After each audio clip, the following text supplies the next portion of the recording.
human if inhaled.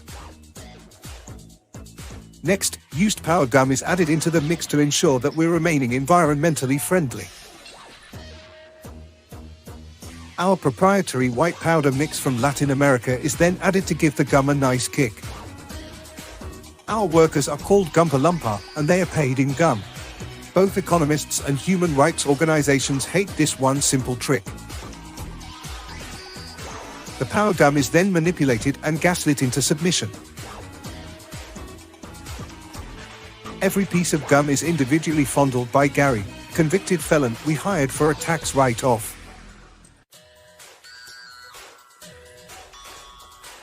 Extensive testing has been done on geriatrics because they are going to die soon anyway.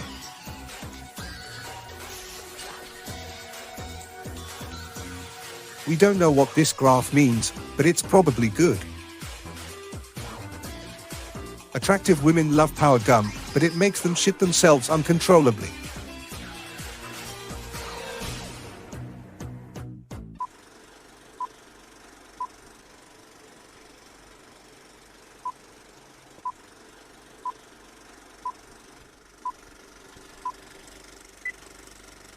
Ay, ay, ay, ay.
Let's now.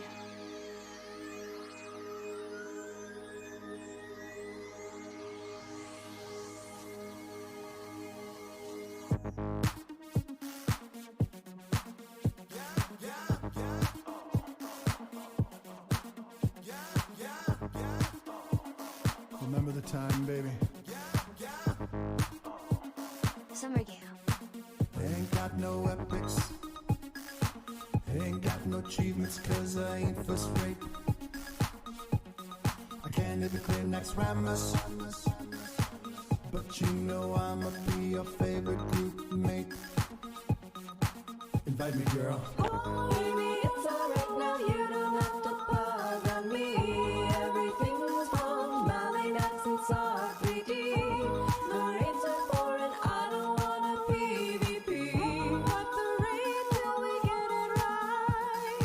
Nothing left to do, let's do something new, so come meet me at ULDUAR. Nothing left to do, waiting in the queue, but I don't want any ULDUAR. I don't need achievements, but boss, please, I'm so ready now for ULDUAR. Nothing left to do, we need something new, cause I want. Ain't got no titles, ain't got no fancy schmancy epic mount. We can't go nowhere heroic. It don't matter, cause there is really nothing left. Where we going, girl? Baby, it's alright now, you don't have to bother me. Everything was wrong, Malay accents are 3D. The rates are foreign, I don't wanna PvP. Cut the rate till we get it right.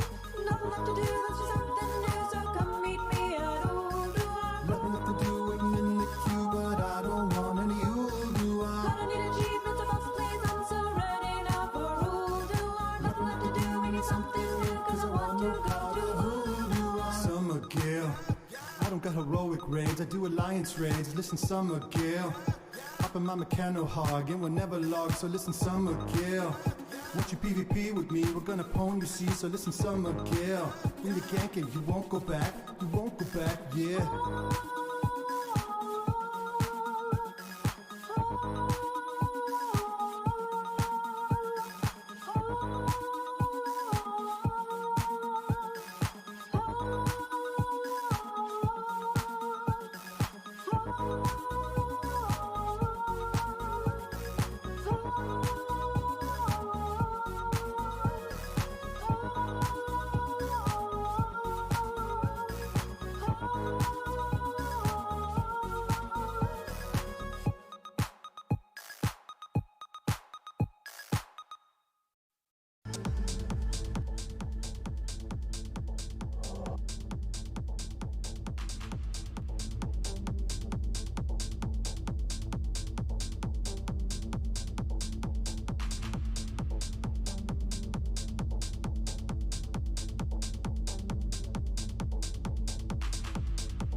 Older hype.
Not yet. Gamers! Gamers! My gamers! Good morning.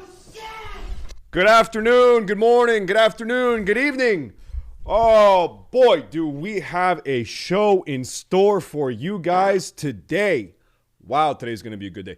I don't know if you guys, I don't know if you heard the news, but ULDUAR comes out today. That is very, very, very exciting. So what we're going to be doing today, I'm sure you guys might have noticed. You've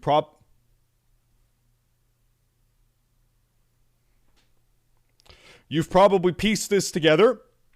We are going to be doing some Race to World First ULDUAR coverage where we will be following 8+ of the top guilds from around the world as they race against one another for World First ULDUAR.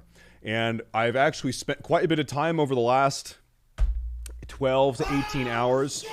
It's going to be a crazy fucking day. I've spent quite a bit of time getting stuff ready, getting notes ready, setting up stuff behind the scenes. Tobesy's working on stuff. We're going to have an overlay spreadsheet tracking the progress of every single guild, so you can always see how many bosses every guild has killed. We're going to have, if you guys type exclamation point rules in the chat, you can see exactly which bosses on which difficulty the guilds need to kill today in order to compete for World First. Today is going to be a very, very, very exciting day. Exciting day, exciting day.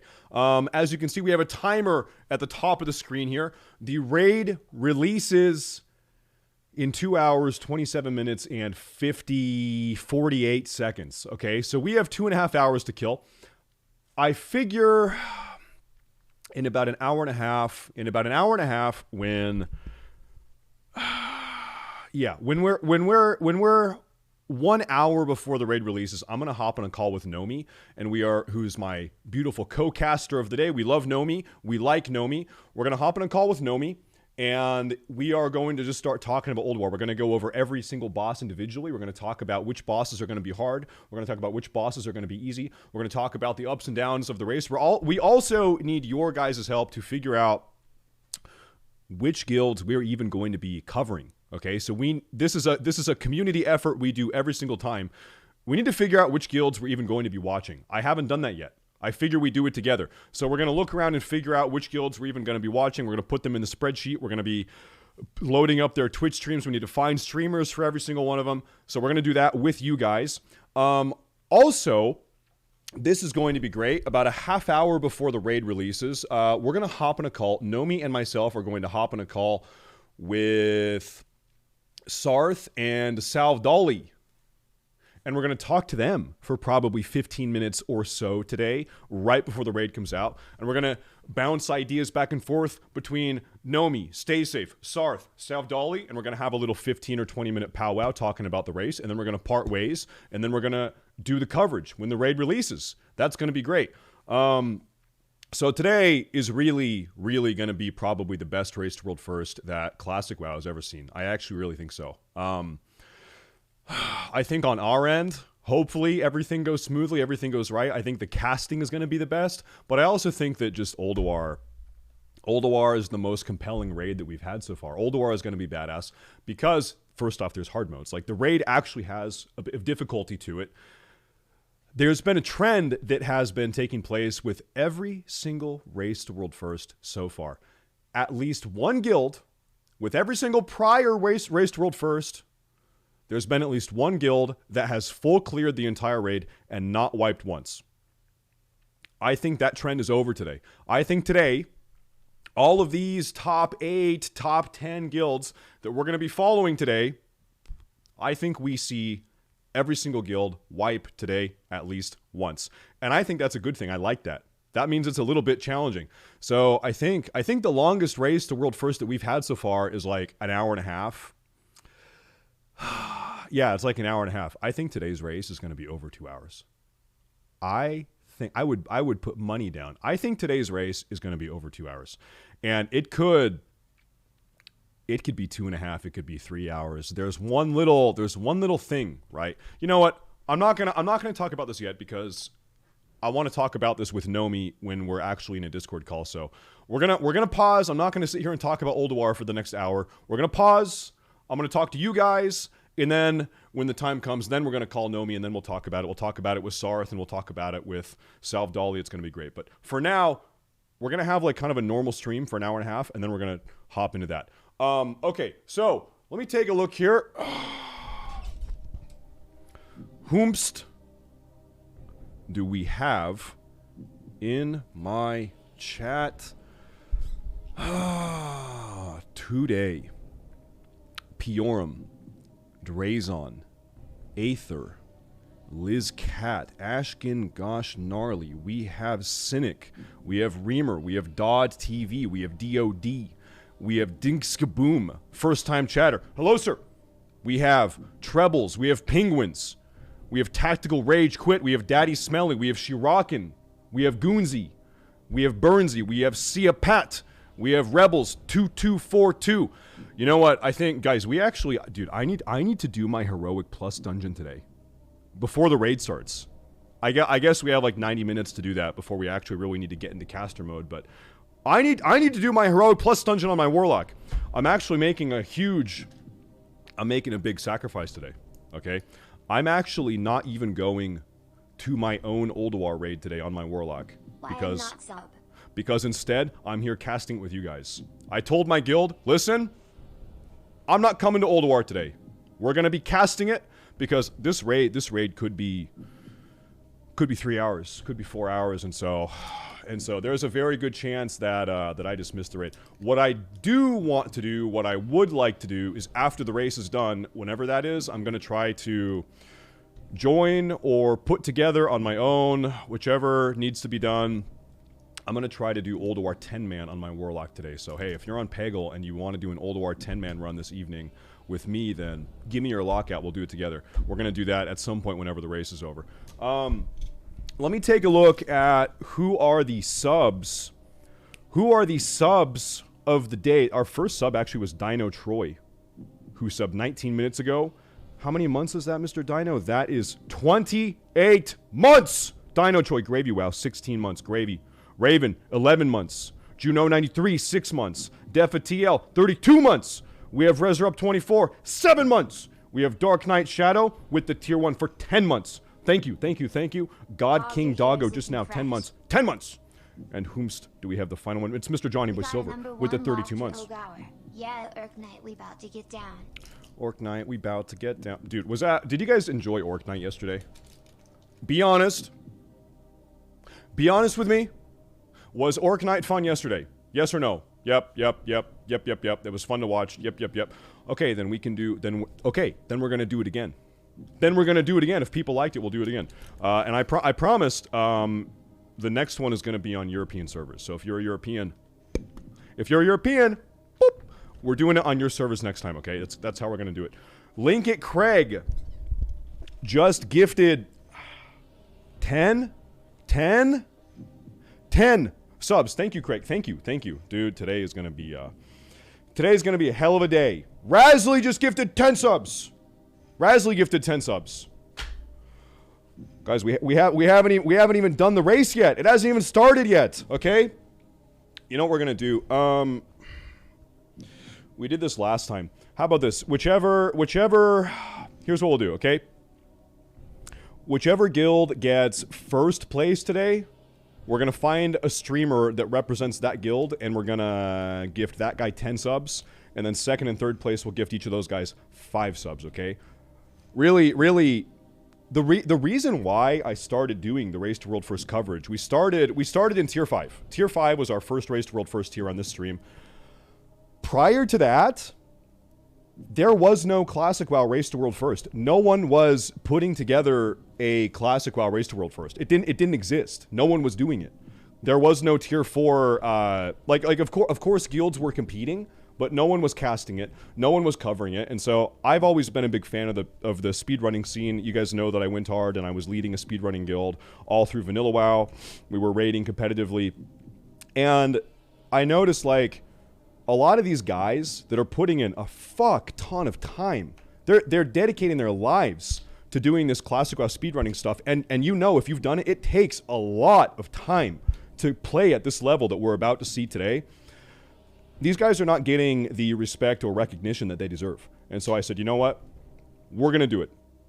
We're going to put these guys on the big screen, as big as we can get, at least. We'll gift them some subs, and at least we can do something because these guys deserve it, because they're putting on a really, really good show. So today's going to be a great day. These guys deserve some recognition. All these top guilds, all the top players, they all, even if they don't win, the world's 7th guild, they're still fucking insane. They're still phenomenal. So we're going to watch them. We're going to applaud them. We're going to give some credit where the credit is due. Okay, it's going to be great. This is the 5th time. Yeah, we did tier 5. We did tier 6. We did Sunwell. We did tier 7 Race to World First 4 months ago. And now we do ULDUAR. This is the 5th time we've done this here. And I'm telling you, I think this is going to be the best one. This is going to be the best one. Today is going to be a very, very good day. Okay, let me segue over here. Webcam activate. Beep, boop, beep. There we go. Cool, cool. Chat, how's everyone doing today? Give me a 1 if you're in a good mood, and give me a 2 if you're in a bad mood. A lot of crazy people in the chat today. Yeah, listen, hey. Listen. We are going to have a lot of people in the chat today. That is true. With the Race to World First Tier 7, you're not going to believe this. We peaked, Race to World First Tier 7, we peaked at 18.6 thousand viewers. Almost 19,000 live. Almost 19,000. And so listen, here on the Stay Safe TV stream, you guys need to know something. I've got my normal moderators. You know, you've got guys like Link at Craig here. You've got guys like Plathy, who is not a guy. That's actually she's actually a woman. She's my wife. You've got the normal moderation team, okay? That you know, that you can see them. And then we also have around here, I call them the secret police. I call them the Stay Safe secret police, okay? And you guys don't even know who they are. They don't have a special rank in Twitch chat, but I'll tell you, pause the music. They see everything. They see every single thing that you do. And they're always watching. And they every single day that I stream, they send me a very extensive dossier of the shit that you guys are going on, the shit that you guys are doing and saying, and not only Twitch chat, but I have tasked my Stay Safe secret police with infiltrating every single Discord that you guys are in also. That's right. All those weird Discord servers you're in, I see everything you do in those servers too, because I have a very extensive network of Stay Safe TV secret police members, okay? So every single thing you say, I see it. Every single thing you post, I see it. So when I say today, during this crazy stream, you better behave yourself. Oh, you'd better do it, buddy. Oh, you'd better do it. Okay, dude, today's going to be a crazy day. Let me take a sip here.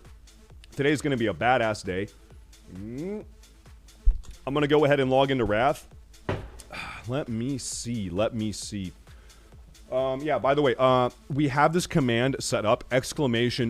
rules. This is very simple. The Race to World First ULDUAR is maybe a little bit weird. These guilds don't even have to kill every single boss. They only have to kill some bosses. Really, the big three, the only 3 that are like necessarily mandated per the Warcraft logs rules for the day. Pause, Mansion. Hey, stay safe, you fucking chat. Hope your coverage goes well. Hey, thank you. You too. Wait, you're not you're not covering the event. Well, hey, thanks. I hope you enjoy the coverage at least. You ever, it's like, hey, happy birthday. Hey, thanks. You too. Wait, it's not your birthday. Thank you, dude. Thank you, Mansion. Thank you, man. The rules are kind of weird, and this is what the community agreed upon on Warcraft logs. These are the Warcraft logs rules. The way it is, Warcraft logs necessitates you need to kill hard mode Iron Council. That's these guys. You need to kill Yogg Zero, and you need to kill Algalon the Observer. Those are the 3 things that Warcraft logs has necessarily mandated for the Race to World First today. But, pause. In order to unlock the Algalon the Observer room, you need to also kill all 4 hard mode keepers. Okay, so we're gonna see every guild try to do hard mode Hodir, hard mode Thorim, hard mode Freya, hard mode Mimiron, because you need to kill those in order to unlock Algalon. Okay? And then also, just in order to navigate the raid, you have to kill Flame Leviathan. Not hard mode, easy mode. You can skip Ignis, you can skip Razor Scale. Those don't matter. For the rules that we've decided on for the day, those don't matter. Not we, Warcraft logs. I'm not a part of it. I'm just telling you what the rules are. I didn't make the rules, okay? If it was up to me, I'm gonna keep it a $150.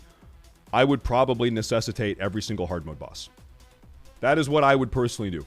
But no one asked what my opinion is. My opinion was not consulted. No one gives a shit what my opinion is, okay? So I'm just relaying the information to you. Other people decided, okay? Araria, Ayaya, whatever the fuck her name is, you don't have to kill her either. You can skip her. So you might see some guilds, like, I don't know, popping some invis pods or waiting for her to patrol to the other side of the room. Because it takes 2.5 minutes, 3 minutes to kill her, right? So I think you'll see guilds. You don't technically have to kill her. So I think you'll see guilds that are going to be skipping Ayaya because she patrols around the keeper area. You'll see guilds that are navigating around her, skipping her. You do have to kill all 4 hard mode keepers. You don't even have to do General Vazak's hard mode. You can do easy mode. So I guarantee you all of these guilds are going to do General Vazak's easy mode. You do have to do Yogg 0. Yogg 0 is hard. Yogg 0 is hard. You know the hardest boss though? Algalon. And here's the thing about Algalon. You only have 1 hour to kill Algalon. From the second you first pull Algalon, you only have 1 hour. So if you go in there, let's say, like, we could theoretically, we could hypothetically have a scenario, right, where the #1 guild, let's say they're like 10 minutes ahead of every other guild. They're owning this guild. This mystery guild is dominating. They're 10 minutes ahead of every other guild. They get to Algalon and then they wipe, and then they res, they run back in, they wipe again. They res, they come back, they wipe again. And before you know, an hour has gone by. And then Algalon says, bye-bye, and then he's gone. That guild is not killing Algalon this week because Algalon has pieced out now after an hour, and then that guild is de facto not even eligible for World First because they fucked it up. Another crazy thing that could happen, this actually could very reasonably happen. For Hodir hard mode, you need to kill Hodir in 2 minutes. That's the gimmick of the fight. You've got to kill him. It's like a DPS check. You've got to kill Hodir in 2 minutes. We could see a guild that's pushing it. It's really tight. It's really tight. They're pushing it, and they kill him in 2 minutes and 3 seconds. And it's so close, they don't have time to stop and then wipe before they realize, like, so they might accidentally kill him at 2 minutes and 3 seconds. And then, well, you can't even open the Algalon the Observer boss room because you failed Hodir hard mode, and now Hodir is dead. You killed him technically on easy mode now. You failed the DPS check, and now you can't even access Algalon. That actually very seriously could happen. That very could seriously happen. Whereas with like Thorim and Freya and Mimiron, if you wipe on hard mode Freya, yeah, it's going to cost you a couple minutes, but it's not the end of the world. Like, you can come back and res, and then you can continue going. You can try again, right? With Hodir, you might have a situation where a guild actually gets fucked on hard mode Hodir because they fail the timer by 0.1 second, and then they're done. So Hodir is going to be interesting. That's going to be a tight one. Kolagarn doesn't even have a hard mode. Kolagarn, you could do it with your eyes closed. You could get 25 chimpanzees and do it. Same with Flame Leviathan. Everyone's doing Flame Leviathan easy mode. You could put a bunch of chimpanzees in front of Flame Leviathan, and that guy's going to die. A really, probably the tightest DPS check in the raid today, Iron Council. Hard mode Iron Council. This is probably the tightest DPS check. This is a tight one. This is a tough one. Because in the final phase of hard mode Iron Council, it's like every 30 seconds ago or so, something like that, he just one-shots your tank. There's nothing you can do about it. Can't do anything about it. Your tank will die. And so pretty much it's a race. You just have to kill hard mode Iron Council before you run out of tanks. So you have 1 tank, you have 2 tanks. You just have to kill him before he just one-shots too many people in the raid, starting with your tanks. So Iron, and then beyond that, there's a ton of other mechanics that are also in the mix that are fucking you up at the same time. So this is we've seen on the PTR, we've seen a lot of these really good guilds really struggle with hard mode Iron Council.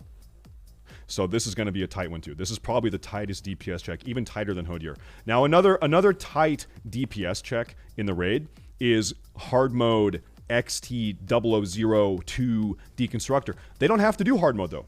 It doesn't matter if they don't do hard mode XT. They're doing easy mode XT. So that DPS check, as far as we're concerned today, doesn't matter. Who cares about the DPS check on XT Deconstructor? Because it's not part of the race today. Doesn't matter. Everyone's doing easy mode Deconstructor. So whatever. The two big DPS checks are going to be Hodier, Assembly of Iron. That's probably the hardest one. Also, Yogg 0. Phase 3 of Yogg 0 is a really tight DPS check. Really tight DPS check. Because you've got to kill him before your entire raid loses their sanity. Okay, so you're racing against your sanity buff, and slowly it's ticking down. You're losing your sanity. Oh, it's tight. It's tighter than a... This DPS check is tighter than a... You don't even want it. You don't even want me to finish that sentence. You don't even want... It's tighter than Merlis. You understand how tight Merlis is? That's how tight. Okay, so we're talking tight. Insanely tight. Okay. Okay, let me log into Wrath. I'm logging into Wrath. Let me open the door. It's really hot in here. Give me 1 second. We're logging into Wrath, the Lich King. I would like, before this race starts, before we really get going, I've got like 1 hour to do this. I need to do my daily Heroic Plus. Whatever that is, I want to do that, and we're going to hang out, and then we're going to really get into the casting groove about an hour from now. Give me 1 moment.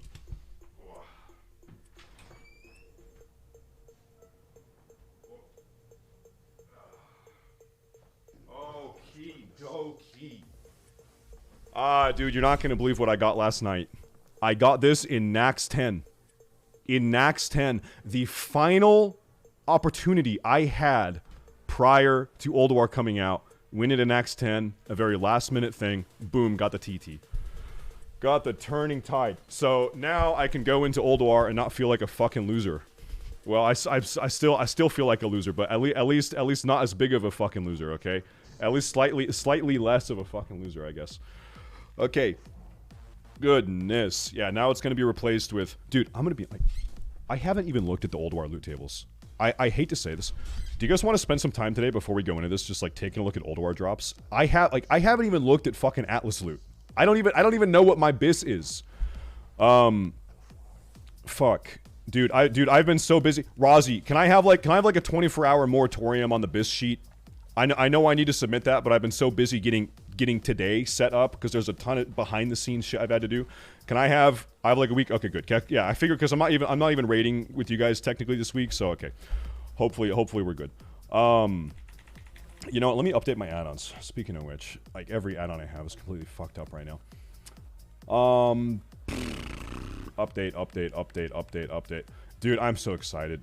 Fuck you, Nax. Fuck you, Nax Ramus. We're out of here. We're going to ULDUAR, baby. Yeah, I'm thinking we're going to ULDUAR today. That's what it is. Fuck you, Nax. Okay, I'm a proud I'm a hashtag no Naxer. I'm never taking the Nax. Even if all of the top medical professionals and doctors of the country want me to take the Nax, I'm never taking the Nax, and I'm never taking the Nax boosters either. I'm not doing it. I'm anti-Nax. I'm an anti-Naxer. I'm a never Naxer. Okay, I don't even care if I need to do it. I'm never taking the Nax. Okay, Kathy is gonna heal this. What is this? Galdera. What dungeon is that? Gundrak. Isn't Gundrak the one that everyone said is like insanely hard and fucking annoying? Isn't that the one? Isn't that the one? Yeah, I need to reload for my add-ons probably. Yeah, that is the one. Oh, great. That's cool. Let's do it. Gundrak is gun whack. Yo, that shit is whack. Okay, great. Invite me, I can DPS OMG. Yeah, Merlis actually is going to carry the DPS meters today. That's good, I like that. Okay, I need tank, and I need uno mas DPS, okay? Any tankers? Any tankers around here? Any tankers? Tank. Any tanks? Any single Purim? You want a tank? Dushkun, you want a tank? Do we have any tanks? Any tanks for Heroic plus Gundrak daily? Let's see what the gamers say. Yo, A Cook! A Cook with the 5. Thank you very much. Thank you very, very much. As you see, we are, I think we're going to be 55 subs away now from our next sub goal, which is a good one. You can always type exclamation point subs to see what the sub goals are coming up on the horizon. The race begins in 2 hours, by the way, guys. In 1 hour from now, we're going to hop on a call. We're going to start diligently talking about ULDUAR and breaking down the race. We're going to hop on a call with Sarth at some point and Salve Dolly. We're going to talk to them about the race today. We're going to talk to Nomi, who's co-casting the race today with me. Today's going to be a very exciting day. But I want to do my Heroic Plus daily super fast. I want to do it, and I need a tank. Piorum. Bro, he's already in gun. He's in Gundrak on a different character. Judas! Judas! No, just kidding. You're not quite like Judas. It's not that bad. It's okay. Let me see here. You're not quite as bad as Judas. Okay? Dungeons, Gundrak. Okay, list group. Yeah, let's go. Wait. Why am I listed as tank? Hold up, delist. I'm not a tank. Sorry, I'm a damage. Roll check. Yeah, there we go. My bad. Dude, everyone's been saying how hard this Heroic Plus is, so I'm actually kind of monk a W, but Kathy's a good healer. This Death Knight I'm gonna invite, I guess. Is there really no DPS that wants to do this? How many Conquest badges have I got? Dude, I actually have, as of today, I have 7. I got the bag yesterday. So I did 2 dailies plus a bag. I have 7 now, and I'm about to get 9. Actually, everyone gets the bag now per the hotfix yesterday evening. So I'm about to get 5 badges. Ooh. I'm about to get 5 badges now. What's the DPS that we want for this? Does this guy suck? I don't know. Heroic Plus Gundrak. Make sure this guy knows he's doing Heroic Plus. Probably everyone is just doing Heroic Plus right now, right? I'm gonna take a look at that blue post here in a minute. Bro, these people are like mass requesting. Yeah, I'm just gonna invite you, bro. Whatever. Hopefully you don't suck dick. Who's this guy? Death Knight. All right, let's go. Okay, let's go. Okay, let's go. Gundrak, Heroic Plus, Poggers. Okay. What is this blue post? Let me take a look at this guy here. Let me see here. Ooh, okay. Hold up.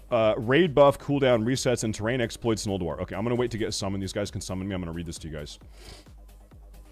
Pause the music. Let's take a little reading session here. Let me put on my glasses. Greetings! We've just pushed out a hotfix. This is posted 7 minutes ago, by the way. Ahead of today's ULDUAR raid launch that will prevent a few potential methods groups could use to reset raid cooldowns, such as heroism and bloodlust repeatedly while clearing trash mobs in the raid, okay? We don't usually post about exploits as we don't want to shine a light on them, but in this situation we wanted to make it very clear what our stance is on this behavior and make it clear that we do consider this to be an exploit and not merely a creative use of game mechanics. So you had top guilds that are resetting bloodlust and heroism on trash mobs, okay? Not good. The exploit in question involved having a single raid member, such as Hunter with Feign Death, engage a raid boss alone while the other 24 raid members are clearing trash. Bro, I remember people talking about this during the Wrath beta. Like, this, like, Sarth had a video talking about this, like, 5 months ago. It's actually, I thought that they already fixed it, but I guess they didn't. The solo member would then drop combat after a certain amount of time and reset the raid cooldowns of the other 24 members of the raid. Crazy. This is old news. How is this not already fixed 4.5 months ago?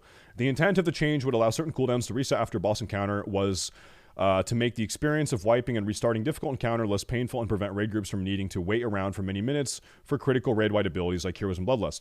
This change was not intended to be used to have 24 members of your raid gain permanent Heroism or Bloodlust, while one raid member serves exclusively as the dedicated buff person, aka the cuckold. Additionally, hey, Bloodlust cuckold, let's go, baby, fluff us up. Hey, cuck, give us a good fluffin'. Additionally, we also consider methods that bypass, or, dude, what do you want to bet? The person that actually reported this was that Hunter. Dude, probably some Hunter in some top guild was like, oh, I'm so fucking sick of this. I'm so sick of my guild making me do this. I'm going to report this every single day. I'm reporting this every single day because I'm fucking sick of it. Okay, yeah, it actually probably was.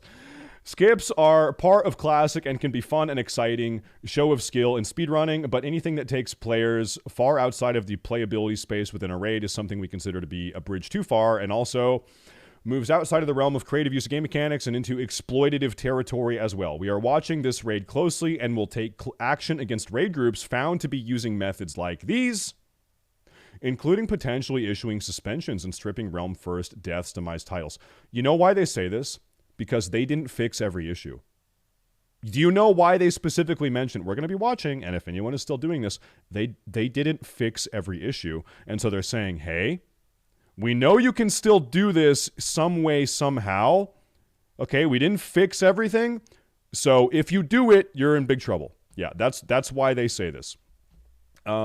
We acknowledge that this is a more heavy-handed approach than we've previously taken, and we don't take these actions lightly, but we felt it was important to point this out. Okay, cool. That's Poggers. Okay, so that's not going to be happening. Can I get a summon yet?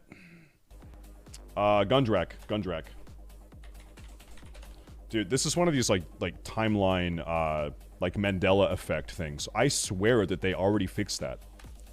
The timeline I'm from, they already fixed that issue. And then I wake up today and I find myself in this timeline where they actually didn't fix the issue. This is some Mandela type shit. I swear they did that. I swear they fixed it.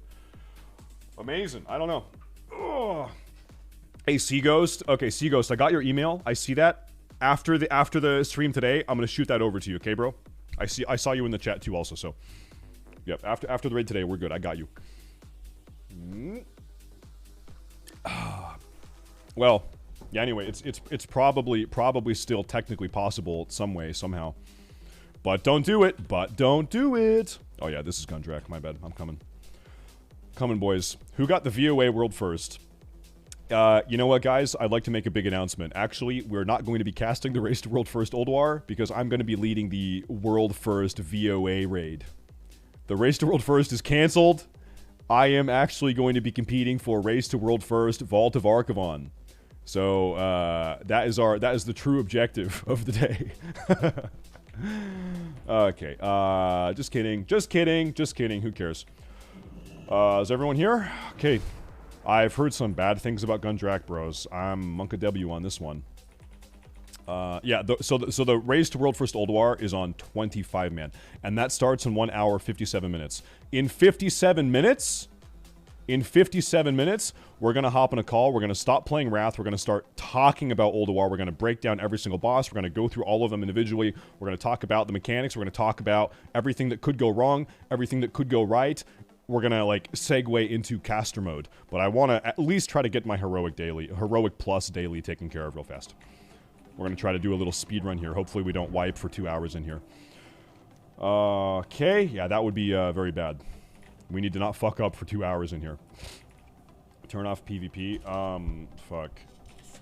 How do you do that? Slash PvP. Okay, I need to wait 5 minutes now. It'll flip off in 5 minutes. Okay. Yeah, and then we're good. Let me channel this. Oh, I gotta click this thing. My bad. Am I channeling? Ooh, I'm channeling. Yeah, we're good. All right. Yeah, dude, I haven't done Heroic Plus Gundrak yet, but everyone yesterday in my chat was saying how crazy this is, so. Don't die. Okay, we'll see. We'll see. Chat, can I make a little comment? Can I comment something? I am still having people come in chat asking, hey, when does ULDUAR release? Hey, when does ULDUAR come out? Hey, when does the race start? Listen, dickhead, I spent 10 minutes today setting up a special Stream Elements timer just for you. It took me 10 minutes to set this thing up today. See the thing at the top of the screen? It took me 10 minutes to do that. I had to fucking Google it. How to make countdown timer, okay? I went out of my way to do that for you. And you have the audacity to come in my chat and say, well, when does it come out? I can't believe it. Can't believe it. Okay, what's the mechanic in here? We gotta move him out of the blood or what? Every heroic has like its own little meme. Its own little meme of the day. Okay, it needs to be bigger. Bro, it's like as big as it... Okay. No. You know what? No. It's gonna stay how it is. It's staying how it is. Okay. AoE. It's staying. Like I said, though, in 55 minutes, after we're out of this heroic, we're going to start talking about ULDUAR. We're going to start breaking down ULDUAR. We're going to talk about everything you're going to see today. We're going to hop on a call with my good friend Nomi, who's going to be casting the entire race today with me. And about a half hour before the raid comes out, we're actually going to hop in a call with Get Him Out of the Blood, Yeah, get him out of the blood. We're going to hop on a call with Sarth and Salvdali and talk to them for a little bit, also 15, 20 minutes, and talk about the race. And then we're going to leave that call, and we're going to just cast the race. It's going to be a great day today. It's going to be a great poggers in the chat day. Exciting day. Ooh. Yeah, chat, we got to be scared, okay? We got to be scared. Last race, the Tier 7 race to World First, we had 18.6 thousand viewers pop in the chat. We had 18.6 thousand viewers here on that day. So, do you think we're gonna break 20K today? Are we breaking 20K? Dude, I think we probably will. I think we will. I think we're gonna break 20K today. I think we will. ULDUAR is like a pretty exciting thing. ULDUAR is a big fucking deal, dude. Yeah, this blood, like, we gotta get him out of the blood fucking ASAP, dude. 69K, yeah, 69K. Okay.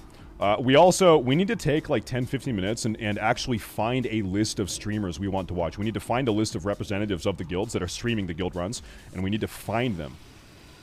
We gotta find them. I need mana. What am I doing, dude? What am I doing, dude? Okay. Okay. Okay. This is the boss everyone says is super omega triple hard. Okay, here we go. Here we go. Everyone says it's super duper hard. We'll see about that. Hi, Tugger. Give me a proc. Give me a nice proc. And by the way, after the race today, I'm going to try to set up an ULDUAR 10-man run on my Warlock after the race is over. So that's kind of how the evening is going to play out today. You think I should, no, I'm not gonna seed those guys. Fuck those guys. Why did he just heal? Yo, get him out of the blood. Yo, blood. Yo, get him out of the blood. Yo, that guy's gotta get out of the blood. Yeah. Yeah. Okay, so okay, so we wipe and we just, like, tanked him in the blood the entire time. Okay, that's good. Okay, move him. God damn. Move him out of blood. That's it. Like, that's all you have to do. That's literally all you have to do. That's it. That's it. Dude, where the fuck is the raid? The problem is that in Wrath, the death and decay visual is actually kind of hard to see, man. You have to, like, really pay attention. It is kind of hard to see, yeah. And I've got my shit turned up all the way too. Okay, how do we zone in? Here it is. It's kind of Monka W. Oh, this is the other entrance. Okay, hey, don't zone in there. Don't zone in there. Zone in on this one. Plathy zoned in on the wrong one. You gotta zone out and run across now, Kathy. Yeah. It's kind of annoying how this works. Dude, we don't have time to wipe in here for fucking, like, an hour and a half. I'm not doing that. We need to not fucking die. We need to clear this dungeon. We've got shit to do today, okay? It's a busy day. Very busy day. Yeah, like, if this tank just keeps kiting him and moving him out of the death and decay, we're done. It's all good. It's all good. Okay, did Kathy get the memo? Okay, Kathy is still in the other half of the dungeon. I don't think she got the memo that she needs to come over here. Did she? Okay, she did. Oh, no, she did. We're good. Okay. Okay.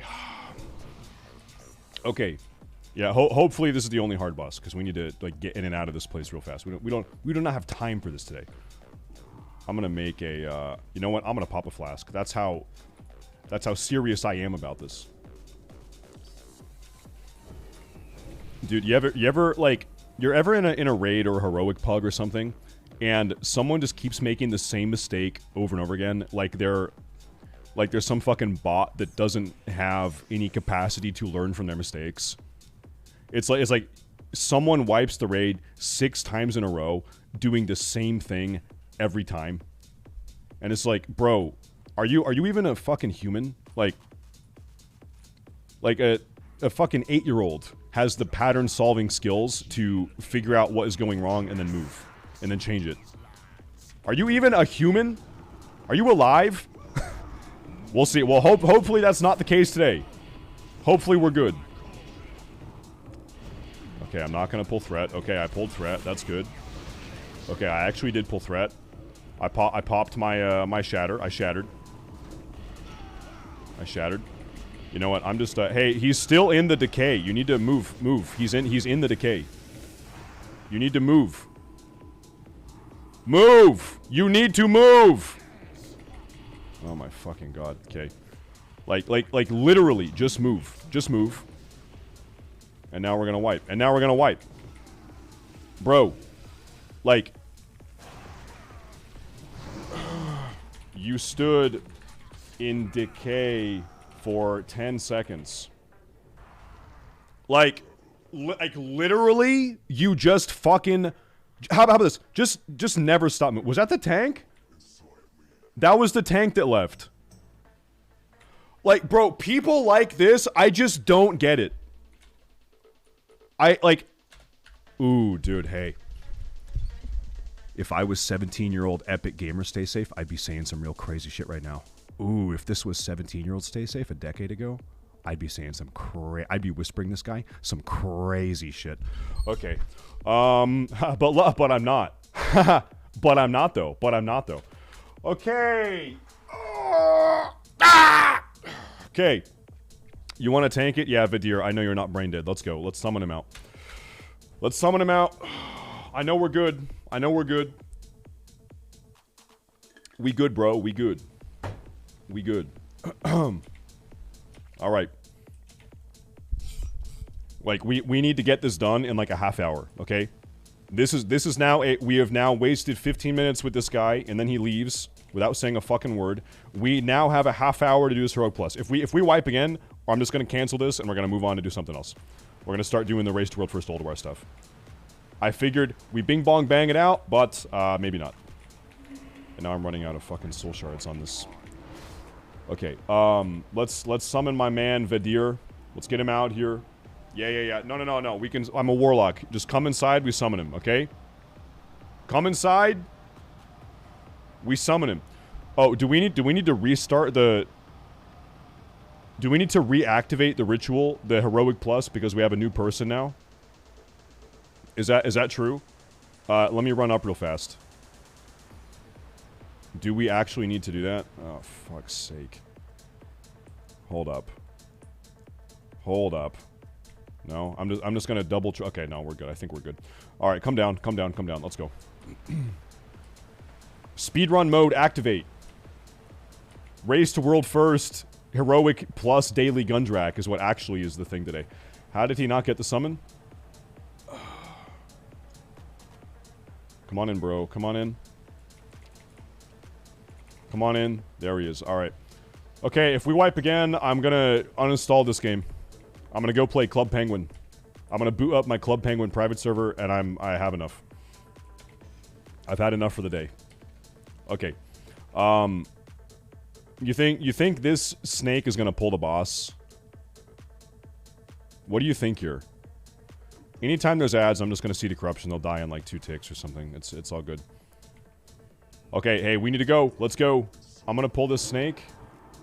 Nah, we're good. Okay, snake dies. We good. Alright, let's go fuck up this boss. I'm not gonna get within melee range.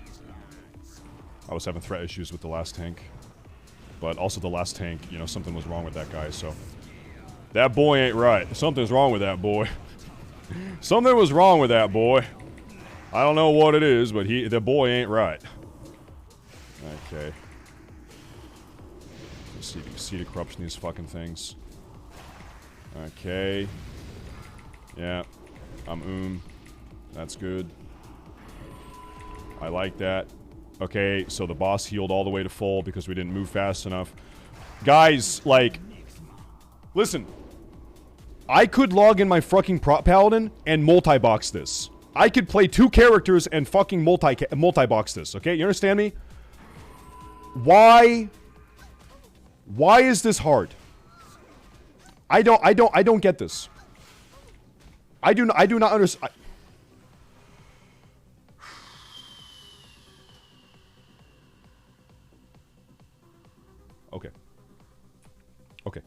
we are going to try one more time.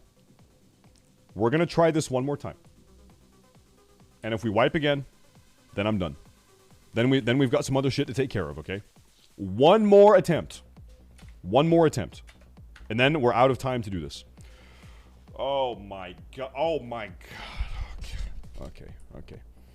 All right, chat, what do we need to do? Chat, give us advice.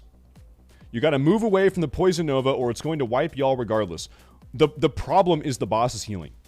That seems to be the issue, right? The boss is healing himself. Clear the next room and kite him to the other room to avoid the ads. I don't think that is a thing either.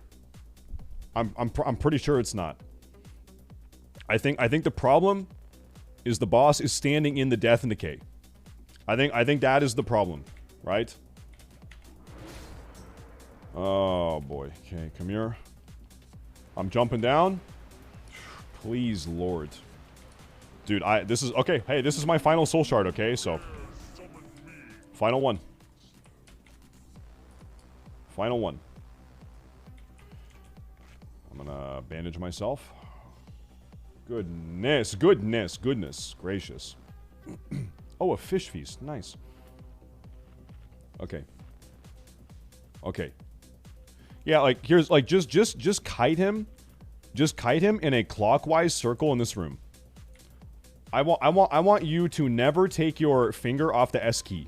I want you to S key.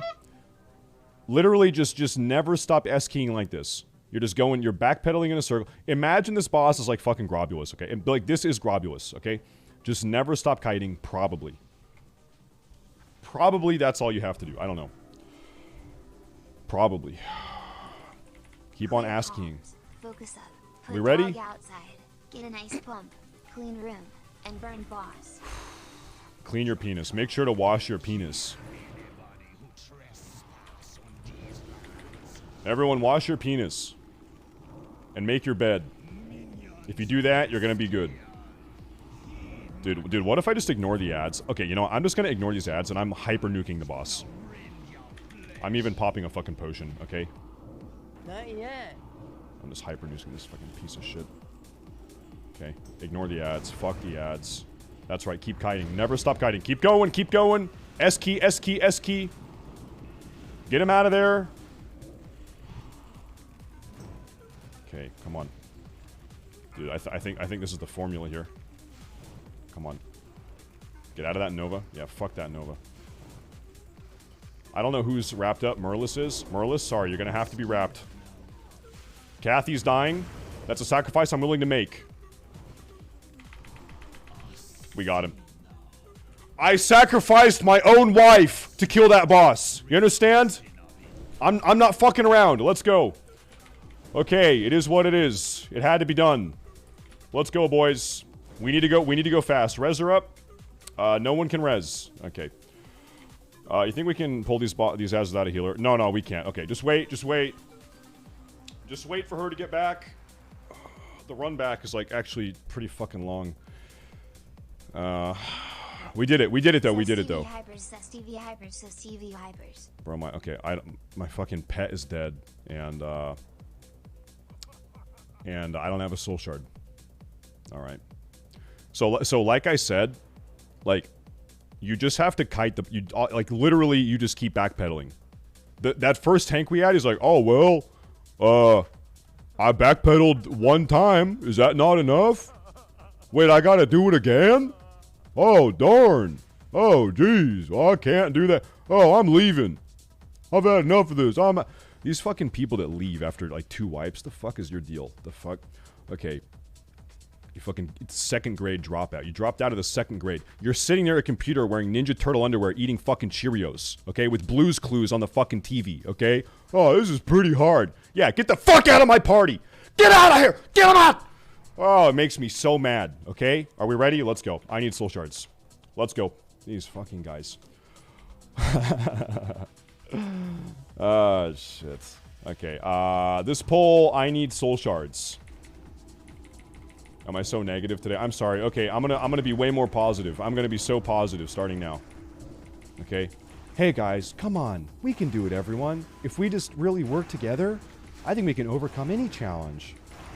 We just have to believe in ourselves. That's all it's gonna take, guys. Come on now. I know you guys have what it takes. All of you are so special. So special. So special. You're all so... You're the most special. You're so special. Okay, let's go. Even you. Especially you. Especially? Boop. You. Okay, there's that. Okay. Ooh. There's a soul shard. Good. Okay, we got more ads. Yo, we need to speed run. Vidir, good job, by the way. Good job tanking, Vidir. We need to speed run. Because we need to start talking about ULDUAR. I just wanted to try to bang out my Heroic Plus daily, but goodness. These Heroic Plus dungeons are almost impossible. Almost mathematically impossible. Okay, I'm gonna keep trying to get some soul shards here. Skip Ek. Yeah, dude, I'm saying we skip Ek. I'm with you on that. Fuck that guy. There we go. Let's skip him. The secret frog boss. We're skipping that guy. You know the reason why Vidir was able to come in here and get this taken care of? He's chewing power gum. This guy is a power gum enjoyer. He's chomping away. Nom, nom, nom, nom, nom. Nom, nom, nom. Yeah, I'll get a couple more soul shards. Yeah, I'll get even more soul shards. I'm gonna try to get one more. Boom, right there. Okay, we're good. Okay, dude, ever since I got this sword last night, I can actually feel the power. I can feel the unlimited power coursing through my veins. I can feel it. This sword is next level. The legendary rune blade. Look at that. Oh, wow. I've never had crits this big. I've never even seen numbers this big. I didn't even know that numbers could be this big. I didn't know that you could have a number as big as 4,638. I didn't even know that you could count that high. Wow. I'm learning a lot of new numbers today. That's crazy. David Nolfi with the Twitch Prime. Thank you, by the way. Thank you. Thank you, Mr. David Nolfi. Thank you, sir. Oh, I appreciate it. Okay, so we're going to try to speedrun through this Heroic Plus dungeon, and then we are going to really start talking about ULDUAR. We're going to make it... Oh, I don't know why I doomed. We're going to make a list of streamers. We need to find some streamers to watch. We're going to find 8, maybe more, of the top guilds around the world. And then we're going to hop on a call with Nomi, and we are going to get him out of the blood. Yeah, keep moving him. Keep moving those. Keep moving those. Which one are we nuking here? Yeah, we need to move them. I think they're, like, stunned there or something, though. I'm just gonna pop meta. Like, can you move? Okay, you're trying to move, but they're just, like, sitting there. Why the fuck are these mobs not moving? The fuck is that? They're just, chilling. Okay.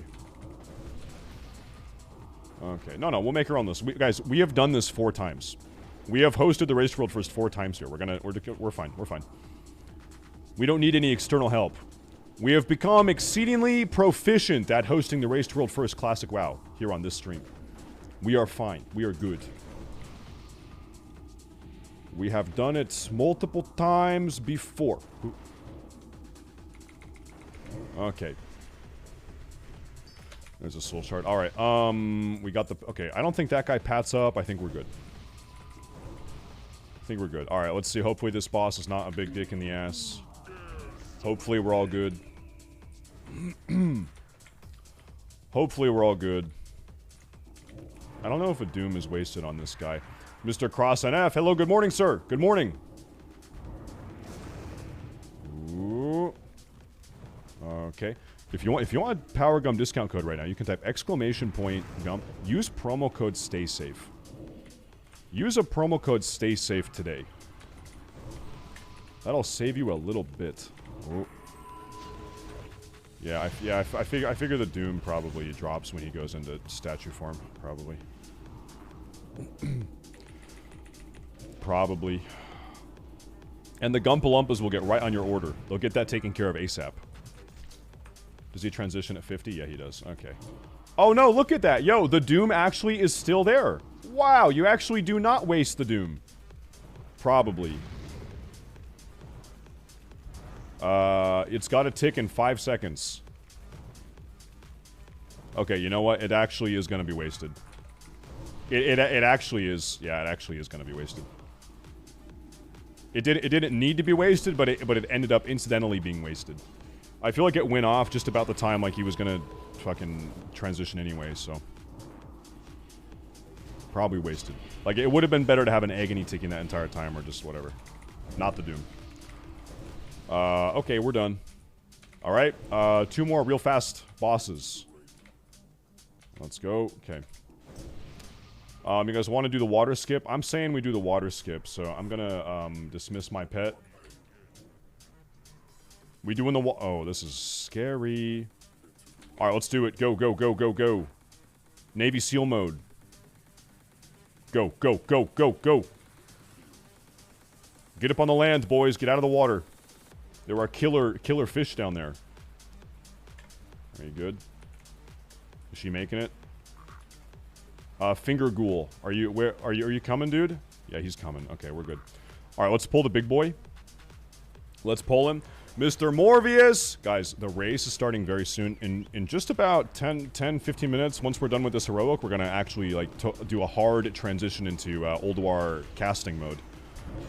We're gonna start setting up the ULDUAR casting portion of the stream. Dude, I gotta say, I really hope that these guilds get butt fucked. I want to see for the first time ever, I want to see these top guilds get absolutely rinsed out and dominated by these hard mode bosses. I want to see wipes. I want to see death. I want to see frustration. That's what I want to see today. Because we've never really seen that. We haven't seen that yet. Yeah, I want to see some butt fuck. I want to see Tetsu get butt fucked. I want to see every member of Progress get butt fucked, figuratively. Every single person in Beef Bar, I want to see them get butt fucked. Actually, Beef Bar, I know, is not streaming today, so we're not going to be able to watch Beef Bar. And they're one of the most competitive guilds on the lineup today, and we're not going to be able to have a Beef Bar stream. They're not going to be streaming, so we can't watch that. We're not going to be able to see those guys get butt fucked, but everyone else we can probably watch. We've got, okay, it's going to be like Progress, it's going to be Overclock, it's going to be maybe Rain, it's going to be Space Force, it's going to be, who else? Newman, probably. We don't have any Chinese guilds. There are no Chinese guilds competing today, feels bad. Forget, is Forget pumping out? Do you think so? Oh. We can throw on Forget. We'll see what they can manage. We also have, I'm getting a DM from Tobesy. Okay, so Tobesy has our spreadsheet. Guys, so we're going to have something really cool. I've got one of our greatest viewers. He's a German friend of mine. His name is Herr Tobesy. Guten Abend, Herr Tobesy. Wo ist Tobesy? He's probably in the chat. Tobesy is going to be operating a spreadsheet which is tracking all of the top guilds. So we're going to know always at all times how many bosses have all of these top guilds actually killed. So we're going to have a live, sort of like Warcraft logs style sheet tracking these guilds live as we go along. And he's going to be manually, personally updating it. So that's going to be fucking cool. We're going to have an overlay tracking that. There he is. There's Tobesy. There's that. Okay, so that's going to be badass. Oh no, we pulled this trash. Oh, that's not good. Is that Howl of Terror going to hit? Hey, just kill the boss and CC these guys. Yeah, just CC them. Fuck them. Good. Excellent, excellent, excellent. Good psychic scream. Yeah, just nuke the boss here. And keep these guys CC'd. Get the fuck out of here. Alright, kill him. Take him out, boys. Execute them. Just gonna keep this fucking guy CC'd. Fuck you. Oh no, this guy's gonna die. Okay, we're good. Okay, okay. We good. Hey, I haven't been paying attention. Has anyone buyed Power Gum this stream so far? I don't think the Power Gum sound alerts are working right now. Someone go buy Power Gum. Someone buy Power Gum right now. I think the sound alerts are not working, which is why I haven't heard them. Did I say buyed? Has anyone buyed Power Gum? Has anyone buyed any? Someone go buyed some Power Gum, please. Yeah, I'm the most smartest streamer in the world. I think I need to like, okay, who didn't click the fucking thing? Which one of these has not been clicked? Which one is it? Which one is it? That one. Merlis, go. Merlis, go, go, go. It's on Merlis. He's got the aspect of the pack. It's the snake one. Oh my god. Here's what I'm gonna do. Chat, I'm gonna make the jump. Here we go. I'm making the jump. 3, 2, 1. Okay, never mind. I'm actually not gonna make the jump. I think it's impossible. Yeah, it actually is impossible. Okay. Nice rocket boots, dumbass. Nice one, dumbass. I get a Felguard. Dude, if we were pros, we would have actually summoned Merlis. Hey, why is it not moving? Why is he just clicked it? Okay, now it's moving.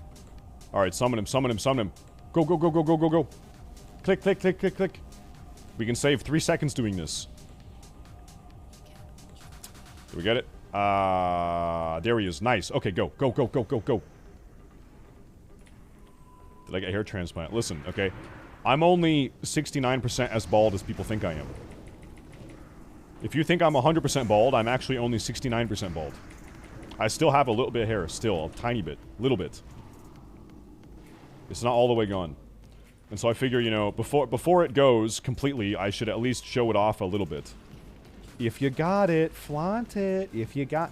Remember, ladies, if you got it, you gotta flaunt it. That's what we say here, ladies. Oh, God. Oh, God, I pulled that guy. My bad. Fuck. Okay. We also like to say, live, laugh, love. And, if you can't handle me at my best... Wait, no, that's opposite. If you can't handle me at my best, you don't deserve me at my worst. Get out of this fucking thing. There we go. What am I doing? There we go. Okay. You'll never deserve me at my worst. If you can't... Listen, kings, here's the real advice for you. My kings in the chat. If a woman can't handle you when you're bloated and bulking and smelling like dirty, rotten protein farts, she doesn't deserve you when you are shredded with a six-pack, okay?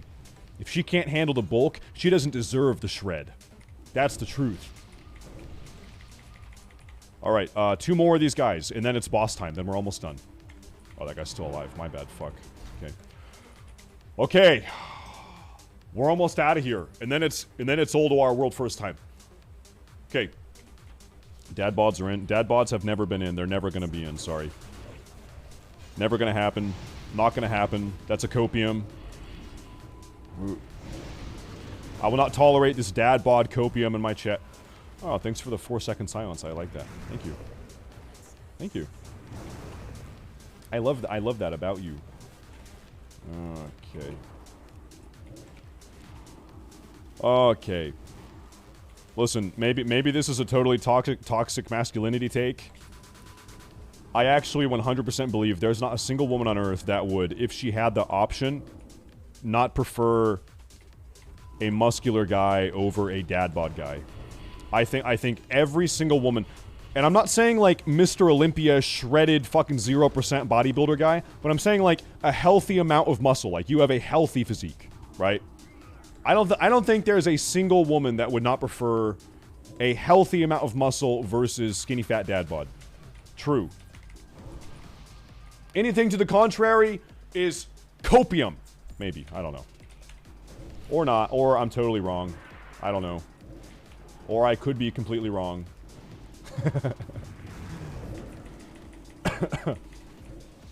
Okay. My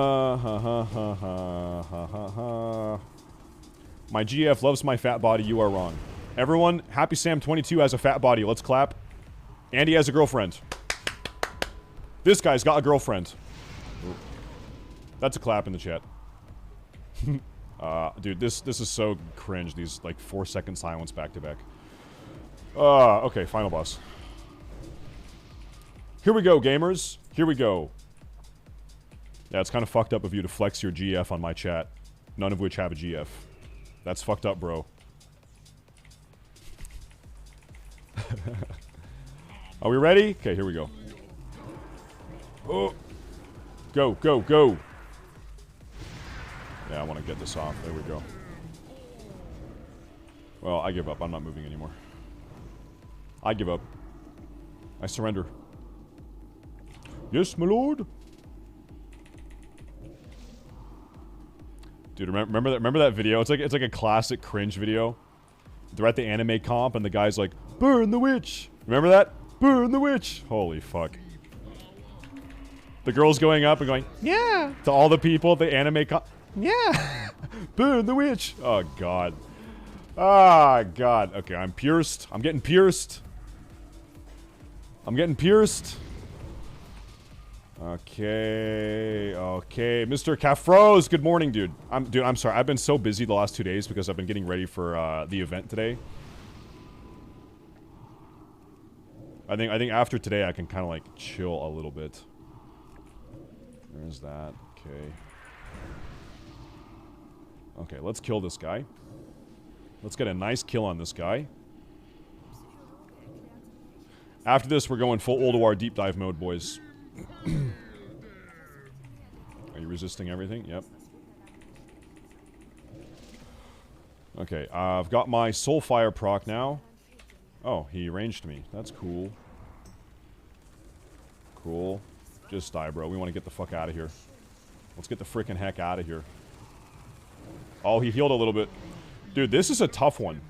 What's the retail Mythic Plus affix that is kind of like this, like Sanguine or whatever, where the mobs heal themselves? Ooh. Ew. Not good, bro. Not fun. No, it's fine. It is fun. It is fun. It's the most fun. Super fun. Okay, and down he goes. Okay, remember to loot your quest item, guys, for the daily. Yeah, loot it. Just gonna pass on all this shit. Did I get the item? Yeah, there it is. Okay, let's go Hearth out of here, turn it in. And then we're talking ULDUAR. And then, I'm thinking it's ULDUAR time. Then I think it's ULDUAR time. Why is your camera desaturated? Hey, listen. I am white.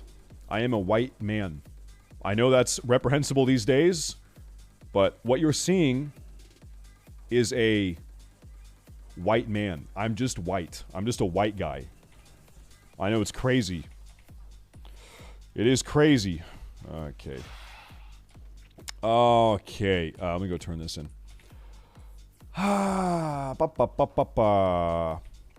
White skin, black shirt. Maybe that's the confusing part.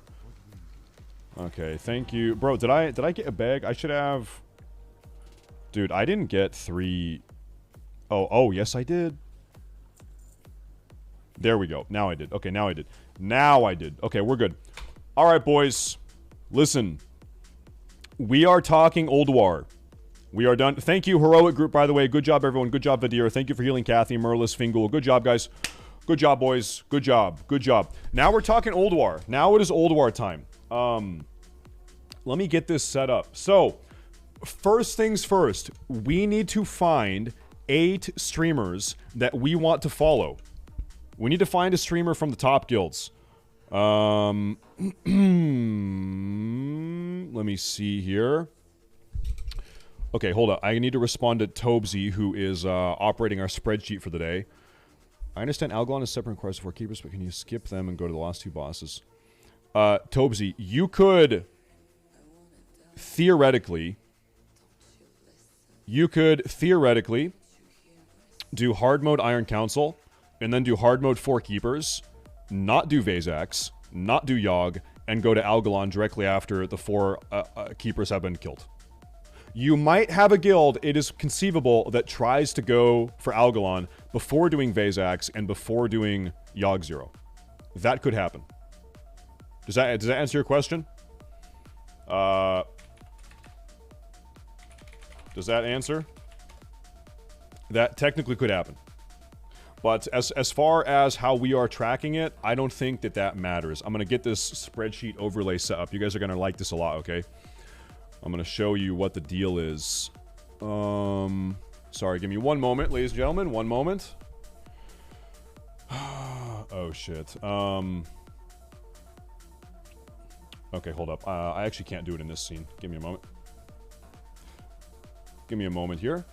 Add. It's going to be window capture. Sheet. Yeah. That's what it is. Okay, there's that. There's that. So Tobesy is going to be live tracking all of the top guilds. It's not necessarily these guilds. We're going to change this in a minute. But this is what the overlay is going to look like. So that is going to be cool. So you'll be able to see as we progress exactly how these guilds are doing. Oh, you know what? I'm actually being really stupid here. I need to change this. Remove. This has to be its own window in a second monitor. Frick. That's okay, though. I need to re-add that, though. Okay, so that is going to be there. Listen, I'm telling you, our production quality is going to be top-notch, boys. Absolutely top-notch. Okay, so I need to re-add this. Add. Yeah, there are no Chinese guilds because China, it's a long story. You can't play WoW in China anymore. TLDR, you can't play WoW in China. Their contract fell through. Contractually, the servers went down because of some disagreements between Blizzard and China. Yep. Is what happened. Yeah, they even tore down the statue. Yeah, you're right about that. I saw that. So Netties, you know, if they did that, like, they're fucking pissed at Blizzard. They are big mad about it, bro. Netties and China, they are mad at this situation. Big mad. Big mad. Okay, so we're going to have that right there. That's where that is going to be. And you'll be able to see that at all times. Okay. Do you need to kill every boss except the Algon and optional boss before you can go to Yogg and Vast? No. No. You do have to kill the 4 keepers before you can go to Yogg. And Vazax. But no. So after the keepers die, you could have guilds either choose to go to Yogg and Vazax or go to Algalon. I would speculate that every guild is going to do Vazax and Yogg and then Algalon last, is my guess. Because they're going to want to have the Vazax and Yogg gear before going to Algalon. But technically, after the keepers are dead, they could choose which way to go. Yeah. Yeah. I don't think we'll see any guild go for Algalon before Yogg. I super doubt that. Super doubt that. Okay, so that overlay is set up. That's good to go. That's good to go. Tobesy, do I have Tobesy, shouldn't this be... Okay, no, it's 11 because you're skipping 3 bosses. Yep, there it is. Okay, I understand now. Okay, boys.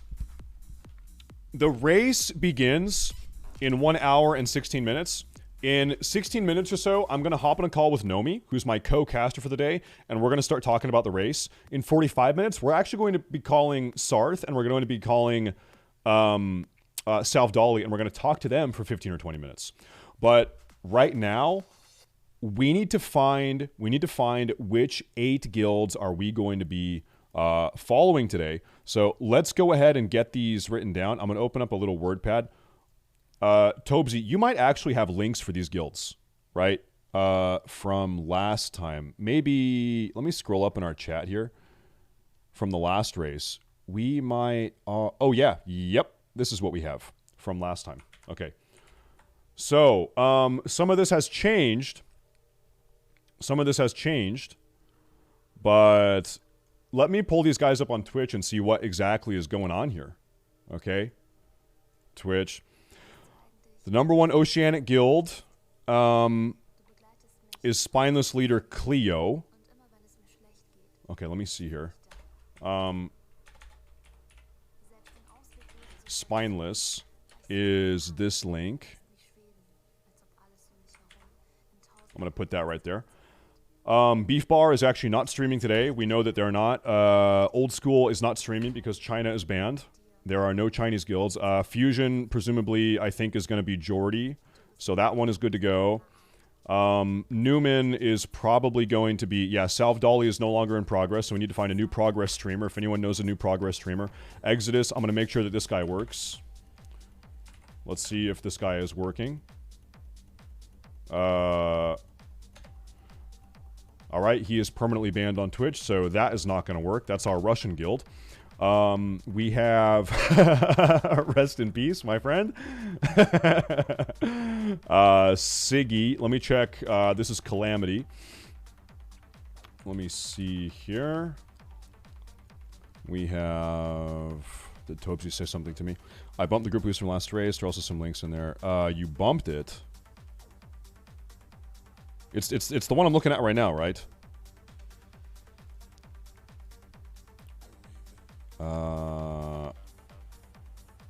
Oh, I see. If we scroll up. Yeah, this is, okay. Hold up. This is the list we had from last race. This is what we had. Okay, so this is a more accurate list. Let's make sure that these guys are actually streaming, and let's confirm that we have these guys. So for progress, we were using, we're restreaming State. And I think he's probably going to be streaming today, is my guess. I've talked to this guy before. We like this guy. So I think he's going to be good. I think he's going to be good. Exodus is our Russian guild. Let's make sure that they're going to be streaming. Eternal QQQ. Okay, hopefully this guy is streaming. I'm going to leave that there. Hopefully he is. From Statement, we had the streamer Igamos. I remember I talked to this guy before. He's a nice guy. Okay, so he is definitely streaming. I'm going to leave that there for a minute. LMGD of the guild Forget. We cannot forget about that. Let's plug that in. Oh, yeah. Oh, yeah. LMGD is in the mix. He is going to be racing. Twitch is like kind of bugging here. There it is. There it is. Okay. Okay, I'm going to leave LMGD there. From Newman, they are most definitely going to be racing. No doubt about that. Let's make sure that he's going. Buizen. Yeah, he's been streaming speedruns. He's been doing... Yeah, he is probably going to be streaming. We like him. From the guild Avatar, we have Jujutsu 00. So Noda is actually not racing for World First. Noda is a really good guild, and they do speedruns, but they're not a World First guild. They don't even compete for World First. So we're not going to actually be following Noda today, even though those guys are really good, and they're great, and we love them. We're not going to be watching them today because they're not even competing. Jujutsu. He's of the guild Avatar. We watched this guy last time. I'm going to leave him there. We'll see if he goes live. I'm not sure. And we know Jordy's going to stream, so I'm going to leave that there on behalf of Fusion. And we have Space Force. Tetsu is most definitely streaming. So this is 1, 2, 3, 4, 5, 6, 7, 8 guilds that we already have here. Can we get some backup guilds? Guys, which other guilds do we think have a chance? We have Spineless here. Because what's going to happen here is within a half hour or 2 hour, or hour maybe of tracking these guilds, you might have one of these 8 guilds. And we only have 8 slots. We only have 8 slots to start with. Because that's our format here. 1 or 2 of these guilds is going to underperform. They're not going to be going that fast. Maybe they have a couple unfortunate wipes. And so we might take them off and then add on another guild that's doing better, right? But we have to pick 8 to start with, and then we can change it as we go on, right? Beef Bar is not streaming. I would love to be watching Beef Bar, but I confirmed with some Beef Bar members yesterday they're not going to be streaming. Bipolar. Okay, give me a bipolar streamer, because I wanna make a potential subs. Okay, do we have a bipolar streamer? Who have we got? Alondo? Oh yeah, that's Alondo's guild. You know what? I've never actually spoken to anyone from Bipolar. I've never spoken to Alondo either. I don't know him. So if we want to restream Alondo, I'd like to get his permission. I want to reach out to him first. And he's probably really busy right now, is my guess. Alondo. Yeah, because I've never actually spoken to him before. I don't want to just immediately 4chan. That's not 4chan, bro. That's Reddit. Okay, that's called Reddit. Thank you. Yo. Let me quickly join his Discord. Yeah. Join the Alondo Discord. Okay. Hey man, I know you're probably super busy right now, but are you cool?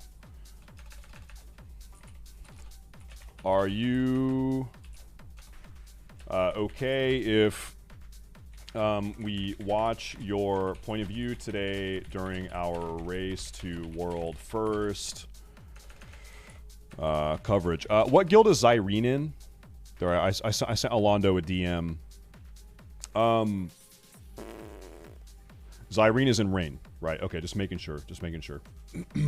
Savdali is actually not competing today. He was in progress, but he's not anymore, and so he's actually going to be doing something else today.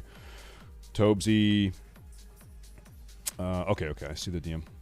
Is Liquid not racing? Liquid is a retail guild. They're not competing in any classic race to world firsts. So, I'm gonna have Alondo here as a this is bipolar. We have Alondo. Any other potential backup guilds you guys think that we should take a look at? What do you guys think? Who are we missing at the moment? Who are we missing? Let me take a look. We have a few pops. Capiche, what is your... What's the guild again, Capiche? Army of the Dead. Asmongold, DM you. Wait, what guild are you representing? I just want to make sure. I'm reading. Welcome. Is welcome? Let me check Warcraft logs here. Actually, yeah. Hold up. Warcraft logs classic. Can you drop just like a link to one of the streams, and then I'll add it to the list here. Welcome. I want to make sure that we have... The reason I pull Warcraft logs, I want to make sure that all of the top progress guilds within reason are going to be represented on our list today. At least like the top 10, I want to make sure I have a link to all of these guys at a minimum. Dude, Warcraft logs is like lagging out. There's like a million people trying to use Warcraft logs. Okay, so Beef Bar, we actually can't look at. Progress, we can. Statement, we have. Noobs is a no-go. Newman, we have. Forget, we have. 4 to Horde. I don't have these guys. Who? Yo, we gotta get a. Wait, DM me. Okay, let me take a look. Message request. Are you Munchies? Yeah, you gotta be Munchies. Okay. Let me take a look here. Twitch.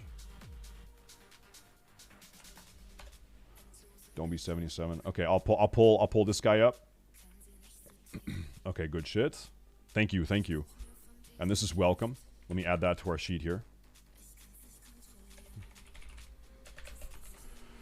Okay, perfect. Thank you very much. Thank you. We have a second avatar POV. Okay, that's fine. Okay. LMGD is not an Apes. Apes has not been a guild for like 2 years or something.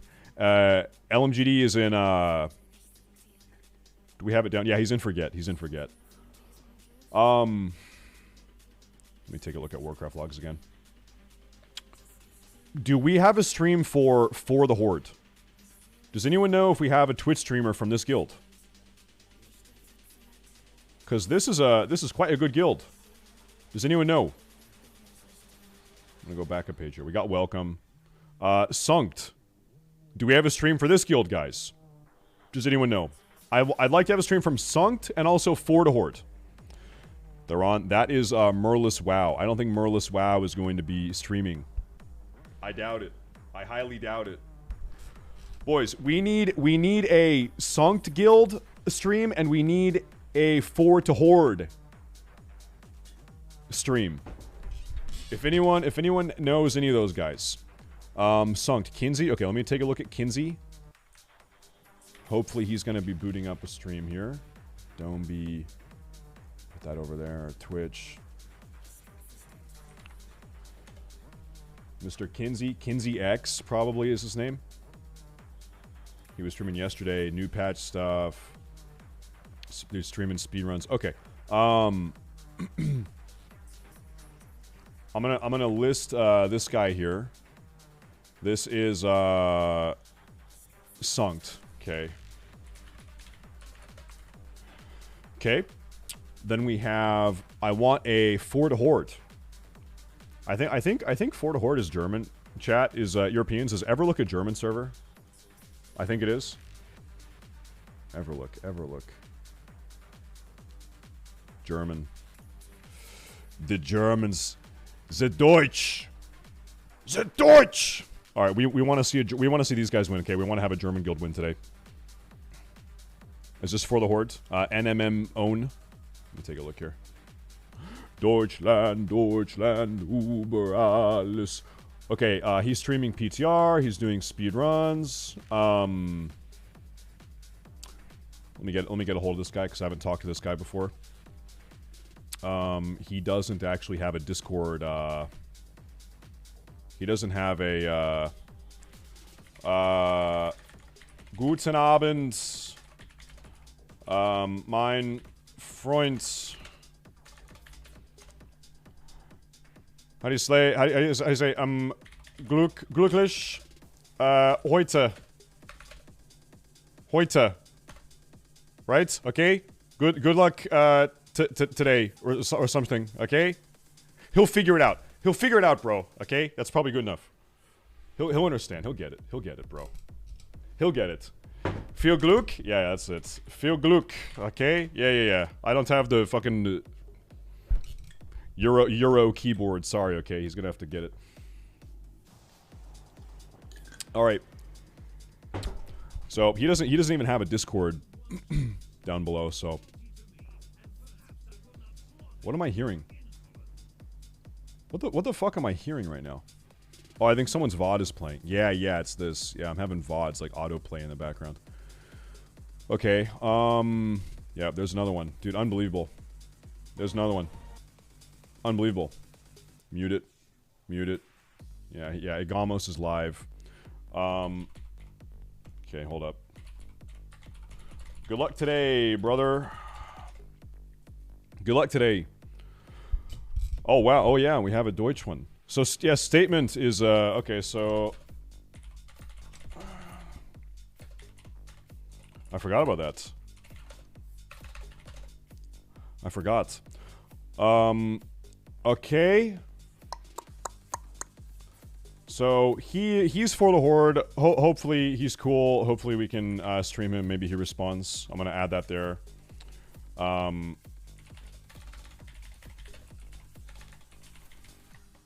Okay, so the reason we're making a little backup list here is because we're gonna probably start off with, well, we should ideally have.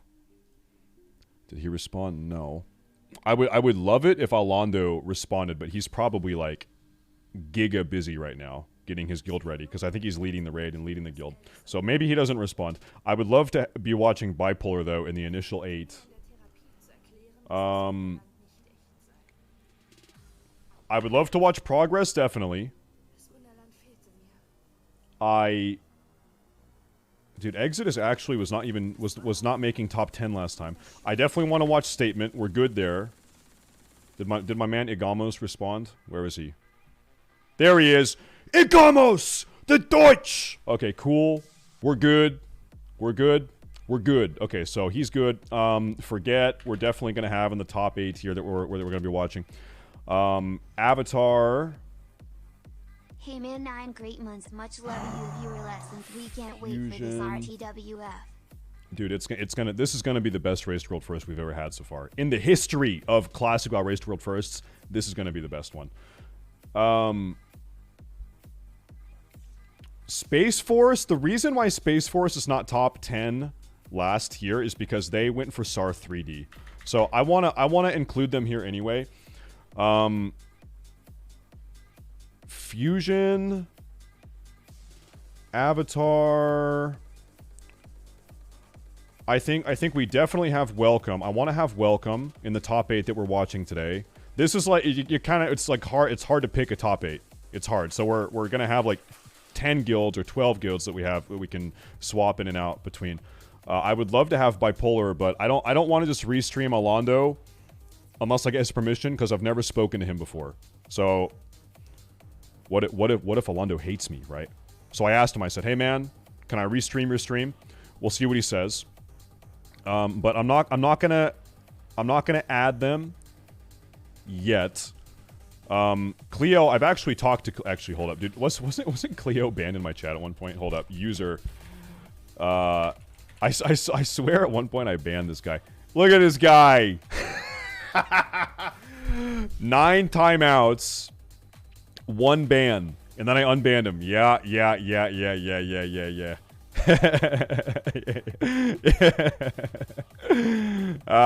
Yeah, this fucking guy. You know what it is, dude? He's just an Aussie. Aussies just have the... He's got the Australian magic, okay? Aussies are just a little bit...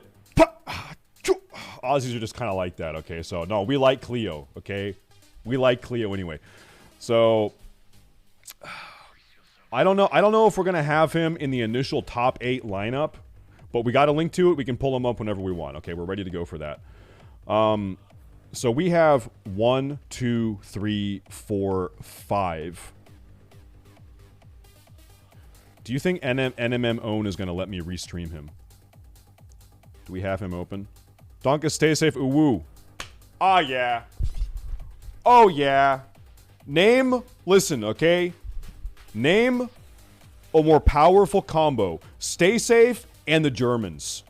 Hold up. Actually, don't name that one. Actually, I retract that statement. But anyway, we're going to be good to stream him anyway, okay? We're good. We like him. All right. Okay, so we're good. So I want to have Fort Horde in there. 1, 2, 3, 4. So we have 1, 2, 3, 4, 5, 6. Need 2 more. Need 2 more. I like Jordy. Maybe we just throw in. Let me take a look at Warcraft logs again. Let me take a look here. Maybe we just throw Jordy in there. How did Exodus not? Let me scroll down. Dude, Warcraft logs is like giga lagging today. So you know, there's like 10 million people on Warcraft logs right now. Yeah, so this is not gonna fucking load. Well, I wish I didn't try to do that, because now, come on, load it up, load it up, load it up. Yeah, guys, read what Nomi says. If you guys have any other really good guilds you think are gonna absolutely pop the fuck off today, drop a link in the chat. Say what guild it's for, and then drop a link. Because it's good to have a really good coverage of guilds. We can only start with 8, but let's say one of the 8 guilds we have initially isn't doing so well, we can swap them out for a different guild that's outperforming them. Okay, so we're gonna be swapping around quite a bit today, I think. Oh, Newman. Yeah, of course I want to have Newman. Yeah, of course we're gonna have Newman. Okay, so that's 1, 2, 3, 4, 5, 6. 1, 2, 3, 4, 5, 6, 7. I need 1 more up here. 1 more up here. Criteria's Fusion. I think if we're watching Fusion, I want to watch Jordy. Do we just call the 8th guild Fusion? Do we just put Fusion in? Maybe. Okay. Let's have Fusion. Let's do Fusion. Oops, my bad. Let's do that, and then we can change stuff around as time goes on. Okay. Okay. So Sunkt. Oh yeah, Sunkt is the. Oh yeah, dude, Sunkt. Shit. Yeah, no, they were number 9 last year.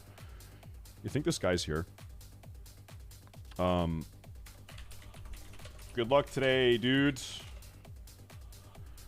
Does he have a Discord? Can I join his Discord? No, he doesn't have a Discord, so I'm hoping he reads his Twitch chat. Good luck, and Race World first, it's going to be hard to beat Merlis. Yeah, listen. I don't know if you guys have checked the betting odds, if you've checked on the sports betting websites, but the big money is on Merlis today, okay? The odds are like 100 to 1. Merlis is... Everyone's putting money on Merlis. Merlis WoW in the chat. He's going to be getting world first everything. He's going to take everything and leave nothing. True.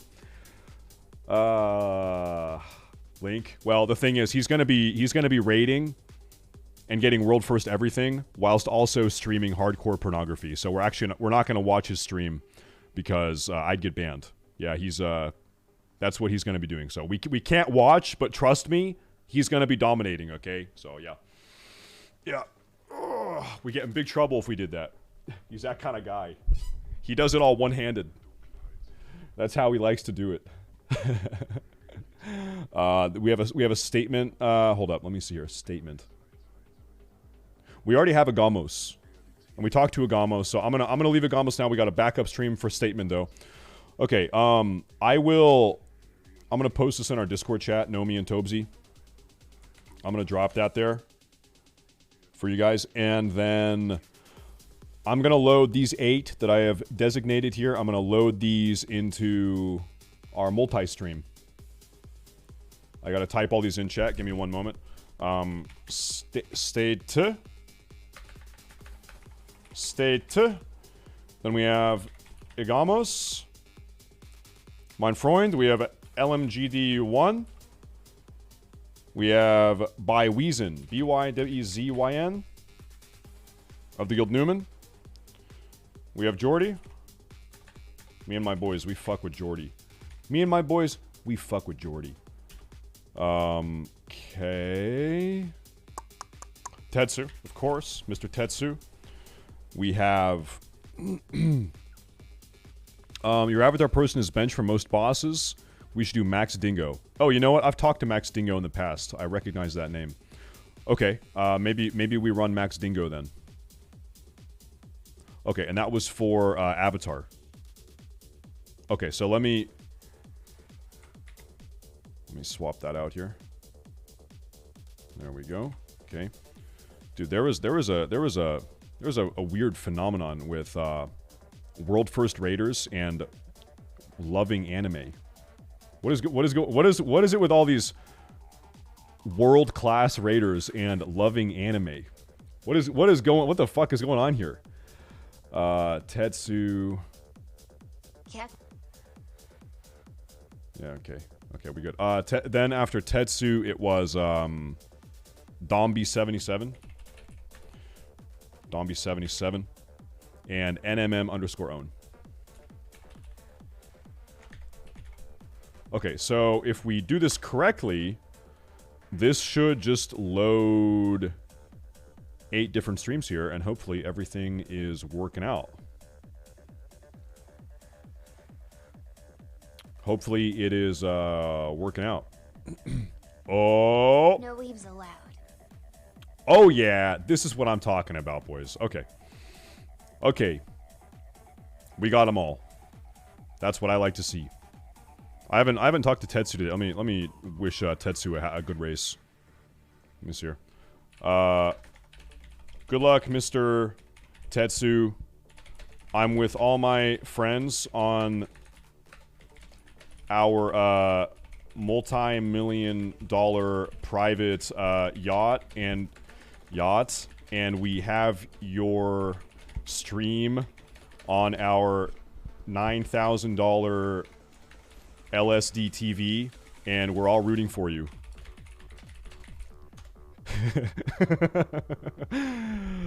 Good luck, Mr. Tetsu. Good luck. Yeah, it's the LSD TV.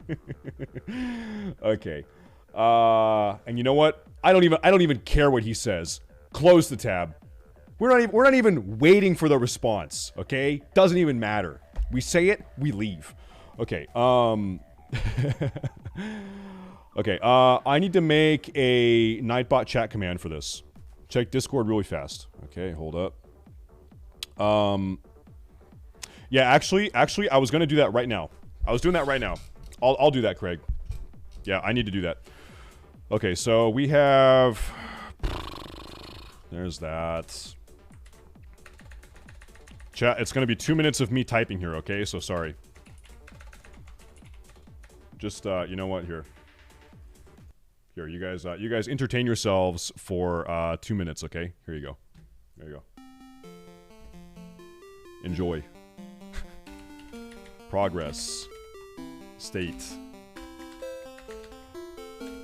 We have statement. We had Igamos. There you go. We had forget. was LMGD1. I'm just gonna start copying these.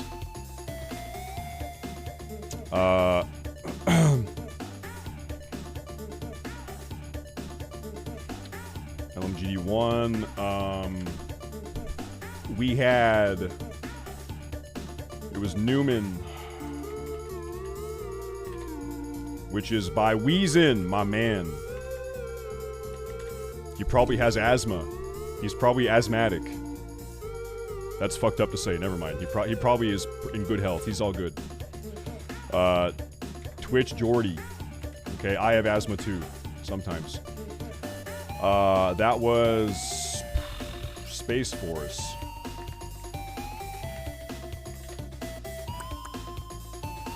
Mr. Tetsu. Tetsu the Betsu. Every Betsu is on Tetsu. Then we have Welcome, which is Mr. Dombey and Fortahorde. Okay, are we gonna do that? Stop. Dombey. 77. Is twitch.tv/NMM_own the Germans. We have 2 German guilds today. Exciting. Okay, this is our Nightbot command. Good. Chat, do we really even care about World First ULDUAR, or should we just go play a Donkey Kong Country 1994 or Nintendo 64 playthrough? Should we just go play Donkey Kong Country? Does that sound good? Yeah? Fuck this whole Race to World First thing? Okay. Nightbot, streamers. Okay. Alright, chat. Hit me with an exclamation point, streamers in the chat. I want to make sure that this works. Does that work? Yeah, see? Look at this. It works, and it actually pops up with a link to State's stream, because it's the first link. And it's like the fucked up crack fox. It's the fucked up crack fox. Okay, that's good. Okay, yeah, let me respond to Max rules. I'm gonna send him this image. Hold up here. Yeah. This is the for the day. Yeah. You can also re-stream if you'd like. All good. Okay. That's good. I think we're good. Let's actually talk about that image real quick, guys. I'm gonna break down for you guys what even the Race to World First, which Max, Liquid Max DM'd me asking what are the rules for the Race to World First ULDUAR today, and I think he might even restream my stream, maybe. So he's going to be watching today. Mr. Liquid Max himself. I'm going to close all of these individual streams. Liquid Max, yeah, he's half Max, half Liquid. He's made out of water. He's a liquid man. Okay, let me close these. So, boys, the Race to World First ULDUAR has some very interesting rules, and these were decided, I think they were voted on by the community, and these guilds don't actually need to technically kill every single boss that there is. This is really the lineup. This is what you're going to see today with almost 100% certainty. Some things could change a little bit, maybe, but this is really what it is. Per the Warcraft logs rules, the only bosses these guilds have to kill are, and I'm going to unpackage this here in a minute, but the only bosses that Warcraft logs mandates are Assembly of Iron hard mode, Yogg-Saron Zero Keepers, and Algalon the Observer. Okay?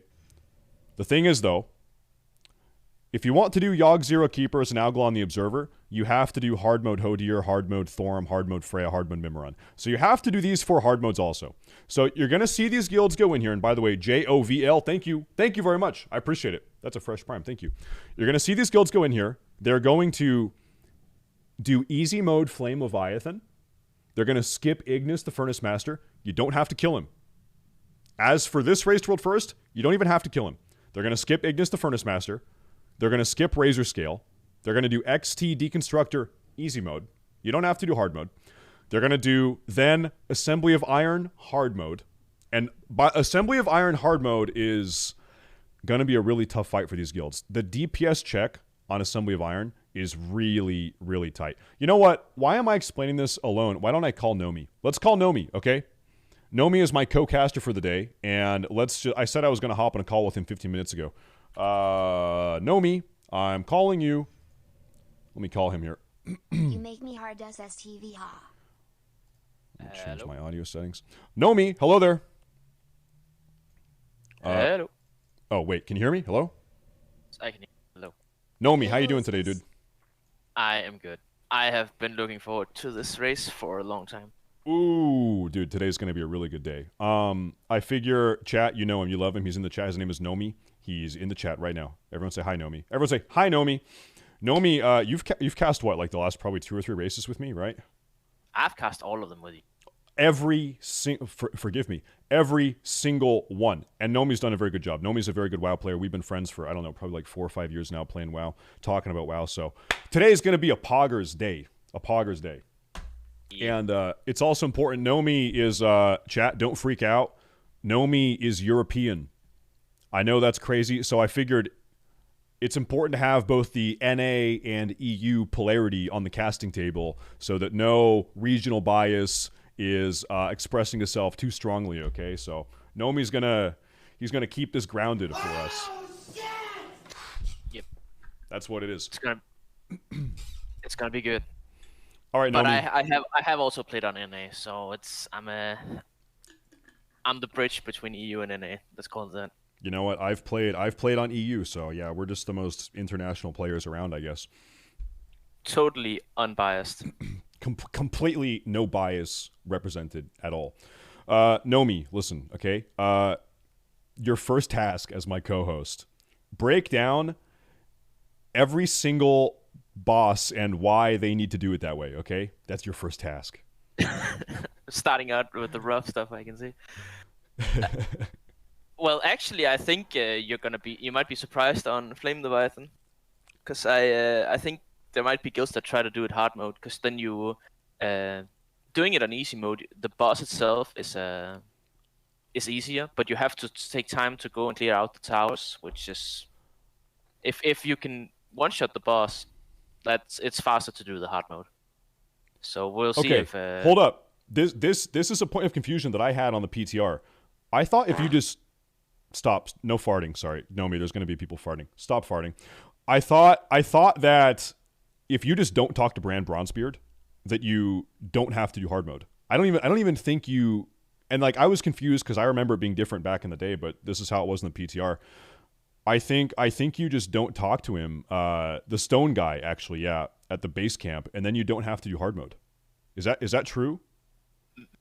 And I was under the impression that you had to kill the towers. That's how I remember doing it back in the day. So maybe I'm misremembering. Yeah. That was my memory too. And then on the PTR, it's like it wasn't that way. So if it's how it was in the PTR, I think every guild does easy mode. They definitely do easy mode. Then they do easy mode. Yeah. Okay. Yeah, because if it was how, like, this is like this weird Mandela effect timeline shift where, dude, I'm with you. I swear back in the day, you had to do the towers to activate easy mode, and if you left them up, then it was hard mode, but I guess not. But given it is what it is, these guilds do easy mode, and then they skip Ignis and they skip Razor Scale, right? Yeah, they're for sure skipping both Ignis and Razor Scale. There's no reason to do them for the race. So they skip those. Other than if you wanna flex and do everything and every hard mode, but I doubt they're gonna go for that. You know, well, Ignis and Razor Scale and Aria, these are the 3 bosses we might see guild skip. these bosses don't have hard modes, right? They just are what they are. Same for Kolagharn. It's just one difficulty boss. Now, these 3 bosses that we might see guild skip, Araria, Razor Scale, and Ignis, these guilds could technically skip these bosses per the Warcraft logs rules, but also at the same time, you are missing out on 3 bosses worth of gear that you might want to have on Algalon, or when you're trying to make the DPS check on Hodir, or when you're trying to make the DPS check on Yogg-Saron. They might just do it to get more gear, right? That is a possibility, but I don't think they're gonna go for that. With how many, like, what is it gonna be per boss? It's like, what is it, 4 pieces of loot?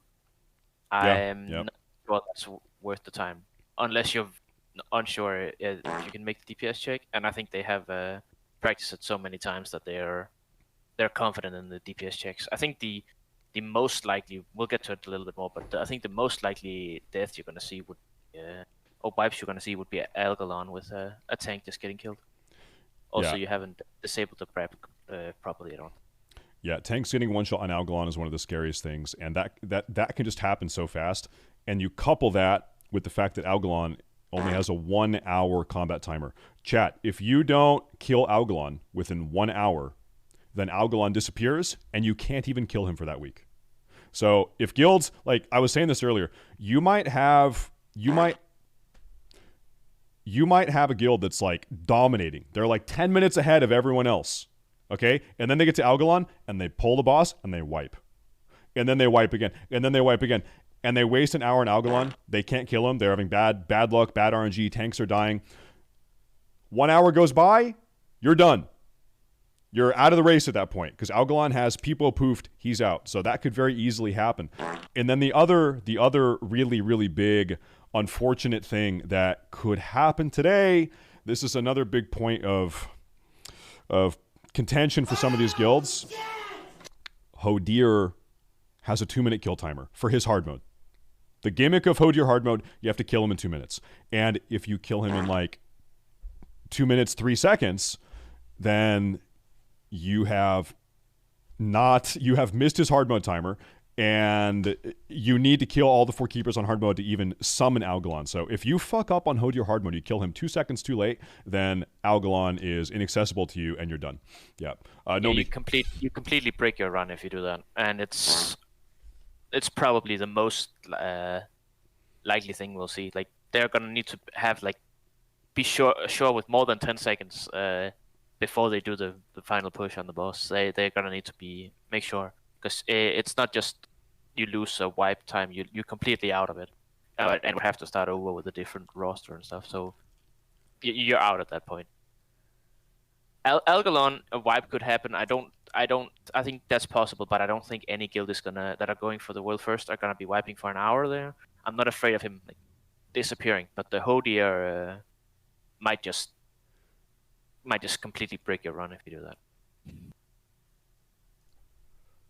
Yeah, that would be rough. That would be very, very rough. Chat, we have disabled the fart noises. I'm sorry. Today is a fascist. Yeah, so what? Yeah, then what? Yeah, you're going to call me that? So what? No farting for you. No farting for you. How do I turn off the honk? Sorry, I missed the honk.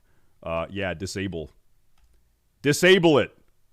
No more spending good boy points for the rest of the day. You guys have lost the privilege, okay? You've lost the privilege. Sorry, it is what it is. Okay, anyway, yeah. It is. Let me go back to the sheet here. It is hard mode Hodir where you could have a colossal fuck up. Like, the DPS check is so tight that you might have a guild that's pumping. They're like, we're gonna make it. Everyone keep pumping, and then they kill the boss. They kill hard mode Hodir 2 seconds too late, and they're not in the hard mode window anymore. And it was like too close. It was too late for them to stop the DPS, and now he's dead, and they missed the hard mode window. And then automatically, you can't do Yogg Zero Keepers, and you can't do Algalon. Or actually, you could still do Yogg Zero Keepers, but you couldn't do Algalon anymore. And if you can't do Algalon, then you're donezo. That's one of the big problems. In order to activate the Algalon encounter, to unlock the room that he's in, you first have to kill Assembly of Iron hard mode.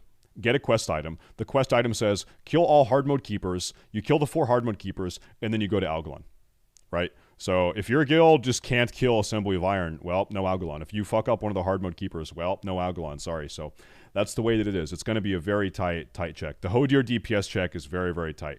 You'll notice, Nomi, though, one common denominator amongst a lot of these top guilds we're seeing race today is that a lot of these guilds have not been streaming their PTR practice. They've maybe been streaming parts of it, but not all of it. Like a guild like Progress, we haven't seen them stream once. Beef Bar, they're not even streaming their race today at all. And so I would say probably the two most competitive guilds today are going to be Progress and Beef Bar. That's my expectation. And Beef Bar isn't even streaming. So we have no idea as this goes on how Beef Bar is doing. No idea. So they could, Beef Bar could win today, and we're not even going to know it until after it happens. Then we'll say, okay, well, Beef Bar won. It is what it is. Yeah, that's and I think that's a likely outcome, because I know they've been putting in a lot of effort. The same goes for Progress and of course some of the other guilds, but I know Beef Bar are very serious about this. So it's a shame we won't be able to see their point of view. I'd love to see it. Yeah, and by the way, I want to clarify. It's you can't hate on Beef Bar for not streaming today. Beef Bar doesn't stream anything. It's not like they have streamers in their guild that stream every day and do stuff on stream, and then they're specifically not streaming ULDUAR because they want to be secretive. They just don't they don't have streamers. They don't stream anything ever. Period. No one in their guild streams anything. It's not ever. a streamer guild. Not a streamer guild. Yeah, they might have a rule: no streamers in the guild. I don't know. So. It's yeah, like I said, it's not like they stream other content. People in this guild are streaming other things, and then they're not streaming this one thing specifically. They just don't stream anything ever. So it's status quo for the Beef Bar boys. It is what it is. They have real jobs. Have you heard the Beef Bar conspiracy, Nomi? Do you know the Beef Bar conspiracy? No, let me know. What is it? The beef, and by the way, this is totally bullshit. Probably, but it could be totally true. Maybe. I don't know. The Beef Bar conspiracy, this is like the joke. This is the meme of Beef Bar, is that they have some Saudi Arabian oil prince that is paying 24 of the world's best classic gamers to carry him to world first achievements, to being a world first gamer. And so he's paying them 6 figures a year, each of them. And so he's paying millions of dollars every year to have 24 people carry him to world first. I don't even know how this rumor started, but that's what I heard. Probably total bullshit. I didn't know Multar was in Beef Bar. That's sick though. Who's in it? Sorry. Multar. Oh, Multar. Yeah, he's the Saudi Arabian billionaire. Yeah, that's him.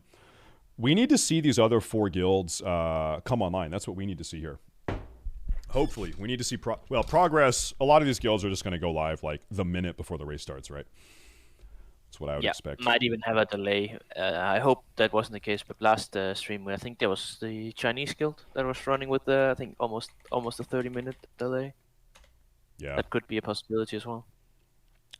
Yeah, that's true. I'm going to copy this list here. Yeah, we gotta see. Oop. I'm gonna have this up on my second monitor here, chat, so I can talk about the guilds individually. There's that. Okay.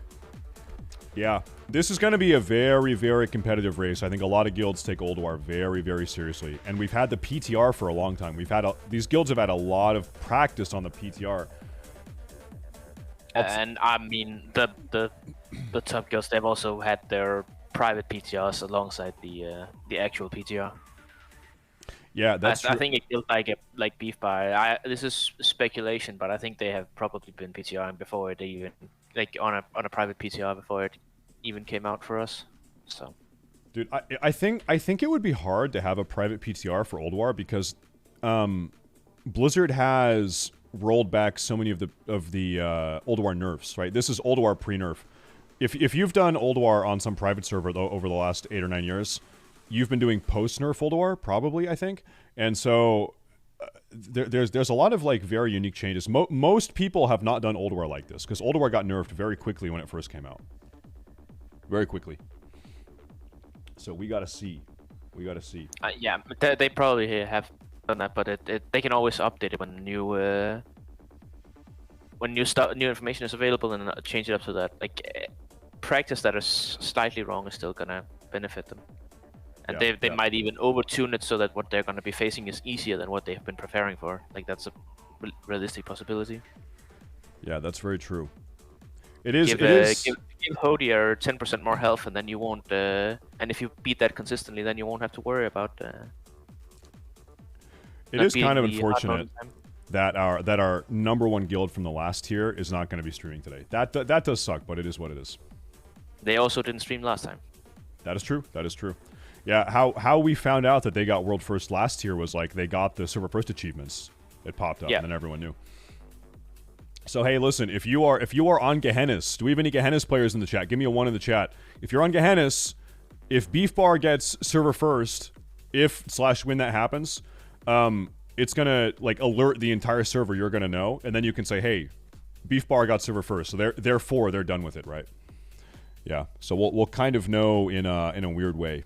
Yeah. Oh, Nomi, I'm gonna add you to this call with let me see here. I think we're gonna go talk to Salvdali and Sarth now, guys. Let me add Nomi to this call. Add. There we go. There we go. All right, Nomi, let's call these guys and go talk to them for like probably 10-15 minutes, okay? All right. All right, chat. We're gonna head over and talk to Salvdali and Sarth about what we're gonna be seeing today. I'm gonna start the call here.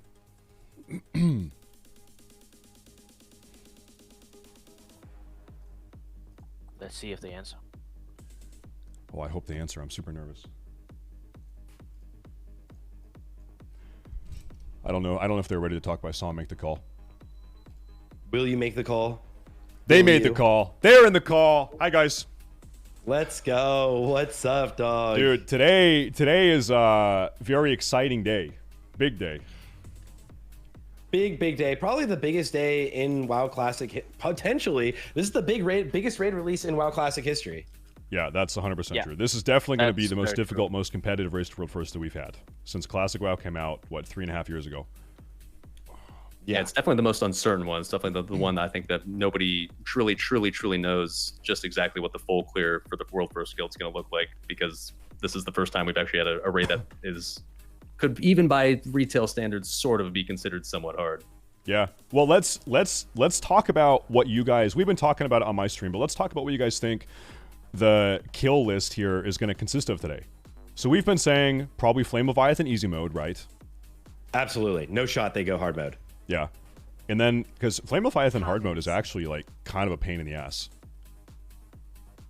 It is more of a coordination thing. It's an easy fight, and I think a lot of guilds, like any guild that's doing Race of World First, has done Flame Leviathan hard mode now, but it just is a waste of time. It just adds time, and every guild that's watching right now, or anyone who's watching and doesn't know if their guild should focus on Flame Leviathan hard mode, don't.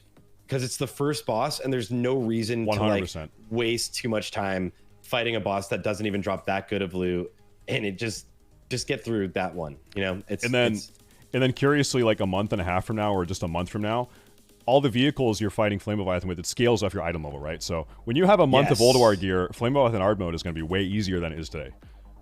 Way easier. Oh yeah, infinitely. It only gets easier. Yeah. Yeah, that goes for all of them, almost every fight, right? Yeah. Yeah, that's also true. Yeah. But for Flame a lot of fights right now like, are just like meeting that pretty tight DPS check, which right now in tier 7 gears going to be probably legitimately pretty spooky for some even like the world first attempting guilds. But we were talking about this. ULDUAR gear, it's going to be a joke. Well, maybe not a joke, but manageable. Dude, there's like the very scary potential where a guild is pushing Hodier hard mode today, and they're owning, they're pumping, and they kill him after 2 minutes and 3 seconds or something, and then they're just done. They can't do Algalon at that point, right? It's literally. I mean, I got to imagine. I think they call the wipe. Yeah, exactly. You call the wipe, but I guess technically you could kill the boss at like 2 minutes and half a second or something. Yeah. And you thought you were gonna get it, but I feel like even if you're cutting it that close, it might be time to just call the wipe because you can't risk just losing straight up right there, right? Yeah. Yeah, you might need to call for a wipe if you have 10 seconds left and it's like 5% because you don't want to risk it. Yeah. Like, you just wipe it and try again so you don't break your run. It's not worth it at that point. Like that is, if you miss it, it's over, right? You obviously can't get Algalon. It's just done. So there's no point, I think, if a guild is getting too close. Maybe you push for it. Technically, at least on the PTR, you were able to kill him after the animation went out where he was like shooting his frostbolt to break the hard mode chest. You were able to kill him in after that, so you had like 2 minutes and like 2 seconds or something.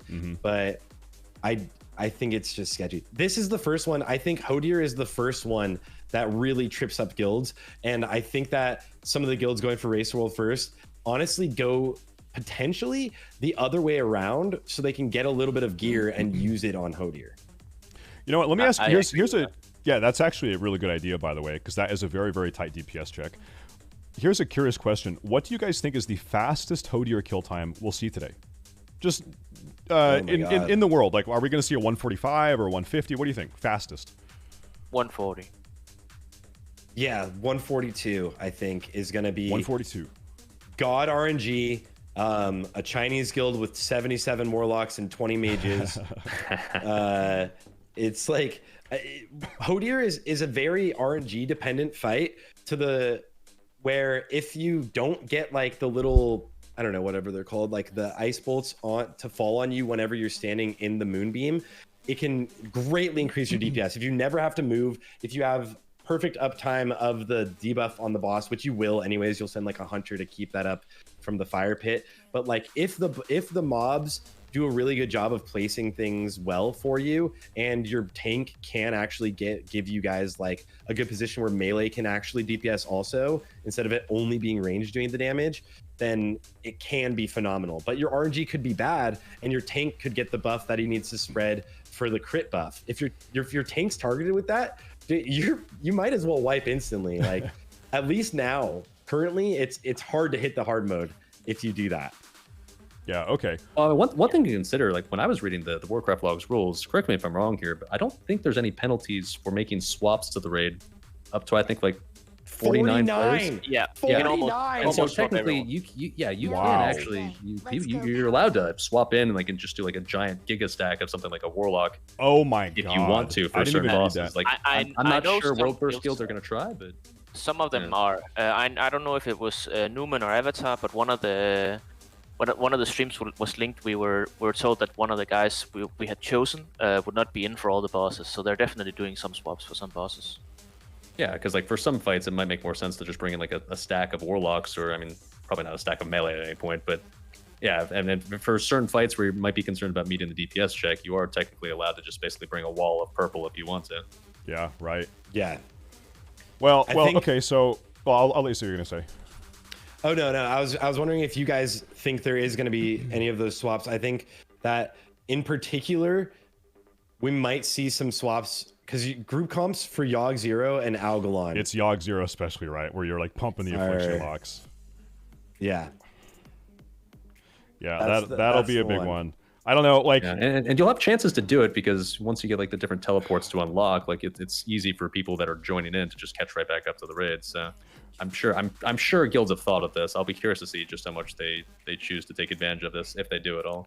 Another curious question: when we get to Yogg 0, what's the most affliction warlocks do you think we see on one of these rosters? Are we gonna have 10 afflocks or 8 afflocks? What do you think? I think 9 in a demo. 9 in a demo. 9. The purple wall. Why not? Why not? Like, why not? I could see it, but Beef Bar brought what 12 unholies to their next progression run. Something like that? And then what did Beef Bar bring to BT? Beef Bar brought like 13 warlocks to that. It is possible. Something like that. Yeah. It's definitely possible to see a ridiculous stack, and then we're gonna see. Don't worry, Reddit is gonna be like, warlocks need nerfs now, and I'm gonna laugh.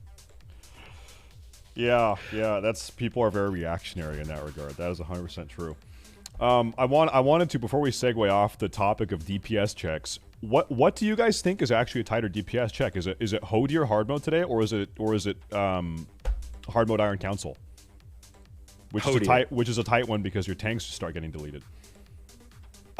From experience, having done it multiple times, Hodier 100% is the guilds now. I think will get. I don't see any of the guilds racing for world first wiping on Iron Council. Now it's more. It's honed out pretty close. The hardest part is if you are killing the second to last boss, Rune Master Brundi or something.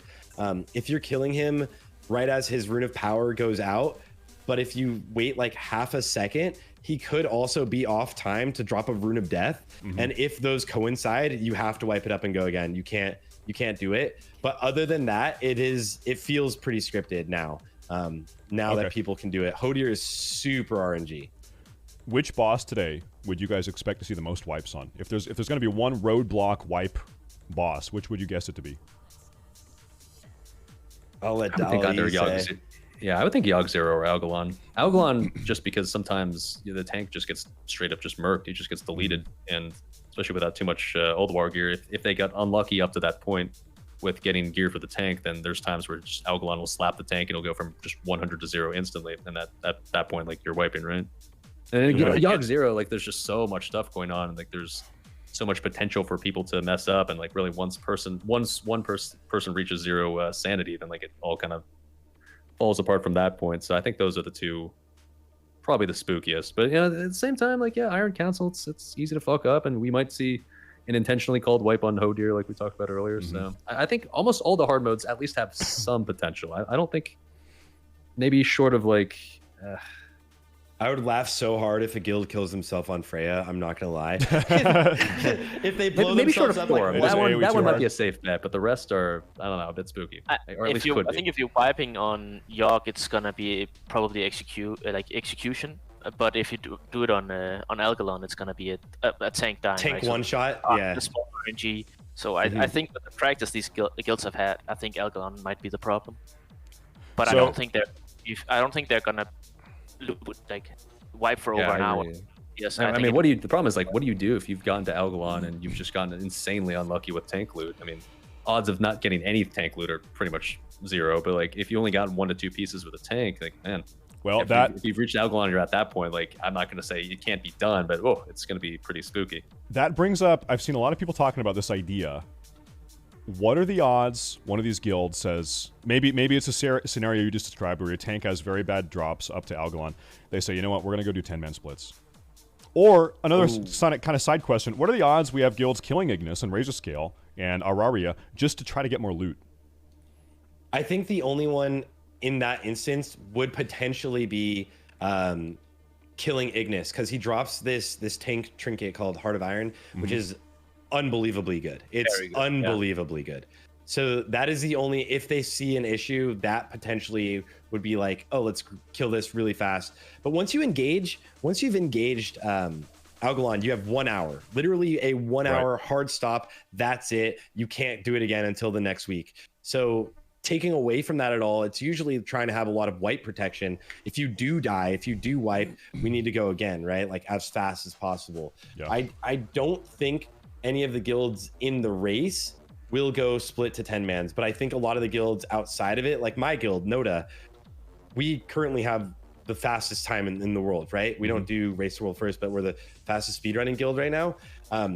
We just do 10 mans first, and it just makes the 25 mans so much easier. Every guild that's not racing, there's no point to going straight into 25 man. You should do 10 man splits.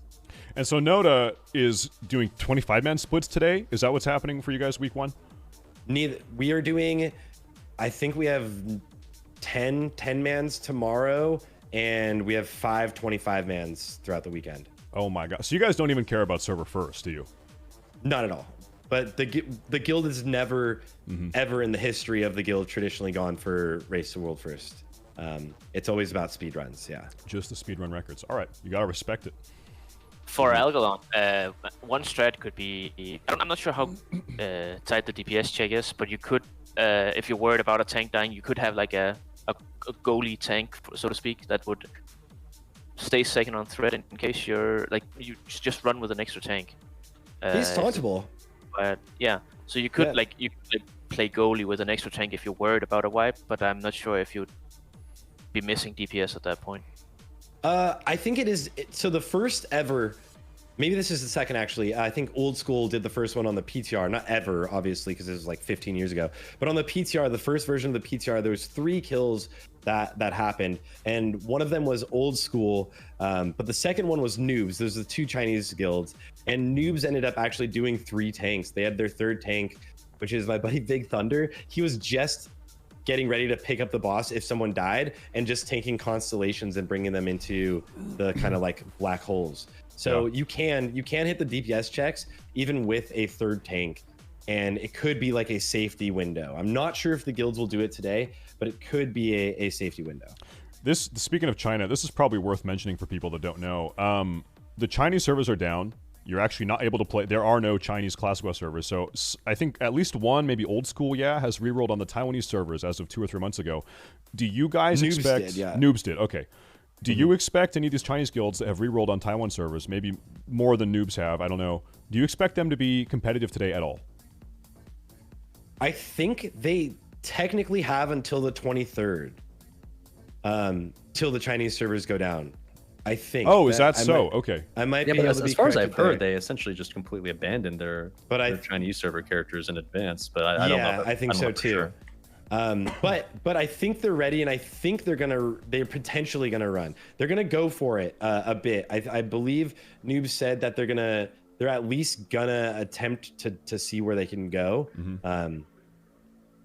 And I think Old School might also, but they are at a massive disadvantage. In that note, one of the guilds that was at a huge disadvantage, Insanity, was the third of the guilds that killed actually Agulon on the PTR in the phase 1, and they were nowhere to be seen ever before. But that's because they were a full private server guild that re-rolled on fresh servers for like Nax and stuff, so they couldn't be in the race. So they're actually like my sleeper pick for who's going to be able to take it. They're going to represent pretty hard. They're a really solid guild, very clean, and they were at a huge disadvantage completely starting over before the actual race started. Yeah, now is when you would see some of those maybe fresh start private server guilds that came from the private servers kind of stepping up a little bit. We got to see. Yeah, they haven't really been all that prevalent up to this point in Wrath. I was actually surprised that there wasn't really any Wrath P server guilds going hard for the tier 7 race. It'll be interesting to see if that changes for this one. I guess you have Beef Bar. Does Beef Bar count? Well, Beef Bar's been here since TBC. But they were, exactly. They were a TBC P server guild, but like, does it count? That's my question. Does it? Well, I mean, at that point, if we're just saying if it's a private server guild. I mean, Progress is a private server guild. I think it's specifically Wrath guilds, though. I haven't seen really any go hard. Up to this point. I know quite a bit of Forget is Wrath private server, but I'm not sure how big a part of it is. So there's a lot of the guilds that I think will have a crazy, like a very solid chance in this race. That beforehand it probably was just Progress versus Beef Bar. I mean, Old School, just like usually China doesn't participate in Race to World first, and then in Sunwell, Old School came out of nowhere and was like, yeah, we did it. Yeah, they were so fast. Yeah. So I'm really excited. We were actually talking before we got on the call with you guys about some of the guilds like Beef Bar potentially not streaming it. How do you guys feel about any of the guilds that might not stream the World First and how it affects kind of the community? Beef Bar is confirmed not streaming. We spoke to Beef Bar is not streaming. I think here's the thing, like it's not like Beef Bar has streamers that stream other content and then they're specifically not streaming this because they want to be secretive. They just don't stream. No one streams anything as far as I know, right? So it's status quo for them to not stream. So I don't really think that you can be too mad about it just because this is not some strategic decision. They just don't stream ever, right? So it is what it is. Yeah, it's a bummer. We were just talking about earlier how anticlimactic it would be if Beef Bar ended up winning. And I mean, technically, I guess you could say this happened in Nax as well. But for this race specifically, for this race though, specifically with how much anticipation there is for this one, if they do end up winning, and I would assume there's at least a decent chance they will, then it's because it'd be fascinating to watch whoever ends up getting world first, how they approach Algalon and how cautiously they play it. So we'll see what happens. Hopefully, I mean, I wonder if they'll even live log. Not publicly, I don't think. Yeah. They're like the one retail guild essentially, right? Like they're the Echo or Liquid who's like their roster is getting paid, at least from my understanding. Did you hear that, dude? We were talking about the Beef Bar conspiracy half hour ago. What I heard, and this is probably total bullshit, I don't know, that they have some Saudi Arabian oil prince that's paying them all 6 figures. He's like paying 24 people to boost them to world first. That's crazy. That's the rumor, though. I have a hard time believing the rumor mill of the conspiracy theories. I don't know. There was plenty of rumors that flew around with Onslaught back in the day that were insane and on that sort of level of craziness that weren't true. So I'd have a hard time believing that one. Actually, listen, I've got one random guy in chat that says it's me. I'm paying them, so it's confirmed. Actually. Oh, there he is. There it is. Yeah. He's just dropping all of the big bucks for the world first. It's possible. Like I heard it before, and I'm pretty confident they do get paid. I don't know how much it is, but they do get paid. Because I've heard it confirmed from people in not firsthand, but like secondhand. Like so. I think they do get paid. Who's filling out the checks? Like who's got the money? What do you think the motive is? Bro, I think that's what I would want to know. Like the with this rumor is conspiracy he's theories, just like, rich, and he's like, Yeah, I but want what- a team that wins, but I don't care about like showcasing it. I just want to be the best, right? It's like, You know what, imagine dude? being that rich, dude. If you have a professional guild that's being paid, like why are they not competing more for like speedruns Dude. though? Like me just paying a guild to compete once every few months for like a progression. You race know what just it seems is? It's probably some hard guy to that buy. owns a restaurant called Beef Bar. He's like trying to promote his restaurant. Come down to the Beef Bar. It's in Dubai, and you're like, Yeah. oh, I love that place.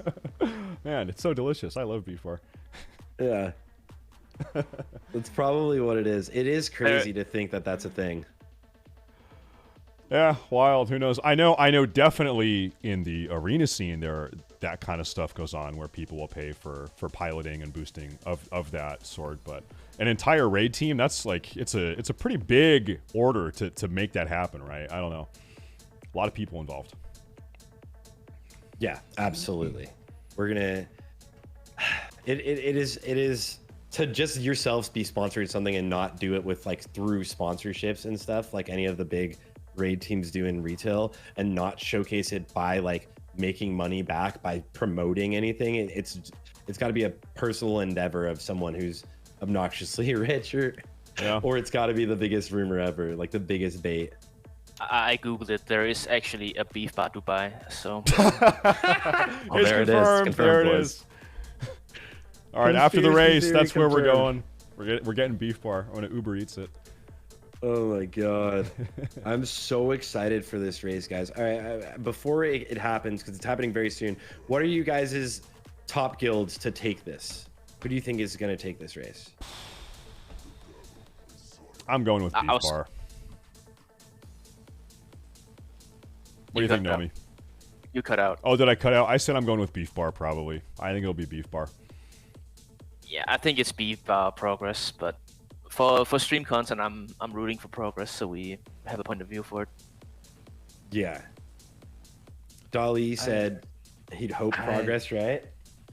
To me, I'd put almost even money on Progress or Beef Bar. I think between those two, it's hard to say. I don't think, if I had to guess at least, I don't think one's got a major advantage over the other. That'd be my guess. I think that's fair to say. I think they would both spend the same amount of insane amounts of time on the PTR. So both of these I'm guilds, sure. maybe they're the only two guilds that have not done any PTR streaming at all. So unless you've got an inside source, I guess we have no idea how they are performing on the PTR. Yeah. Might be a little information about that. Yeah, Dolly did some of the PTR with Progress. Okay. And I would also, my sleeper though, I just want to say, my sleeper pick is Insanity. I hope, don't let me down, guys. Mm-hmm. Insanity, come on. It would Out be of so nowhere. fun. It would be so fun. Yeah. Yeah. But yeah, that'd be Dolly, pretty cool. Dolly If- had if some anything, like, experience. I'm rooting for maybe an NA guild to mix it up because it's been a while since an NA guild has been in the competition or has been in the conversation when a race has happened. So I'd love to see either like Fusion or Statement or someone come out of or not Statement, but Fusion come out of the woodworks to maybe be competitive. Rain has got the number one max Space Force, speed run at the maybe? moment. Yeah. Space Force probably too. I don't think Space Force is running going with ultra the hard. Fury Warrior. I mean, I think that's Yeah, from what I that's heard. a fat Tetsu one. was talking about how like if once they get to Algalon, they were just gonna like go and do 10-man splits. So if you're trying to go for world first, I don't think that's something you can realistically plan for. Yeah, I think I think yeah. If there's no way you could be like, all right, we just want to make sure we get Algalon down, so we'll go and get more gear, which is literally what we're doing, right? It's like let's just have it clear because we're doing so many splits right away. it's like you have to go and do 10 mans first and get the gear. It's so strong. Dude, the step up in item level between Nax and ULDUAR gear is actually quite insane. ULDUAR gear is very, very good. Especially with it being buffed. Insane. Like each item you get feels like such a ridiculous upgrade. It is actually so strong. I looked at it from warrior point of view, and the except for the Kel'Thuzad weapon, the one-handers has the same DPS in ULDUAR as the two-handers in Nax. So it's absolutely insane difference. Well, yeah, it begins to make more sense why the power creep of Wrath is what it is. You see people at the end of the expansion doing like 8 times the damage they're doing now. It's just the difference in gear between the different tiers is just absurd. Yeah. And now it's even more absurd than it used to be because the hard mode gear has been buffed. Yeah, exactly. Yep. We've got 5 minutes before the race starts. Could happen sooner than that. 4 minutes. So I think we should split up, guys. I'm gonna let you guys go, and I'm gonna go to the bathroom before this gets going. So thank you guys very much for talking to us. Yo, love you guys. Yeah, you guys have a great race. Have fun. Yeah. Enjoy the race. Fun with I'm sure we will. Yeah, have fun, guys. Dolly, I'll call you again in a second. Okay, sounds good. All right, chat. I'm gonna call Nomi here. I've got to go pee, so I'm gonna leave you with Nomi. Nomi. Nomi, how's your bladder? I need to go pee before we get going. Okay. You go first, I'll go second. All right, sounds good. Okay, Nomi, keep them company. Hello, chat. What are your guys' predictions? Who are you rooting for?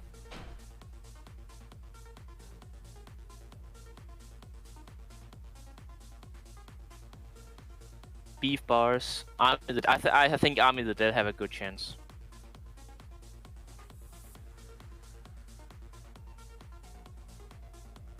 I appreciate you guys rooting for me, but I am sadly not running, so I'd be surprised. Yeah, one guy says he wants to see some wipes. I want to see wipes as well. I will be very sad if a guild goes through without a wipe. Like that would be loss for me. I hope every single guild wipes at least once. And I hope no one fucks up on Hodia and breaks their run. That would be heartbreaking, but I do want to see some wipes.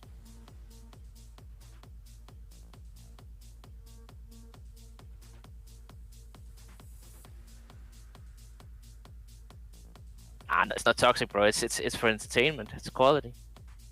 I'm curious if we're gonna see a US guild do well, like we were just talking about with the other guys. They haven't been doing so great on the races, but I think they have a chance. So hopefully we get a top 3 at least.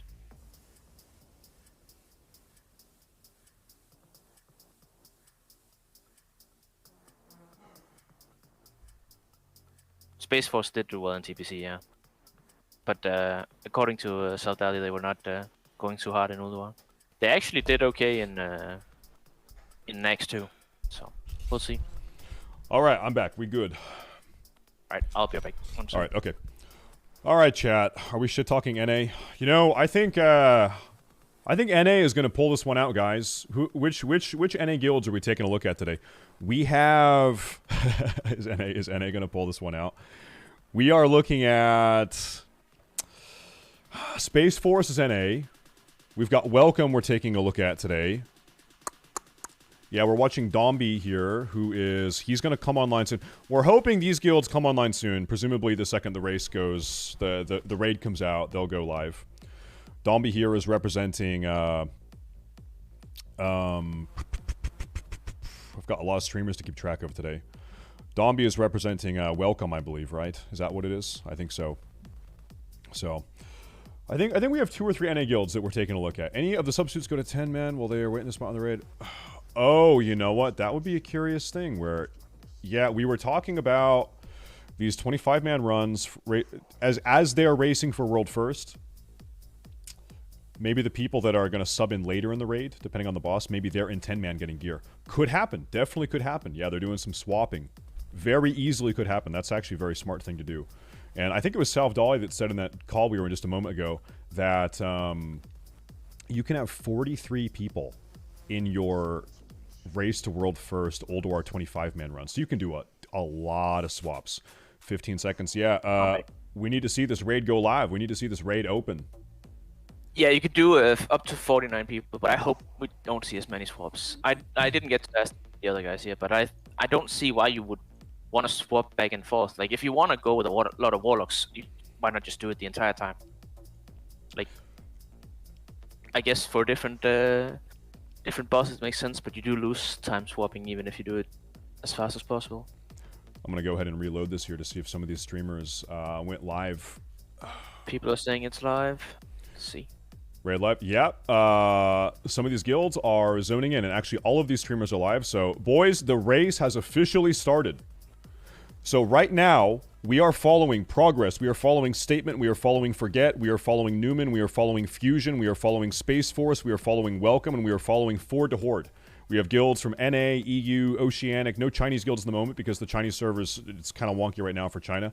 But the race is going on.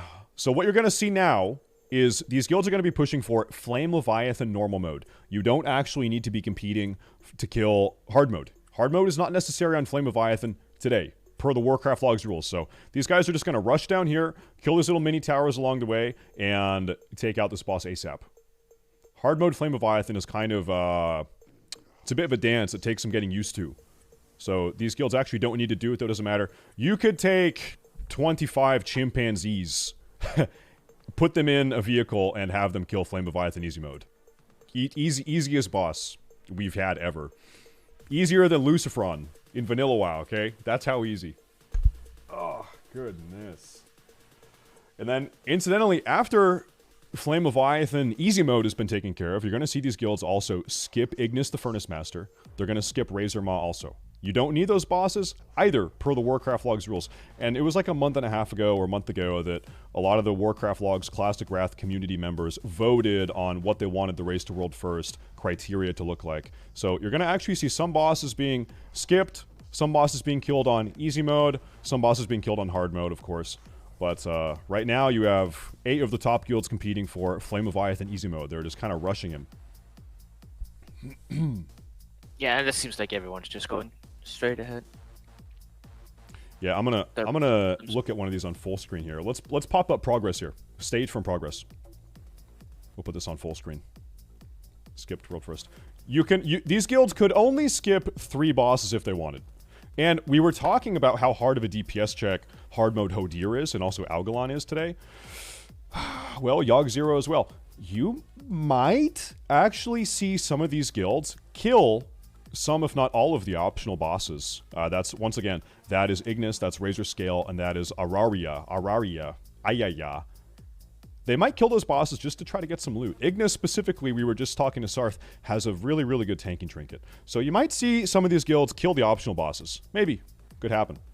They're starting a Flame Leviathan event here. It takes a minute or two. He does some dialogue, and then he's going to burst through the gate, and then you just kill him. Super easy boss. And like we said, these guilds are all doing easy mode here. Easy mode, Flame Leviathan. Yeah. Top right, we already have a pull. Yeah, true. This is LMGD from the guild Forget. Forget ahead. Let's go. So Forget here is running how many warlocks? We've got 7 warlocks here, 2 paladins, 1 mage. Now I've heard from dude. He's already at 33%. Like I said, they are just burning him down, kiting him through the fire, spamming the demo damage. I've heard from an anonymous inside source whose name rhymes with Relrem Run that they will be killing Algalon at least 45 minutes before every other guild. That's how dominant of a world first we'll be seeing from these guys. Okay, so it's gonna be insane. So I think they are actually. Right. I hope they're right. You hope they're right. I hope so too. That'd be great. That'd be great. I think the Forget here is actually the first guild to kill Flame Leviathan, dude. I'll keep an eye on Walker's logs as we go along, see if they're live logging. It's like we said, they're skipping Ignis, skipping Razor Maw, Razor Scale, whatever his name is. Don't need to do them. Kill the trash packs for XT. XT hard mode doesn't matter. We're not doing that today. It's not part of the requirements for World First. They're going to do easy mode and move on. They're spamming out the trash here. This trash is kind of like molten core trash in a weird way. You know what? It makes me wonder, these guilds that are like considerably behind by several minutes, they've got to be playing with a delay. They have to be playing with a delay. There's no way that progress, for instance, is like 2 minutes behind. It could be a difference in servers. We've seen this before with being a little slow to load on some servers. I think Forget is on one of the Horde servers. Is it Gehenna's they're on? Yeah, we have seen... This was most infamously happening during Blackwing Layer launch in Classic Vanilla, where there were servers that you couldn't even zone in for 10-15 minutes, or whatever it was, right, into the raid. So, based on logs, Rain was the first to kill the Flame Leviathan. So, I don't know if you have a Rain point of view, but they're also... Oh, I actually don't have a Rain point of view. I think we have Maltese. Can you drop a link in the Discord? I'm not going to swap it in. Every time I swap, I've got to like reload the entire page, and it's like 30 seconds of downtime. So we'll leave it how it is for now. Is it Maltese or Maltese? Is he Maltese? I'm trying to load up his stream, but Twitch is dying for me, so I'm not sure. Well, I think Forget, from our point of view right now, Forget is probably the furthest that we have on XT. They've got their first heart here. So they are absolutely pumping on the heart. They've got... They actually have not popped Bloodlust yet. And they don't have the Exhaustion debuff either. When are we popping Bloodlust on XT here? Anyway, they're burning the heart. They're not going to make the heart timer. The heart DPS check is actually quite tight when you have Nax gear, okay? In a month from now, it's not going to be tight, but right now it is. So they're not going to get that. XT's going down for them in 33 seconds. XT is a pretty easy fight. Your raid is stacked up. If you get one debuff, you move left out of the raid. You get another debuff, you move right out of the raid. You kill the boss, you kill the heart, easy clap. There's the third heart, I think, for them. You know what? We have Tetsu representing Space Force here. They're going to Ignis. They are not skipping Ignis. So they're probably prioritizing getting that tanking trinket off of Ignis. It's a bit of a gamble. We'll see if it pays off. They're doing the full clear. All right.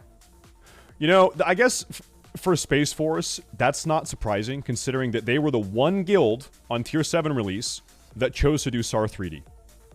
They said, we're doing everything there is. But did they do Flame Leviathan hard mode, though? Like, I don't know if we can You're tell. right. No, they didn't. No, they most definitely did not. They most definitely did not. We've got progress here pushing on XT. Getting their first heart. And now you actually have LMGD and Forget. They are in the inner chamber of ULDUAR. I see for the Horde, which is our German guild we're tracking today, they have not... Dude, are they doing hard mode? For the Horde, they're taking quite a while. They might be doing hard mode. Flame Leviathan for the Horde here. The Germans are prepping up a lot. Yeah, that's sick if they do that. They're getting a lot of this juice. They're getting a lot of chug jugs on the ground here. They're getting ready to drop into Tomato Town. If they do all hard modes, all bosses, that's pretty based. Yeah, I'm thinking based. We also have, this is Buwiesen representing the guild. Newman here, they are pushing into the antechamber of ULDUAR, heading towards the next guild. Once they take the teleport into the interior of ULDUAR, they're pushing for hard mode Iron Council. Hard mode Iron Council, actually quite hard boss with the gear level that these players have. Quite a big DPS check in phase 3. Where pretty much why it's a DPS check is because the boss, it's like every 30 seconds ago or so, he just one-shots your tank. So you've got to kill the boss before he one-shots all of your tanks, pretty much, is what it is. Back to Forget. Yeah. Our man LMGD1. If you don't have any more tanks, then you're fucked. Then you're fucked, is what it is. Rain also just got XT down. They're heading inside. There's that, okay. Now they're just working through a lot of these guilds are working through the trash here on the interior of ULDUAR. So I wanna go back and take a look at Tetsu. Tetsu, they are 100% pushing Ignis. Very curious. So it'll be curious to see, are they only doing Ignis to get the tank trinket, which really is quite a big help, especially for some of the later bosses, Algalon specifically, or are they going to go do Razor Maw 2? If they're doing Razor Maw, then they're definitely not going to get world first. almost certainly not getting world first, but they're I guess maybe they have their own criteria. They're trying to be the first guild that kills every boss. Maybe we got to see what they decide to do. Yeah, it's raise a scale, yeah. And I hope they do, but I hope they do go for the world first. But we'll see. I think they're probably just doing the full clear. You know, they're if what Navdali said was right, then they're doing 10 mans before Algalon, but we'll see. Yeah. You know, Space Force is, I think, the only NA guild we have on our top 8 we're watching right now. They've got the NA philosophy. Listen, brother, if you're going to do a job, you do it right. We're killing every boss. We're going to make sure we're not going to wipe on Algalon.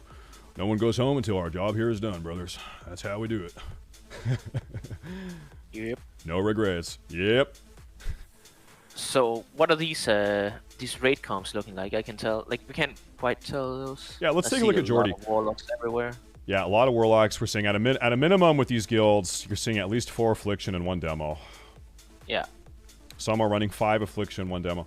And then, of course, we might see more affliction warlocks subbed in later on once we get to Yogg 0, where affliction warlocks really are just super, super good, specifically on that one fight. I know. Well, okay, affliction warlocks are good on every fight, but they're really good on Yogg 0. Yep. The range specifically compared to melee, and then just warlocks just pump with multi-target, so it's really good on Yogg 0. Yeah, well, another big okay. Let's tune in to Forget LMGD1 as they are doing Iron Council hard mode, which is actually quite a brutal fight. So, curiously, you've got, what is this, 7 people offline in their raid. Maybe this means they've got 7 substitutions that are logged off, ready to go. Those might be potential subs. You see, one of them is a Warlock, we know that. All right, they're standing in the power circle, the runic circle, doing extra damage, and they are pumping down, that's a lot of AoE damage going out. So, how many Warlocks are they running? They are running 7 Warlocks. 8. 8. Right? Do they not have a 7 or 8? I can't tell quite 7. by the... 7. On your stream, yeah. 7. Look at this elemental shaman absolutely pumping off. It's a bit of a cleave fight, so I guess it makes sense, but they've got the big purple wall in the middle of this DPS meter. To all of the unholy death knights that were screeching about your DPS being nerfed, well, here you are. Seems like everything is still fine. Just do your rotation, lol. Just do it. I want to take a look real quick and see which other guilds are on Iron Council here. So we have Bewezen of the Guild Newman. They are just about to engage hard mode Iron Council. We're seeing progress. They are now contending for Iron Council alongside Forget. You kill Brundir first. Now, the reason why some of these other bosses are being done on easy mode, some bosses you're skipping, you need to do hard mode Iron Council to start the quest, which allows you to summon or to get into the room of Algalon later down the road. You get the quest, you can do hard mode Iron Council, gives you a quest or gives you an item. It sends you to go kill all 4 keeper bosses on hard mode. That's Hodir, that's Freya, Mimiron, Thorum. And then after you kill the 4 keepers, then if you wanted, you could go do Algalon at that point. But I think after the 4 hard mode keepers, we probably see these guilds go do easy mode Vezax. And then I think we go see them do Yogg 0 and then Algalon last, probably. Take a look here. We have not had any guild actually kill hard mode Iron Council yet. We see Fusion is just about to pull. Space Force are going to raise a scale. Space Force is doing the full clear. They're going all in. World first? Doesn't matter. We're doing the world first full clear of the raid. So I'm trying to figure out right now who is further along here, Progress or Forget. Progress is halfway done with the second boss. First boss is dead. And okay, we're gonna stick on Forget here. This is phase 3, the third part of the fight. This is where tanks start getting one shot. We're sticking right here. We're gonna watch this. For Rain slightly behind. They're just about to finish the second ad on Iron Council as well. So far the different guilds are very, very close. So most definitely, we're gonna see LMX die here. He will die. There it is. Now he's dead. And that's Soulstone. He's got a Soulstone. He's holding it. He's getting back in. So like I said, your tanks on this phase, the final phase of this fight, it's a DPS race. You've got to kill this boss before he one-shots all your tanks. It's pretty much how this works. And yeah, you can use a B-res on a tank, you can soulstone a tank, so you can fluff yourself up from having 2 tanks to, 2, 3, 4 if you've got B-reses for them or soulstones for them. He's at around 20%. So they have 7 warlocks in the run, so they can just rotate soulstones. If you look at LMGD, he already got a new soulstone, so if he dies from the next one, he just goes, revives again, goes back, the boss is tall on the down he goes. Easy peasy. But they got it. And he dies again.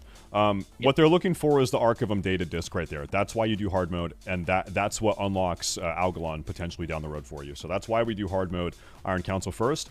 I'm going to pop over here. I believe that Progress is probably next up to be killing this boss. The final phase of Iron Council is a very interesting fight. This is where a lot can go wrong. Look at, there's like 7 Infernals on the ground. Look at these Affliction Warlocks. This is actually disgusting. Good God. Doing 10k DPS. 10.7k DPS, this guy. Yeah, the cover makes it so we can't see the DPS meter. Oh. It is what it is, I think. Rain are now also killed Iron Council. Dude, Rain is going quite fast. Here's Progress. Steelbreaker's down. Not even close. Yeah, having 6, 7, 8 Warlocks, which you can just pump out a Soulstone rotation on your 2 tanks, really helps you manage this. We have Forget is pumping down on Kolagarn here. And Kolagarn does not have a hard mode. There's only one mode. It is easy. Not a hard boss, and you kill this boss to unlock the next chamber. What happens after Kolagarn dies, though, is going to be interesting, because you're going to see guilds that are skipping Araria, the roaming cat lady. We're going to be seeing guilds skip her, because she is not mandatory either. While Kolagarn is happening, a bit of a boring fight, let's come over here and take a look at Newman, as they are on the... They're on the final phase here. They just had a full raid wipe. Newman just had a full raid wipe on hard mode Iron Council. I'm telling you, we just saw 2 guilds one-shot him. Iron Council hard mode, at least this week when your gear is fresh out an axe, it can be a rough fight. It can be a rough fight. Let's pop over to Jordy of Fusion. They've got the Infernals down. They've got the Warlocks ripping damage. Let's take a look here. They're on the final boss of this encounter. You killed the first 2, you got the final one. The final one, phase 3 now, is where tanks just start getting systematically one-shot, I think about on a 30-second timer. But they've got him down at 20%. And they've got enough Warlocks to have a successful Soulstone rotation. There goes a tank, and he dies. But he pops back immediately. Boom, dies, he's back up Soulstone. There, and they're definitely going to kill him here. They've got him down at 15% or so. The entire raid is alive. Not a problem. Man, Warlocks are just something else this raid tier, I guess. Let's watch this boss die. I think their Druid tank is about to die. Down he goes. Or, sorry, Prop Paladin, I think. But he's going to get back up, I guarantee you. The boss dies. Oh, wow. Just at the very end. Oh, no! For Fusion! Bro, they were at, what was like 5% or something? That is rough. That is rough. Let's pop over here and take a look at Forget. So they are now progressing towards Hodir. So, and they're going straight to Hodir. They're not going to get any extra gear to beat the hard mode. They're just straight in there. So let's talk about that. Hard mode Hodir probably has the tightest DPS check in the raid today. You need to kill Hodir in 2 minutes. If you kill him in 2 minutes and 1 second, 2 minutes and 2 seconds, you are fucked. You are fucked. Yep. So you've got to kill him in 2 minutes or less. And so we were speculating that you might have these guilds. They might go do hard mode Mimiron, hard mode Freya, hard mode Thorim first, get a little bit of gear, and then use that gear to help them meet that DPS check on Hodir. But you have the absolute Sigma male, Giga Chad, hyper-based, red-pilled confidence of LMGD. He's just saying, no, we're going right in. We don't need the gear. That's how confident our DPS is. We don't care about it. Let me take a look here. We have, another guild, interestingly, this is for the Horde, our German guild. They are also doing Ignis. They must have killed Razor. They did the hard mode and on Flame Leviathan. Now they're doing Ignis. I think they're doing everything and every hard mode. Yeah. So. Yep. Okay, so they are not explicitly competing for world first via the Warcraft logs rules. They're doing a full clear everything. They're doing it the hardest way possible. Which is very base. Good for them. Good for them. They're not going to get world first on Warcraft logs, but still, you got to respect the play. Okay. Oh, hold up. Remember everything I said about Alpha, Chad, Giga, Sigma, Male, Grindset, Top G about LMGD? I was actually totally, completely wrong. They are moving on from Hodir, and maybe they're going to Thorim. I was actually totally wrong about that. They are change of plans. They're actually on their femboy high estrogen Grindset, and they are going to Thorim. Maybe, no. That's the smart play. Okay. That actually is a smart play. It makes sense. Yeah. Or maybe we go to Freya. I don't know. Looks like we're going to Freya. He's going to go ahead and pull trash and maybe bring it back to the raid. Speedrun strats. Does killing Freya, is that when you unlock the teleport there? Because that could be the reason for doing it first, in case you do have to wipe. But, Yeah. Yeah, no, that's probably the play. That actually probably is the play. Because as they're navigating around this chamber, they are trying to skip Auroria, and she's on the way now. So, how do they navigate this Auroria? What are they going to do? I think it's faint death pull probably. Oh, you know what? They might kill her. They're stacking up on the pillar. This is progress, by the way. They're stacking up like they're going to kill her. This is pull formation, boys. Do we take her out or not? That's interesting. I wasn't expecting. They're killing her. They're not going to be skipping her. She's not difficult, and it is loot, but of course it takes time. She's not difficult at all, but she does still take 3 minutes or so, right? So, but they're saying we don't want to deal with having to dodge her and walk around her for the next half hour as we do these keepers. We're just going to get her out of the way and maybe get a little bit of loot in the process. Yeah, running around her does take time as well. So yeah, that can be annoying. We just saw Newman a moment ago wipe on hard mode Iron Council. They're now progressing on Steelbreak again. They're back at it. We'll keep an eye on them. We'll see if they wipe a second time. Let's take a look at, real quick, this is Welcome, who is also on hard mode Iron Council on Phase 3 now. Phase 3 Iron Council, Nomi. Like, that is the rough one. It's a lot of raid-wide damage, and it's just tank killings. Yeah. It is scary. It is scary. But like we said a moment ago, having all the warlocks actually really does help a lot. This is Statement. They're actually heading over to Algalon. I guess they're just clearing this trash in front of Algalon. They don't need to do this right now. But just to our left here, out of frame, is the Algalon door.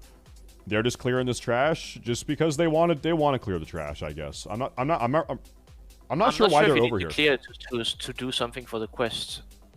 I think for Rain at least, Maltese did it and he's a rogue, so maybe he can skip that pack for now. But they kill that trash mob and then just immediately turn around. Are they farming BOEs? What's the plan? I don't know. Maybe they got lost. They forgot the map at home. No, there's got to be some intent behind that, right? They're just not going to get lost and do that. I think it is for the quest. Yeah. Okay. Well, back to progress. They're just about to take down Auroria, and like I said, she is really not a hard boss at all, given everyone knows what to do. I will say, unless your guild PTR'd, you're probably going to wipe for 45 minutes on Auroria, honestly. But once you get the hang of it, it's like, yeah, it makes sense now. We're never going to die on this boss ever again. It's one of those bosses. All right, down she goes. So now Progress doesn't have to deal with her patrolling around and trying to dodge her patrols as they work through the rest of the hard mode keepers. So maybe that is the right play. We'll see. We've got Statement on Kolagarn, blocking their path. Once again, super easy boss.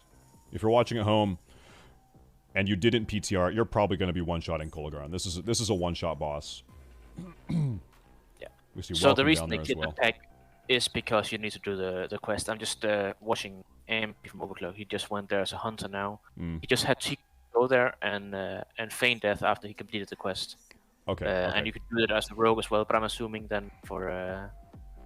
I don't know which guild it was, but for that guild, they probably don't have a rogue or a hunter doing it. Okay. You know what we have right now? We have... Dude, I gotta say, I am impressed with LMGD and his guild Welcome. They are now progressing on hard mode Freya. That's their first keep. This is the first keeper poll that we've seen from any of these guilds so far. And they chose Freya out of all of them. Presumably, they've decided that she's the easiest. Sorry, not welcome. Forget. I forgot. Sorry, I forgot. So this Freya, if you've got a bunch of morons in the raid, Freya is a very easy boss to wipe on. There are these, you're gonna see them. She has sort of like a 3-phase rotation where she summons 3 sets of different ads. One set of the ads, are we gonna see them next? She summons a bunch of very easy to kill little micro flower ads. Here they are. They're called detonating lashers. When they die, they do, I don't know, 5 to 6k damage. So you don't want to AoE them too hard, because if they all die at the same time, then your entire raid blows up. So you want to kind of like AoE them a little bit, and then you kind of kill them one by one. Look at that. They're actually slowing the ads away from the boss and then kiting the boss away. Wow. These guys are good. So they're balls to the wall AoE, but they position them What away. they did there is finish off the ads with their rogues, fan of knife spamming, while having cloak up to avoid some of the damage. Mm-hmm. They get them all low, and they finish them with the rogues and No the tank in downtime. there. They still have it. It's very well executed. No downtime at all. This is a great point of view here. This phase, you just need to stand underneath these mushrooms. A bunch of mushrooms spawn healthy spores. You stand underneath them, and then you can continue damaging. You need to kill this. There's a big tree ad out of scene here. Okay, hold up. Everything that I said about the whole alpha male, top G, sigma male, high testosterone grind set, it was progress the entire time. Progress is deciding that their first keeper is hard mode Hodir. That is a power play. Like I said, Hodir has a really, really, really tight DPS check with the gear that we have available to us right now. A month from now, hard mode Hodir, it's like, whatever, bro. But right now, it is a tight DPS check. You need to kill him in 2 minutes, and if you don't, then you've fucked up, and that's a big problem for you, because you won't be able to summon Algalon later down the road. So they I guess have done a bunch of PTR testing. They most definitely have, and they've decided, okay, we have the DPS we need. We don't need to get any ULDUAR gear. We have the DPS as it is right now, and we're going to do Hodir first. So we'll keep tabs on that. Let me take a look back at Forget here as they are working on Freya. So the way Freya is, you actually don't do any damage to her. You have to work through 3 sets of 3 ads, and then you do that, and then you kill her. So they've saved Bloodlust for now. They popped it just a couple seconds ago, and now they're pumping her down. And at this point in the fight, it actually gets a little bit easier. Like, the final phase of hard mode Freya is actually the easiest. She's going to summon these little bomb root sacks. You see them on the ground right there. They explode, and they knock you around also. So you get away from those, and they're stacking the raid together, so you can summon all of those bomb root sacks in one spot, and then she summons them, and then you all move together to the new spot. So you don't have them just strewn about the raid everywhere. Summon some more again. Get away from those. Easy clap. So they're just going to burn this boss down. You see a lot of other guilds here. You see Newman. You see... Oh, you know what? You see Welcome is actually taking down Auroria as well. So I don't... Nomi, maybe you know. I don't think Auroria even has some insane piece of loot. I think this is just like... And they're killing her because she's annoying. She just is in the way as they're navigating around this room, yeah. Yeah, as far as I'm aware, she doesn't have any specific piece. It's just like general upgrades. So it's probably just because they want to get her out of the way. Yeah, yeah. So both Progress and Welcome are doing that, but Forget is not. I think we can actually go ahead and sub in. We could probably reload the page and have 2 more guilds. Like, we could get a Rain stream in here. We could. I have Rain and Overclock, as from what I'm seeing. Okay, why don't you... Can you paste those to me, and I will sub them in. Okay, I got the Overclock one. Ampy's my boy. I can restream him. We like Ampy. Ampy was the leader of the Hardcore Road to Ragnaros raid team, and so he's a nice guy. They're linked in the chat with Topsy. Okay, so we're going to drop Tetsu, because Tetsu and Space Force are not competing for World First. They're just... stream Maltese's point of view? You know, I don't know. What guild is he a part of again? Real quick. Overclock, yeah? It's Rain. No, Maltese is Rain. Okay. I haven't talked to Maltese, so I'm not sure. I'll check if Cyrene is live. Then I think I do know Zyrene, yeah. Zyrene's my boy. So let's real quick talk about hard mode Hodier. Let's load this up. We're gonna watch this entire thing as Progress is pushing for a 2-minute kill on hard mode Hodier. They've got the weak aura up top. You can see they need to kill this boss in 1 minute 30 seconds, and they haven't popped Bloodlust yet. They've not popped Bloodlust yet. Right now, though, it's unless they start absolutely pumping, it's not looking like they're gonna make this timer. Serene's not live, Okay. and Rain just wiped on hard mode Freya. Okay, so because I don't know the other guy, I'm not gonna add them. But after this kill, I'm gonna reload, and we're gonna get overclock. Ampy's with overclock, yeah, he is. Yeah. So we'll reload overclock in here. Okay, there's Bloodlust. They saved it for just after like that Frostwave Blast, after the Packed Snow Mound, whatever that ability's called, and now they are absolutely pumping. They save it Look at to the overlap weak aura with at the execute top. phase. Yeah. The weak aura at the top is showing you where they gotta be damage-wise, and where they are. The red bar is the boss itself. The blue is where they're supposed to be. They're making up lost ground now. You can see the just HP bar barely here, there. the timer up top. Yep, they are looking pretty good. They've got Bloodlust for another couple seconds here. Looks like they've got this. The Warlock execute phase is not something to be trifled with. Okay, so they've killed hard mode Hodier in what, 1 minute and 48 seconds. They've got 12 seconds to spare. They did it. They banged it out. That's the first hard. That's like the big DPS check of the day. And I think 148. Let's go. the 148. Never seen a 149. Never. Well, Forget here is Forget has banged out hard mode Freya, and now they're doing hard mode Thorim. They just got the achievement. And they just engaged it. Yeah. Yeah, they just activated the hard mode here. Your raid stays spread. There's a lot of lightning AoE damage going out. You stay spread. This is a very hard healing fight, in my opinion. But they're stacking in small groups to be with as many ranges as they have. They need to stack in small groups, so they're stacking 2x2 or 3x3, and then sections of the arena is gonna be cut off by the lightning for a second, and then they're gonna be it just happened, and the warlocks they teleport back to their circles afterwards. People will say that hard mode Thorim is the easiest of the hard modes in this raid, and I would tend to agree. It's a bit of a safe one.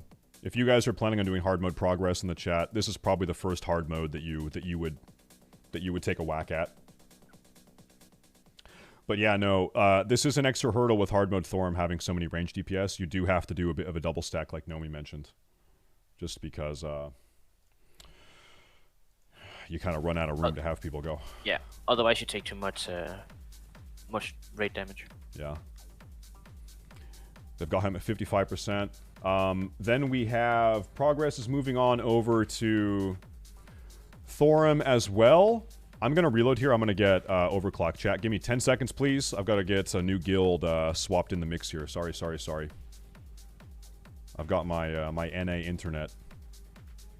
Now's a good time to shout this out. If you guys would like to go and support any of these streamers or any of these guilds that we're watching today, you can type !streamers and go take a look at their streams and drop them a follow individually. You can go buy some Power Gum. You can drop a Twitch Prime here or on one of those streams. Okay, here we go. We're back. That's enough shilling for now. So now we have Overclock, who is... Where's my man Ampy? Ampy? Did that... Oh, you know what? You didn't add it. I hit reload instead of enter. Yeah, my bad. Hey, my bad. Okay? There. We do it again. We do it again. Alright, give me another 15 minutes to load this. Yeah, anyway, back to the whole Power Gum thing. Yeah, no, that stuff is pretty good. Yeah. I'm gonna heavily speculate that whoever wins the Race to World First today is probably chewing Power Gum, though I can neither confirm nor deny that. But, probably, maybe. Okay. Okay, now we have our man Ampy. Ampy's a nice guy. I'm gonna try to take a quick look at where they are. He was doing something in the back here. His guild is ahead of him, and they are taking some of the trash, working on getting to hard mode Freya. We have Forget. So it would seem like Forget is in the lead, right? They're probably about a half a boss or a boss ahead. And the reason why is Forget skipped Araria. But that means she's still alive and they've got to navigate around her as they head over to, they're doing Hodier last, it would seem, and then, dude, we might see a firefighter attempt right now, hard mode Mimiron. Yeah, and what they're doing right now, they're just swapping in Prod Warrior, it seems. If you look at Forget, they just had one of their offlines come online, which is a Prod Warrior. I see that, true. They're going back to Hodier. Okay, they're doing hard mode Hodier third in regards to their keepers, and now they're doing Hodier, which means they're going to do Mimiron last. I gotta say, I think hard mode Mimiron is one of these bosses that everyone remembers being really crazy hard back in the day, but I don't think it's that hard these days. Just with how much better people are playing. Like, with a well-coordinated raid, it's not difficult. It's one of those bosses that's kind of a puck killer, because there is some mechanics to it, and especially with the hard mode, it has 25% more health and damage, so that's where it becomes hard. But for a coordinated guild, it's not one of the most difficult bosses. We've got Fusion here taking out Aria. Chat, can I just call her Ayaya? Is that okay with you guys? Do we have an avatar Hold up. guild here in our... Pause for just a moment. We have LMGD with Forget. A couple of them, just him and someone behind him on the minimap, is working down the Hodier hallway. Oh, you know They're what? gonna skip the trash and they skip the trash pack. Yeah. Yeah. He popped an Invis Paw and he sped through it. He pulled him though. He's got mobs chasing him. But that's not the Pat. That's the snowpack mobs. So you can kill those ones very easily. Though if they chain the Pat, that would be very bad for them. We'll see. But these are very easy mobs to kill. If the raid is awake and turns around and actually kills them, wake up, raid, go kill those. Unbelievable. LMGD, unbelievable. Okay, he's got that taken care of. Now, I want to actually sit here and watch the entire hard mode Hodier attempt. Thorum kind of is what it is. It's not really the most interesting fight. You see a lot of very heavy caster comps spread around the room, doing a bit of a double or triple stack to spread out the lightning damage, and you just kind of stand there and kill it. We haven't had a Thorum hallway point of view. We haven't caught that yet, at least, but that's... Do you have a Avatar Guild stream? No, I don't. I can add it, though. I will link. I've got Max Dingo, is what I've got. I can drop out for the Horde. His name is... I need to drop out NMM own. I'm gonna try to reload this real fast before we before Forget pulls hard mode Hodier. Okay, do a real fast reload and get him in. One moment, chat. One moment, chat. Thank you guys for tuning in. By the way, thank you. Thank you very much. Load it up. Let's go. Let's go. All right, and okay, so Forget just in time. Forget is now just pulling their hard mode Hodier. I want to stick around and watch this entire thing. This is a very tight fight. Like I said, this is a big DPS race. 8 Warlocks. 8! 7 Affliction Warlocks, 1 Demo Warlock. 1 Demo. Insane. Insane. Do we have a weak aura like we had with Progress? Do we? No, I don't think so. They're like, we don't need a weak aura. We're just going to wing it. If we get it, whatever. If we don't, whatever. Oh, yeah, you know what? I see a Destro. I see 1 Demo and 1 Destro Warlock. Chat, why are we having a Destro Warlock? Nomi, what do you think? I'm not sure for Hodia. I'd say it makes sense for Freya for stunning the ads. If you want to stun them at like 10% and everyone move away from them when you're killing them, so you don't blow up. But I don't see the point for Hodia. Maybe the reason you want a demo is for the Shadow Fury, right? Like the damage is just worse. Generally. Yeah. I mean, you're not even seeing that Destro in the top 15 on the meters right now. He's down there. He's doing the DPS of a healer. I hate to say it. You know, maybe they just neglected to swap him out. Oh, I'm sorry. No, he's 9th. He's 9th on the meter. I'm sorry. I need to get new glasses. Sorry. It's actually the Demo Warlock that is pretty far down. He's number 13. Okay. You know what? They just barely got it. So Forget Here was about a second and a half or 2 seconds away from not meeting that timer. That was really close. They got a fragment of Valinir too. Yeah, Forget forgot to do a little bit more DPS, I guess. They were very close. Very, very close. And then you see... So we can say, we know for a fact, Progress has significantly better DPS than Forget right now. And those are the two guilds probably vying for top spots, at least of the guilds we're watching. Keep in mind, guys, there's a dark horse in the race. We've got Beef Bar racing right now. They were first last year. They got world first last year, and they don't stream. They are not a streaming guild, so we have no idea how they are doing. So look at what Forget just did. They had someone in their raid that already went and took the train all the way to Mimron. So they just went back to the teleporter and teleported straight out there.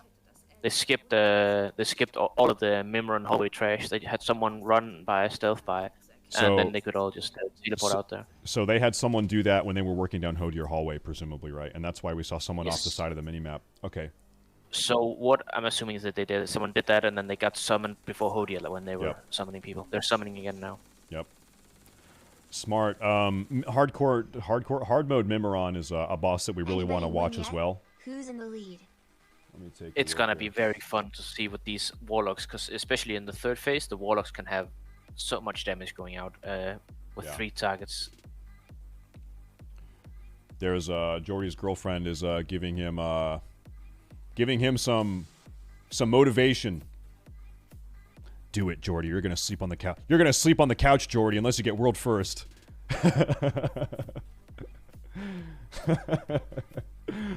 Okay. Then it's not looking good for him at the moment. I'm just gonna say that. That's shit. Okay, so Jordy, they're about to pull hard mode Hodier.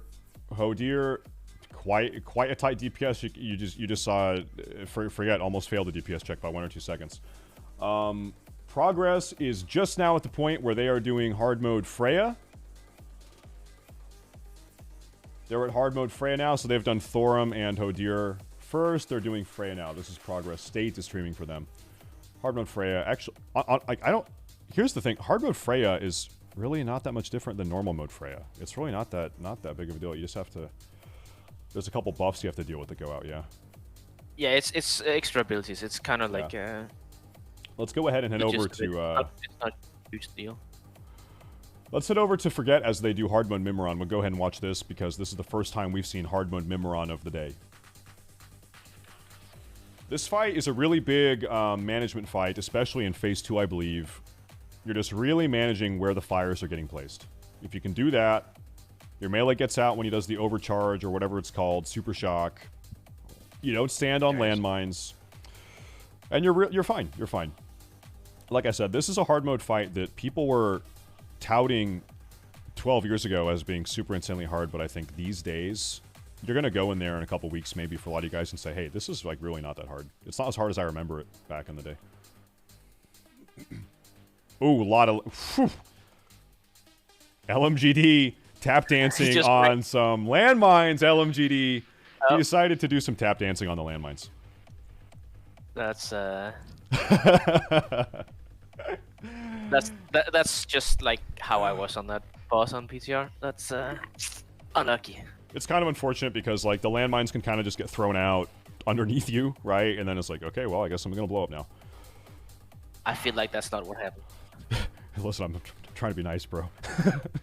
Look at him! Look at him! He was dead right on top of another landmine, so he was waiting for someone to come play Minesweeper so he could take the Soulstone. Yeah. I mean, you can have a Paladin pop bubble and pop the landmines. You can have a Shadow Priest dispersion them. You can whatever. It's not necessary, but you can do it. It's also not insane amounts of damage. So if you have a Priest shield and full health, you can probably survive it one. Yeah. And you're seeing in between the phases, you're having the raid completely stack in one segment of the room to manage the fires. There's a reason they have all the fires in the south side of the room. That's because they've intentionally baited them over there. You will, if you're kind of reckless, you will just run out of room, though, on this fight. The entire floor will be covered in fire if you're being kind of dumb about it. People are saying Fusion did the Hodia thing. Did they? Yeah. Yeah, Jordy is looking... He's not looking so happy. So, here's what happened with Fusion. This is the worst nightmare doomsday scenario that we were talking about an hour ago. You have a 2-minute timer to kill hard mode Hodier. If you F's kill... in the chat for Fusion. F's in the chat for Fusion. F for Fusion. If you kill hard mode Hodier 1 second too slowly, you have missed your hard mode window, and you need to have killed him on hard mode to activate Algalon down the road. So if you fuck up hard mode Hodier by even 1 second, you necessarily cannot even get access to Algalon, which means you're not going to get world first. That's what that means. So they are... Fusion is de facto out of the race because that happened. That really sucks. They were just a second or two too slow, and rest in peace. But forget here in LMGD, they are moving on to what now? Phase 3. We're about to do Phase 3 of hard mode Mimiron. So the head is going to come out. Phase 3 is really... I'm kind of scared of Phase 1 the most, to be honest with you. Phase 3 is not so bad. The head is floating around. Range DPS kills it. Tank is picking up certain ads that spawn. Melee DPS are killing certain ads. Certain ads are going to drop. It's a magnet. It's like a magnetized item. You pick it up, you loot it, and then you drop this magnet underneath his head, and it'll pull his head, yoink, down to the ground, and then everyone DPSs the head. Now, they've already popped Bloodlust, though. They must have popped that during Phase 2. So casters are killing bomb bots. Casters are also killing the head up in the air. The tanks are picking up the assault bots. And melee are killing assault bots and repair bots. And we're trying not to stand in fire. There's a lot of fire at this point. Yeah, so the Fusion logs that they did it in 2 minutes and 3 seconds. So they went over by 3. That is a big pain in the ass. Feels bad. Yeah. Feels bad for Fusion. Rest in peace. And ideally what you do is you don't pop one magnet to summon the head down and then let him go. You want to get 2 magnets from these assault bots. I think they dropped the assault bots before you even pop one of them. So you can pop 2 of them back to back. So you don't have any downtime DPS in the head. You can burn him down. So I think they're waiting a moment. They've probably got 1 magnet by now. They're going to get a second one, and then they're going to double yoink him to the ground, and then they're going to burn him down. This is just a control fight. You just have to have people that know how to not stand in fire and kill the ads they need to kill, and you're good. Yeah, exactly. But I'll tell you, having so many Warlocks in this fight, like the Warlocks can have dots sticking on the head up top, then they can also pivot on the ads down below if they need to, and still have damage sticking on the head. Affliction Warlocks. Warlocks in general are just super... They're super poggers epic gamer time, pretty much. We have progress heading on down to hard mode Mimiron as well. So I'll tell you, out of these guilds here, we just had a full wipe from Statement on hard mode Freya. On Freya. Not good. I will tell you that Forget here is the only guild that has skipped Araria. And it is paying off. They're several minutes ahead of every other guild right now as a result of that. They decided to maneuver around her. Them and Progress are the 2 guilds ahead that are finishing up the last keeper now with Mimiron. Yep. But Forget is already about to go into the last phase, whilst Progress is just about to pull the boss. So they're like a good 4 to 5 minutes ahead, I'd say. I want to take a look. This is now... We're going to see Phase 4 of hardcore, of hard mode Mimiron here, guys. We're just about into Phase 4. And this is sort of the shit hits the fan phase, right? First phase, you kill his tank mode, then his chest, and then his head. And now you do all 3 of those mechanics at the same time. So this is where you just gotta stay alive and kill him very quickly. And this is the other big thing. You need to kill all 3 of them again, but make sure you kill them at the same time. So it's kind of wild. Rain wipe on Mimiron. You know, this is morbid, but I like to see these guilds wiping. I like to have the Race to World First include a little bit more of a challenge than we've seen in the past. I'm happy about the wipes in a sick way, in a good way.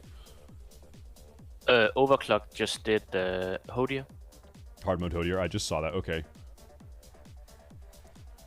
So the mechanics we're watching out for. The boss is going to do this overcharge. This is a one-shot mechanic. He's doing this laser barrage. It's kind of like the I-beam on Cthulhu. He spins in a circle, and if you stand in front of him, you're going to get one shot. So everyone's dodging that. These purple lasers being shot out. Don't stand in front of him.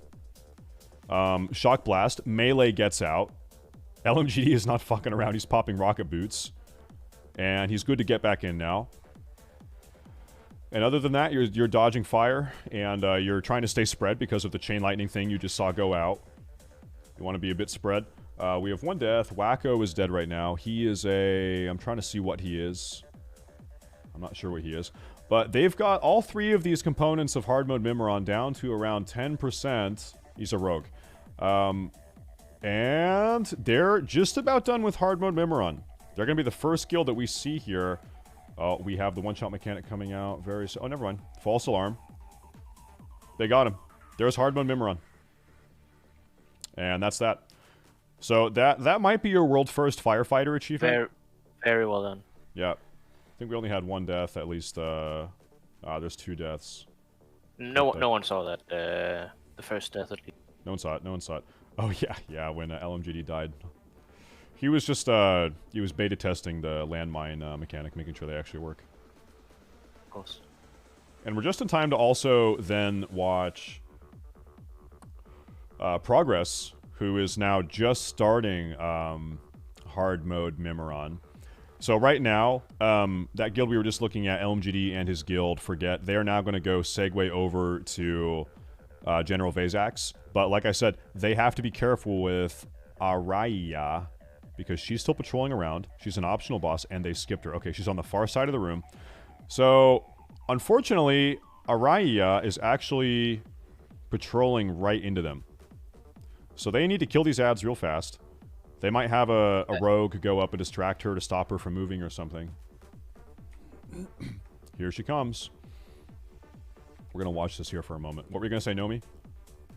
Yeah, I was just gonna say, if they have to run the other way around, they're gonna be wasting a lot of time because it's just like. Yeah, that is no doubt about that.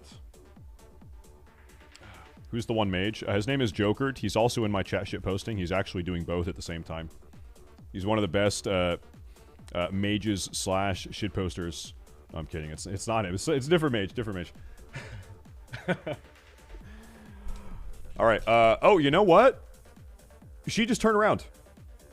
I guess she was actually at the end of her patrol path. Wait, no. Why did she turn around? I know she's not. I know she's not at the end of her patrol path. Look at this. Look at all of the trash they're skipping now. They're popping invis pots. They rocket boot past that trash bag. This trash can be a big pain in the ass, by the way. So it's nice to skip that. We'll see if anyone fucks up and pulls that on the back end. German support They powers. should be good. In this bus lasts a lot of time. Looking good, yeah. Looking good. Skips Now, are very annoying. The thing is, though, I don't think there's a teleport pad at the bottom of this. I think you need to get to Yogg-Saron to activate the next teleport pad. I believe that's true. If they wipe, they have to clear the trash. If they were to wipe, that would be very bad. It is normal mode Vesex, so I don't... I hope that shouldn't be an issue. Yeah. So, guys, hard mode Vazax is not mandated for the race world first. So every guild here is going to be doing easy mode Vazax, which is actually just confirmed that Kungan just killed Algalon. Kungan has killed Algalon on the raid team. You might ask Swifty, Athene, and Wowhobs. So that's crazy. Asmongold is on the team as well. Okay, here I'm gonna pivot back over to Progress as they are progressing on hard mode. Mimiron, excuse me. Yeah. So in Insanity are just heading to Mimiron as well. I believe that's their last keeper. Overclock have just pulled on Mimiron as well, and Rain are also there. So a lot of the same guilds, a lot of the sub guilds are just finishing up the last keepers, and they're not far behind again. Mm-hmm. So Rain had guild are also on Spineless is. Yeah, Spineless, yeah. And Spineless is our Australian guild. We actually don't have them loaded right now, but we can maybe load them a bit later. You know, actually, why don't we go ahead and add Spineless right now? Because do I have a link for them? Let me you might as well remove fusion, right? I'm gonna take fusion off, right? We should add insanity as well. I linked that stream already.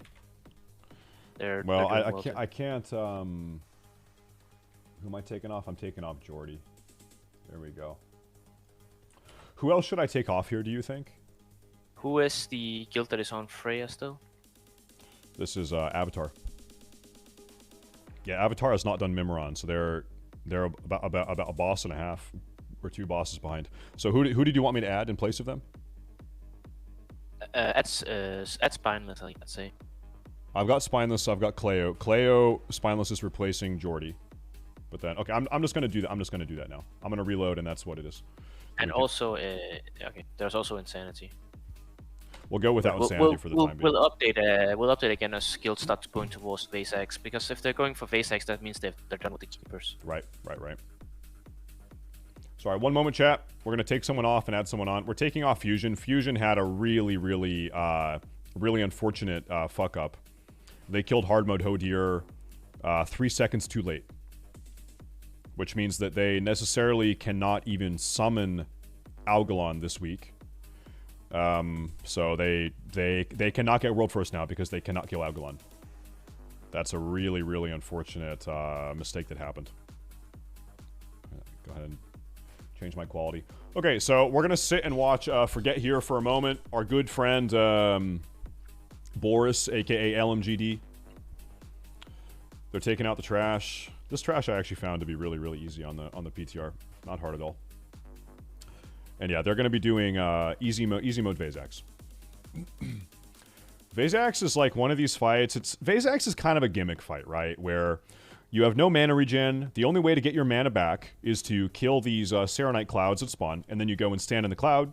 You get your mana back, and then you can continue DPSing or you can continue healing. But things like Life Tap, Innervate, passive mana regen you might have from Spirit or whatever talents you have, they don't work. So it's just kind of, if you have a mana bar, it's just like little dance in and out of these clouds that you pop.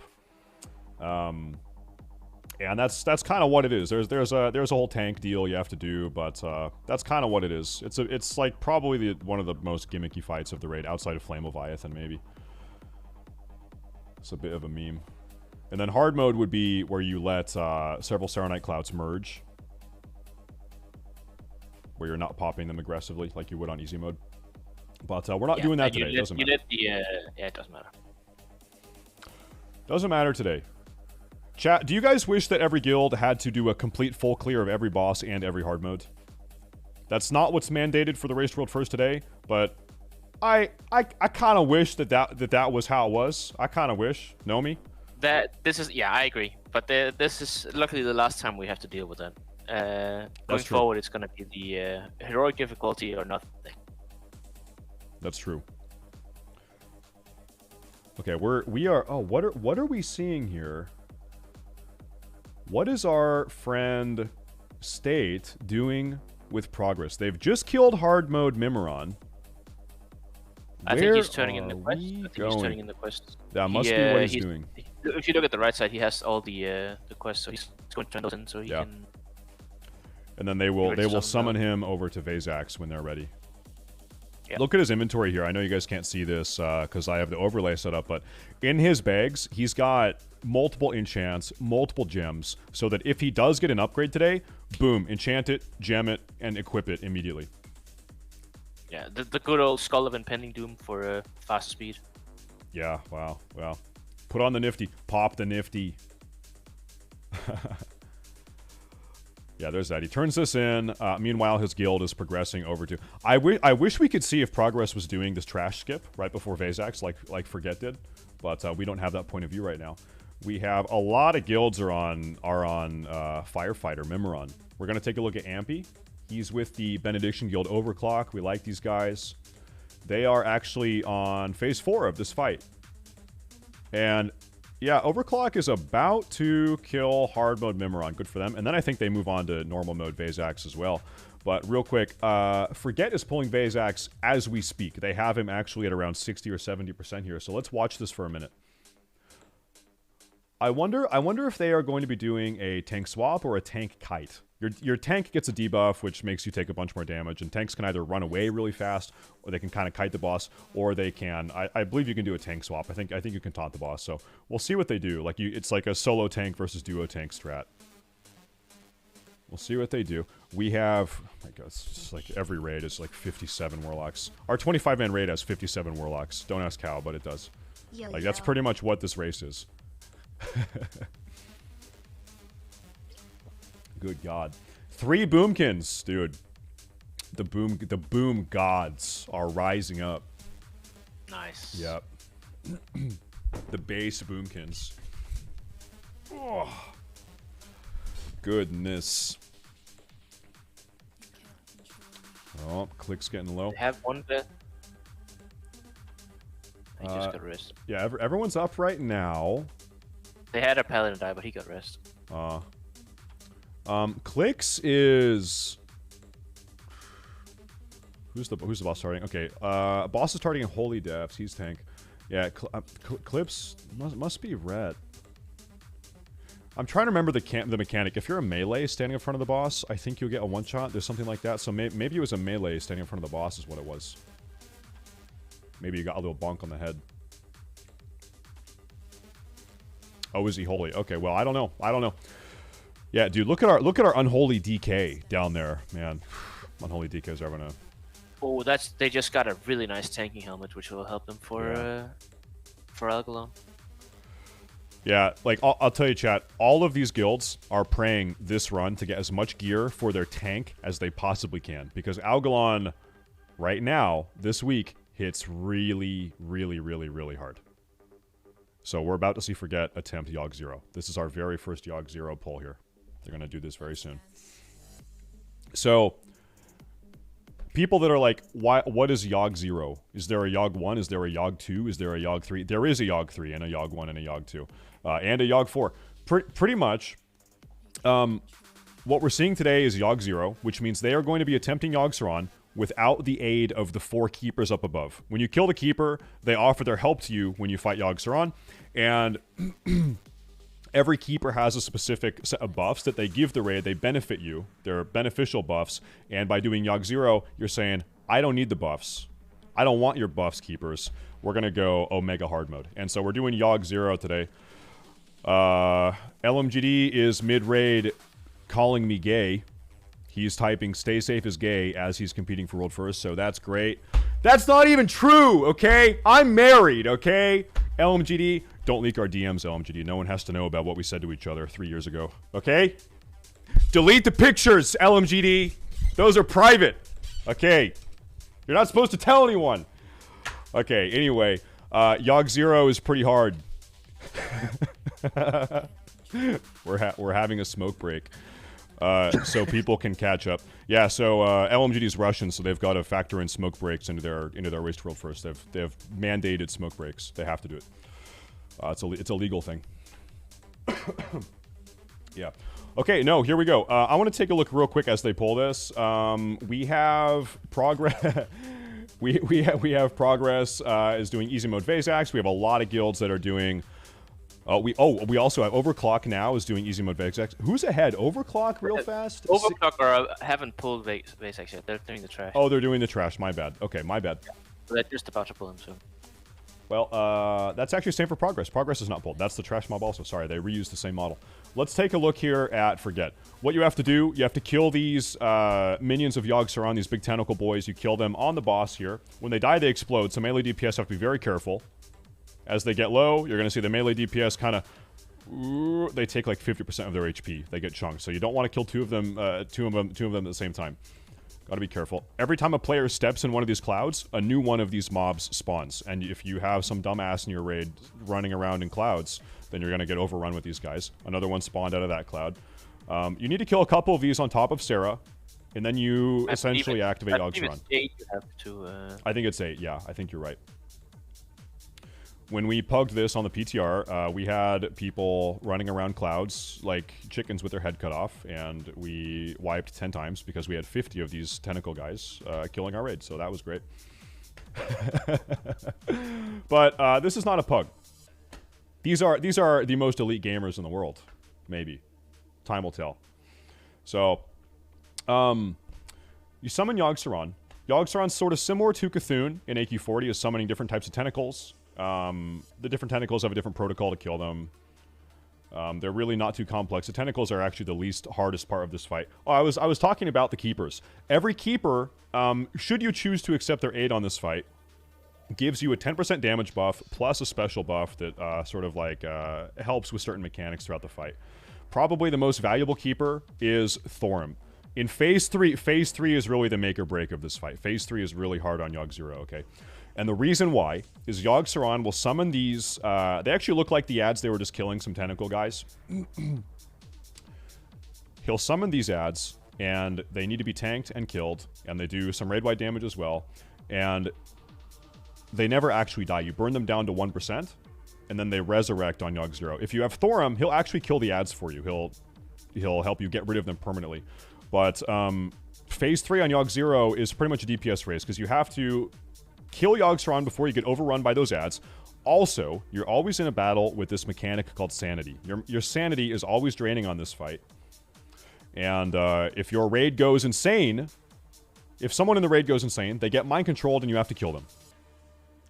So, and that will inevitably happen on Phase 3 of Yogg-Saron unless you beat the DPS check, pretty much. You're racing against the insanity. And so now we're sending all the melee DPS and probably 1 or 2 healers in here. This is like sort of an insanity vision on Yogg-Saron. You gotta kill some ads, and then after the ads are dead, you're segueing over and you're burning Yogg's brain. There's the invisible wall. So what they have to do there, they have to not face those skulls, because if they face them, they will constantly be losing sand. The little floating, chattering skulls. LMGD went down to 54 here, which is a little lower than he would like to be. Yep. Yeah, and so down here. They're staying here as long as they can. They have a window in here to DPS this boss down. But they're going to have to leave pretty soon, otherwise they're going to go insane. So they're pumping. They're going to have... Okay, so they're not doing the DPS necessary to get a 2-phase Yogg brain. They're going to have to go in there 3 times, looks like. Though they haven't popped plus. Maybe... No, I have to imagine they're saving Lust for Phase 3. You have to use that in Phase 3. Yeah. So they're going to have to do that brain phase 3 times, is what that means.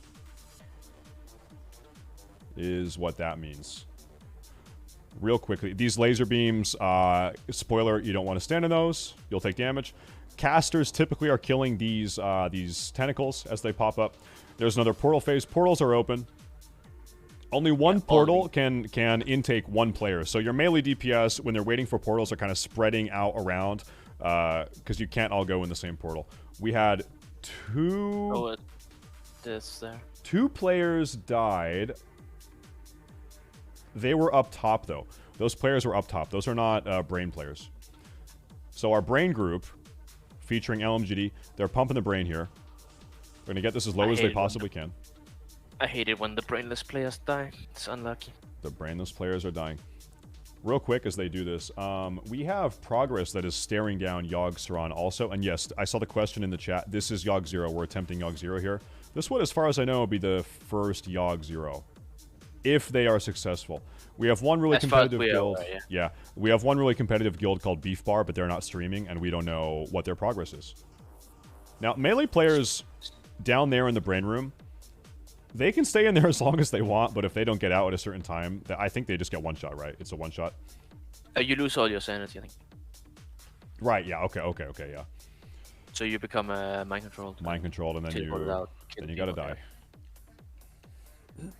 And then you gotta die.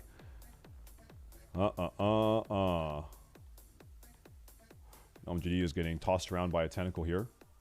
Can you res? Yeah, if you go insane, you could take a B-res. So I would imagine prior to this fight, they probably passed out as many soul stones as they could on key players that they thought might get LMGD insane. has one right now. Yeah, so they figured LMGD was a high-risk player. He might go insane, and they soul stoned him in advance. That's the no faith soulstone. No, it makes sense to put them on your melee DPS, right? Because they're dealing with the most like insanity-inducing mechanics by going down in the pit, in the brain pit. Pretty much is what it is. But Namala here died up top. They're going to leave Namala dead. They actually have... They're sitting on 4 B-reses. They have 4 B-reses right now. They've said, Namala, listen, we have 4 B-reses and you're dead, and we're not going to give you one, so enjoy. We're gonna carry you to world first, maybe. Maybe. So...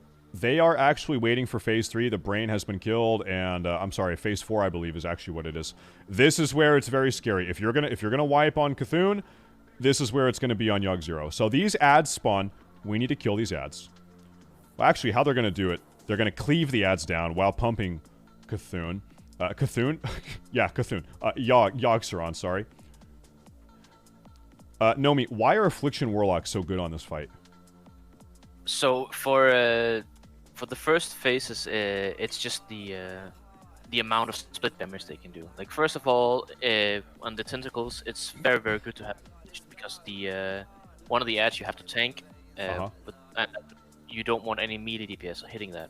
So having the rings there in general is really good, and affliction locks are just really good at spreading their damage to multiple targets. So once you have more of these tentacles alive at the same time, they can dot them all up and have constant damage going out on multiple targets. People are saying Beefbar did Beefbar got Yogg 0. Is that true, boys? My Gehenna's players, did Beefbar get Yogg 0? If they got Yogg 0, then you know what they got to go kill Algalon. Because probably they've not killed Algalon yet. Algalon is the final piece of the puzzle for the Race World First today. So good luck, Beefbar. Go kill Algalon now. That's the final piece. Yeah, Death's Demise means they killed Yogg 0 server first. So it seems like they got that, and then they have to go kill Algalon. So Forget is the guild that would be closest to competing with them. Algalon, I'll tell you, is going to be a rough one. Oh, is that really? Did they already kill Algalon? Is that true? Does anyone know that for certain? Really?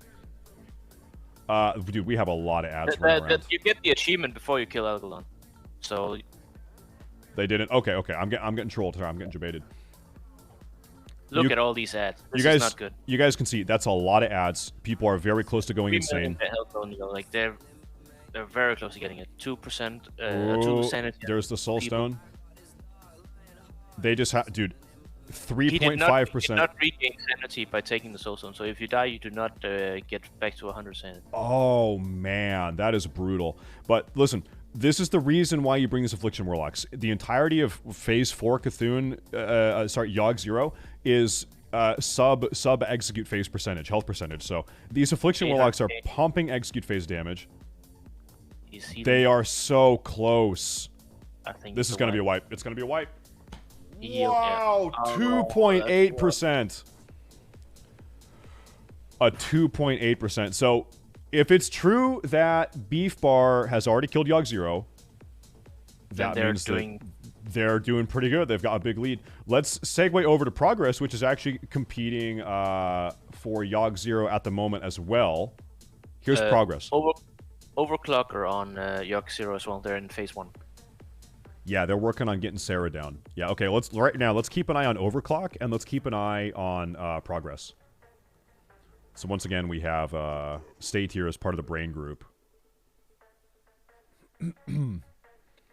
So once again, they're burning down the Brain, doing as much damage as they possibly can. All these groups are going to have to do 3 Brain phases. We'll get to a point in a month from now or something where you're going to see guilds doing like 2 Brain phases, which is going to save a lot of time. But right now, we just have the DPS to do 3 phases. If you're listening, people in chat are asking about Beefbar, but no one from Beefbar is streaming, so we don't know. We can't see how well they do. Yeah, that is true. They just got Yogg 0 because they got the server achievement on Gehenna's. Ooh, they popped. Progress is popping Bloodlust in the Brain room, which is curious because, like, even with Bloodlust, you're still going to have to do 3 phases, I think. So it's not like you're even skipping a Brain phase. So I'm curious about that. You would think you'd want it in the final phase of the fight. But anyway, yeah, like Nomi was saying, Beefbar doesn't stream. No one streams in that guild ever. It's not like they are just strategically not streaming today to hide their strats. They don't stream anything ever at all. So I don't really think you can be too mad about it. They just don't stream. Oh, did they actually end up two-phasing this? Nomi, did you see? Yeah, I think they did with the, they did. the Lust. They did. They pumped the two-phase. That's why they do it. Okay, but now they don't have Lust in the final phase of the fight, and this is the shit hits the fan phase. Now they don't have Lust for this. Let's see if they can pull this off. The ads start piling up. You sit them right on the melee stack, and you kind of cleave them down alongside the boss. How many Affliction Warlocks do we have? Well, we have like 7 Affliction Warlocks and 1... I don't think we have a Destro on this team, but we do have a 1 demo. Affliction Warlocks are pretty good. We're at 14.5%. 14.5. And you guys can see the Insanity weak aura right here. The second one of these guys' Insanity drops down to 0, they get mind controlled, and you got to put him down. You got to take him out behind the barn and send him to a farm up state, pretty much. So, feels bad. Feels bad. Jwoo is at 8. He is. This guy's going insane. He's going insane. But look at this. Yogg-Saron is at 7%. No one is dead. I can tell you, no one is dead. Lots of ads. We have 3 B-reses still. No one is dead. That's a good edit, Topsy, with the no stream. That's a good idea. You're seeing tanks get bopped, and then just like run the ads around and just kite them away. You're just trying to spin the ads and just find time for your DPS to kill the boss. Yogg-Saron here at 1.3. It's over. They got it. Yep, they got it. There you go. Okay, so in a crazy twist of events, we have Progress has overtaken Forget. Progress has overtaken Forget. Let me take a look here. Forget is just entering phase 2 of Yogg-Saron after wiping on their first attempt. And now Progress is heading over to... Where are they heading? They're heading to Algalon. Algalon for Progress. We can come over here and take a look at Overclock. Overclock, yeah. They're on Yogg-Saron as well. They're in phase 2. Yeah, they're pushing towards phase 3. What's the brain at? 60%. Okay, so they're definitely gonna pump this brain down and get into phase 3 right about now. And they are saving Lust for phase 3. Saving Lust for phase 3 is what's going on here. Yeah, and this is probably gonna be a 3-phase or a 3 brain phase 2 for them as well. Looks like. Well, I think I actually forgot. You only need to get the brain down to 35 to get into. I'm pretty sure, right? Or maybe it's 30. Yeah, I think that is what it is. It is 30. Yeah, okay. Yep. Okay. So yeah, no, I was actually wrong. So you're gonna see a lot of these guilds that are actually two-phasing the brain. Is what it is. Then I don't understand why Progress used the Lust there then, but it worked for them, I guess. Yeah, it worked. Curious why they used it. I agree with you. Let's go back and take a look at Progress. Why are we out of the raid? State decided that he wants to go try to get a Time Lost Proto Drake, so he was going and checking for the Time Lost Proto Drake respawn. Because the spawn timer just came up. But doesn't look like he got it. There is a chance that they had other... there's a lot of these bosses that actually drop BOEs, so they might have had another guild that were farming BOEs for them. He might have bought some badge gear also. Yeah. Could be badge gear. Beef Bar got Algalon. Yeah, he's trading gear around. Maybe those are BOEs. I'm not... no, Beef Bar got it, people are saying. Yep. Looks like Beef Bar has killed Algalon. So it looks like Beef Bar is our world first. There it is. The Gehenna's players know because the, Celestial Defender achievement popped up for you guys. I think that's what it's called. There it is. Beef Bar world first. 1 hour, 18 minutes. 1 hour, 18 minutes. I actually cannot believe that. And so Beef Bar is a guild that does not stream. They never stream. You count the wrong guild, Topsy. It's Beef Bar, not Progress. Beef Bar got it. Insane. Yo, big grats. Let's get a clap in the chat for Beef Bar. I know they're not streaming. They're just not a streaming guild. They cleared ULDUAR. All the hardest hard modes. What is it? 1 hour 15? Is that what you said? What was it? 1 hour and 18 minutes. 1 hour 18. That's insane. That's huge. That's big. But hey, let's tune into Progress as they are competing for world second Algalon. This is the fight. This is the first guild we've seen today, at least, that's competing for Algalon. Algalon is notorious for one-shotting tanks. Well, it's technically not a one-shot. He attacks really fast, and he can just, like, 3-shot you in half a global, pretty much, is what it is. He hits tanks really hard. That's what I'm trying to say. So, healers on this fight are pretty much shitting their pants. And like I said, guilds, as they've been progressing through ULDUAR today, they've been praying to get tank gear to make their tanks a bit beefier.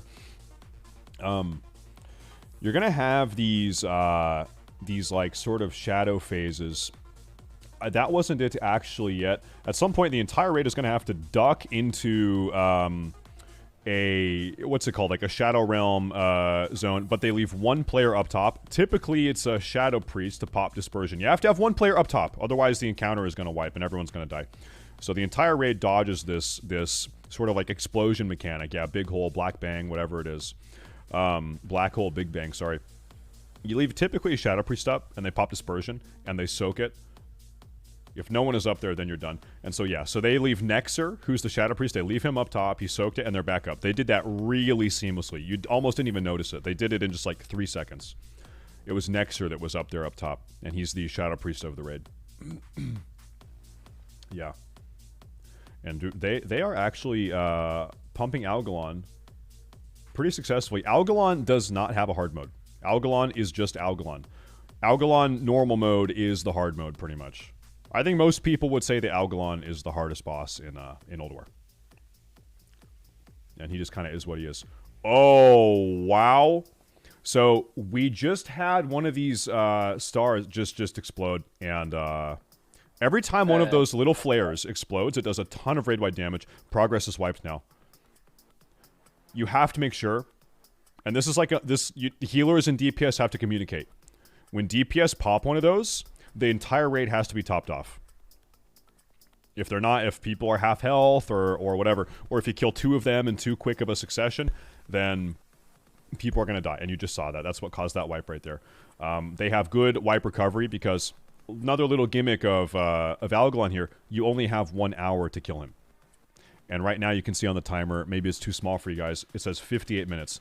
Progress has 58 more minutes to get this boss down. Otherwise, they are done on Algalon for the week. That's that. Beef Bar have posted their logs, but it does not include Flame Leviathan. Oh. I don't know if it's not included in the log or if they found a way to skip Flame Leviathan. Maybe they found a way to skip Flame Leviathan. I mean, Flame Leviathan is not required by. Well, people in chat, are saying it is. It's there. It's just not okay. It's showing wrong on the main page. That's weird. I'm gonna take a look at Forget here. They are on. They're on phase 3 here of Yogg-Saron. This is the shit hits the fan phase. They've got 1 person dead, but they have 2 B-reses available. 2 people are dead. 2 people dead. You know what I just noticed? This is LMGD's stream. He has people sitting on a couch watching. The person in the middle is me, actually. That's the back of my head. I just noticed that. That is me. That is you, Starf, and Salve Dolly. That is myself, Salve Dolly, and Sarth sitting on a couch watching. Does that mean I'm the monkey? Yeah, maybe you're the monkey. Oh, man. Okay, nice one, LMGD. Nice one. No, this is probably monkey news. Yeah, there's that. They got it down. Good for Forget. Down goes Yogg-Zero. Down goes Yogg-Zero. Which means now we get to see Forget do some progress on Algalon. Let's go back to Progress, who is progressing on Algalon. They wiped their first time at around probably 60% or so. Let's double back here. They're going for a second time. You're going to see these pulls happen very quickly because you do not want to have a bunch of downtime. You've only got 1 hour. You want to go fast. Ugh. Mount drop too. Yeah, I can't believe the mount drop. That's crazy. That's really lucky, dude. Yeah, that's really lucky. All these Yogg 0 guilds are getting the mount. That's super duper lucky. It's only a 100% drop chance. Alright, dude, this Algalon thing. Algalon is quite a hard fight. Everyone has to be very, very on point. You need to get out of those rotating red circles. Do not stand in the void shadow zones. They have a portal into the, I'll call it the Shadow Realm. Everyone is going to duck into the portal. Okay, so these constellations, these are what you need to kill at a certain point. But if you kill them, they blow up and do a ton of raid by damage. So you don't want to AoE all of them down at the same time. You want to kill them one by one and make sure in between every kill that the entire raid is topped off. That's how you want to do it. And so we saw last time, I believe like 2 of them died too quickly, and you saw like 10 people die. That was the... Okay, we're hiding in the Shadow Realm. We have our Shadow Priest up top. He's soaking the explosion up top, the Big Bang. He soaks it by popping suppression, and now they're back up. And the fight continues. Big Bang. Big Black Bang. Big Bang. Whatever it's called. I think after this we should look at the beef bar logs, because this is crazy. Yeah, let's get a I want to see a second kill on Algalon, and then we can stop and take a look at the beef bar logs. That's what I like to do. Because I mean here on the stream, on the broadcast, we have not seen a guild kill Algalon. Beef bar killed it. They're the only guild who have killed it, but we don't have a stream for them. We do not. So we're hoping to see... Right now, we've got a couple of guilds competing at the same time. We have progress on Algalon. I think Overclock must have wiped on Yogg 0, and Forget is about to pull Algalon as well. Is what that is. Spreading out. Smart. We're going to have to kill these ads here pretty soon, and you're going to see the raid HP get chunked down. They've already killed one of them. They survived it. You need to be very careful with how you're killing these floating constellations. Soon here, there's Big Bang. We're going to go hide in a portal. You dip in the portal, and we're going to have our Shadow Priest stay up top. And he's going to pop Suppression. Not Depression, Suppression. He soaks it. We've got 2 people dead, but we've got B-reses for both of them. Hassie's the Warlock is getting a B-res. He's back up. And the Death Knight Fijizi. We've got these weird, suppression, dispersion. Depression, suppression, dispersion. He's dispersing. Regression? Hopefully not. Hopefully not. Beef bar skip Cat Lady. Yeah, you know what's curious is that Forget also skipped Cat Lady. And Forget was doing quite well. And then they wiped on Yogg 0 at 2.5%. And then they lost to Lead to Progress, who did not skip the Cat Lady. That's what we've seen so far today on our stream. Of course, Beef Bar got world first, but we haven't been able to watch anything with Beef Bar. Because Beef Bar is doing no streams. So we're going to spend some time, chat. I want to see Algalon get killed by one of these guilds. But we'll take a look at the Beef Bar logs. People are right there. Their Hodia was exactly 2 minutes. You know, guys, how about this? I'm going to go out on a wing here. I'm going to DM a friend of mine who's in Beef Bar, and I'm going to see if he could actually join a call and talk to us, okay? In like 20 minutes or something. We'll see. See what he says. All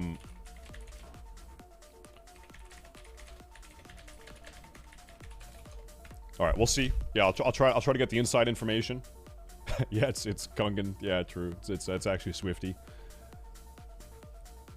All right, we'll see what he's got to say. I don't know. They might just be super secretive, super secret intel. Maybe they're not going to say anything about it. Ugh. These Beef Bar guys, you never know. But dude, I've got to hand it to Progress. They're competing for World Second Algalon, as far as I know, and they have him at, what are we at? 20%. This fight it's sort of like a rotation of like 3 or 4 mechanics. You do them all, and you're good. And like the fight is just kind of that.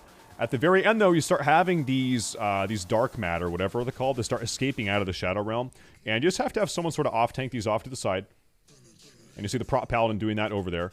Every warlock is now dropping their infernal. This is the execute phase. We got to kill this boss.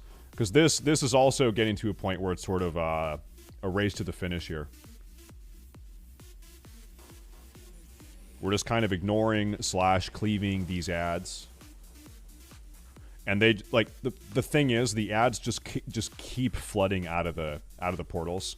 So you really, before you get overwhelmed, you just have to kill the boss. It's like a DPS race of sorts, yeah. Yeah. All right, but they got him. Looking at beef logs, they had some swaps throughout the raid. The logs registered 35 different characters. 35 different characters. So they had a total of 10 swaps, from what I can tell. But I'm just kind of like eyeballing, I guess. That's not. No, that's not out of the usual. That's not abnormal. Yeah. Yeah. One of it, part of it is swapping from a feral tank to a paladin tank, for example. People in chat are always very like eager to see loot. What's the loot? I'm like, man, chat. I don't give a shit about what loot they got because I'm not in the raid, because I'm not the one getting it. I don't care what progress loot. I don't care what they got because I'm not the one that's getting it. It's not mine. I don't care. I want to see my loot, dude. I want my own loot. Yeah, except not like Ashbringer. Not Ashbringer. So there's progress. I believe that they're the world's second Algalon. And we can hop over here and take a look at Forget, our good friend LMGD, who I believe is competing for world third Algalon. It is a possibility. Forget could have got world second Algalon. They could have gotten world second today, but they had a very close wipe on Yogg 0 at 2.5% or so. They just got a little bit overwhelmed with the ads. Some people started losing their sanity, and it's phase 3 of Yogg 0. Like, shit can just go wrong so fast. It just sort of like compiles and piles up, and then you're having a bad day. Well, was it a half a percent wipe or something? Like, they were so close. It was really low. Really low. Yeah, you know what? I was actually thinking that this race, I'm gonna be honest, I thought this would be like a 3-hour race. This was a 1 hour and what? You said 18 minutes? 18 minutes. 1 hour and 18 minutes. I was thinking this would be like 3 to 5 hours. I thought you'd have a ton of wipes. I was thinking probably 2, but it's gone so much faster. Man. But that's what happens when you have a wipeless guild. Like these guilds that were at the top, they're looking at just over an hour and a half, right? But Beefbot goes in with no wipes, from what I can tell at least. And I just want to say again, Beefbot's Hodia kill was exactly 2 minutes. Like, if they kill that 1 second slower, they're done. That's absolutely crazy. You know what I just had DM'd to me? I actually have the entire Beef Bar World First Run VOD. I've got on YouTube. Well, now you know what we're doing afterwards. VOD review. Got the entire VOD. We can do a VOD review, yeah. I've got the secret video, boys. I've got the secret video. It's got 28 views. Uploaded 1 hour ago. All right. I'm gonna verify the authenticity of this. Just make sure that this is actually what it is. Yeah, I mean, hey, I think so. I'm still. Oh, actually, let's focus on Forget here and LMGD. It was recorded live, chat. That's why it's 1 hour ago, because it was recorded live. Yeah. Like they streamed it on YouTube. It was an unlisted stream, probably. Yeah. Yep. Dude, they are. Oh no.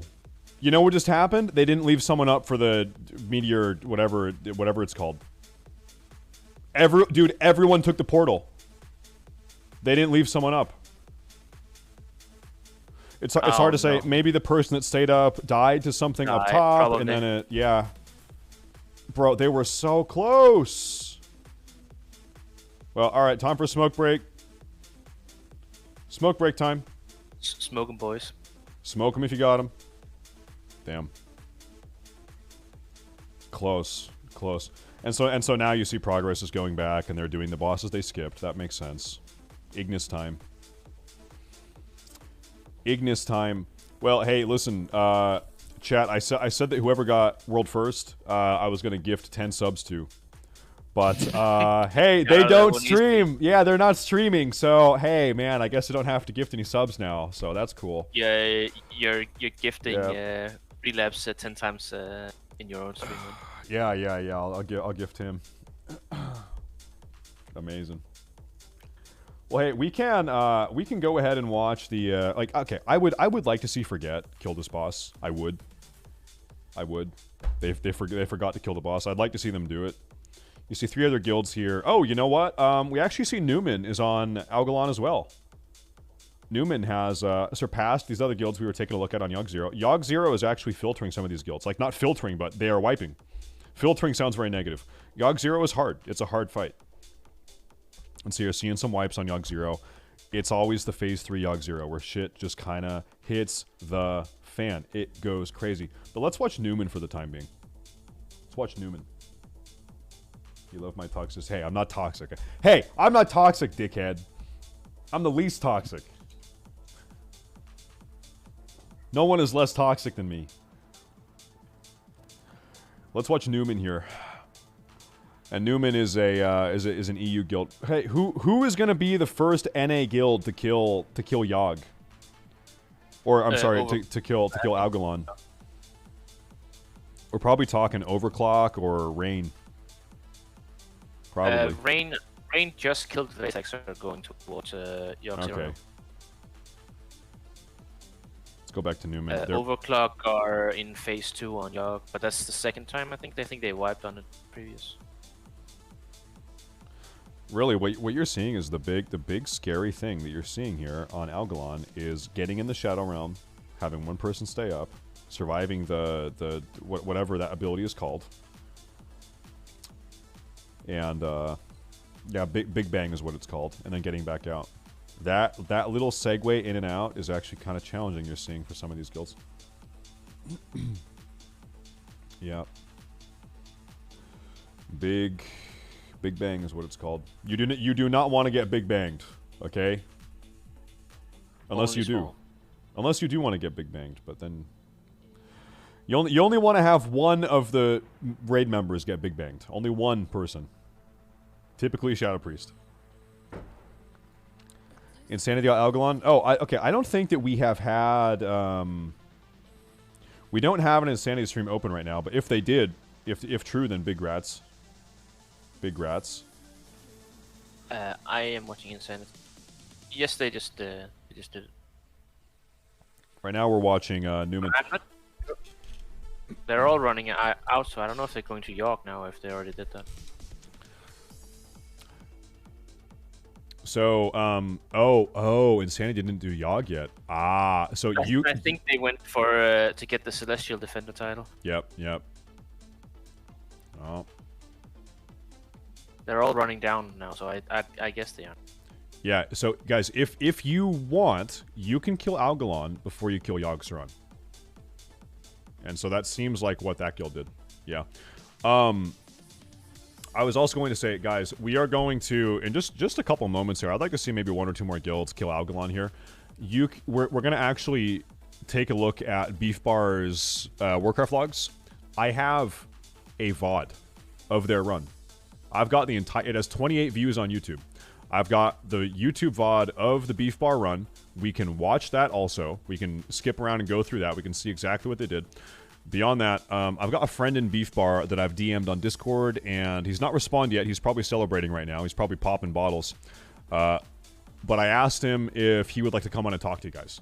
So we'll see if we can sort of unpackage the Beef Bar situation. But I'd like to see maybe 1 or 2 more guilds kill Algalon. It's a very fun fight to watch, I think. We'll see what we can do. Right now we're watching Forget. Featuring LMGD1. LMGD number 1. No, actually, my friend in Beef Bar is he's a North American. He's an NA. So we had... Oh, Newman wiped on Alg. They had a low percentage wipe. So I guess we're looking at Forget for what would it be? World 4th? Algalon, maybe? Because Insanity has killed Algalon already? Yeah, from Maybe what I've World done 4th. before. Yeah. I just want to see this boss die one more time, and then we can go talk about Beef Bar, okay? That's what I'm thinking. Guys, I'm kind of in an awkward spot. I was expecting this raid to be like 3 hours long, and so I actually my guild raids in 20 minutes. And I told them, hey, listen, I'm not going to make our first raid because I'm going to be casting the Race World first. So I actually am not raiding this week on my Warlock because I was going to be here with you guys. And what ended up happening is Beef Bar did the raid in 1 hour and 18 minutes. So there's that. Oh, Big Bang, you better get in the portal. Beef Bar is doing their best so you can make your raid and then you just don't believe in them.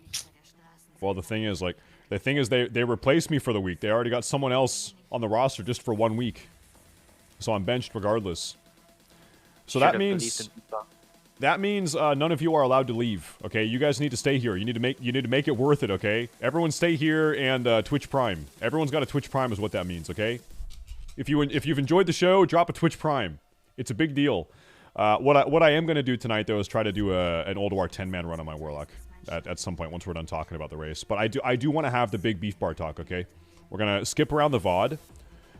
We're going to look for anything exceptional that happened. By the way, real quick, there's been a lot of subs over the last 90 minutes, and I have not called any of them out. Thank all you guys. Thank you guys very, very much. Thank you guys very, very, very much. I appreciate you guys tuning into my coverage of the Race World first. Nomi, do you think this was our best one yet? I think so. I think so too. I wish we could have had Beef Bar. Yeah, that would have made it even better. But this is really good.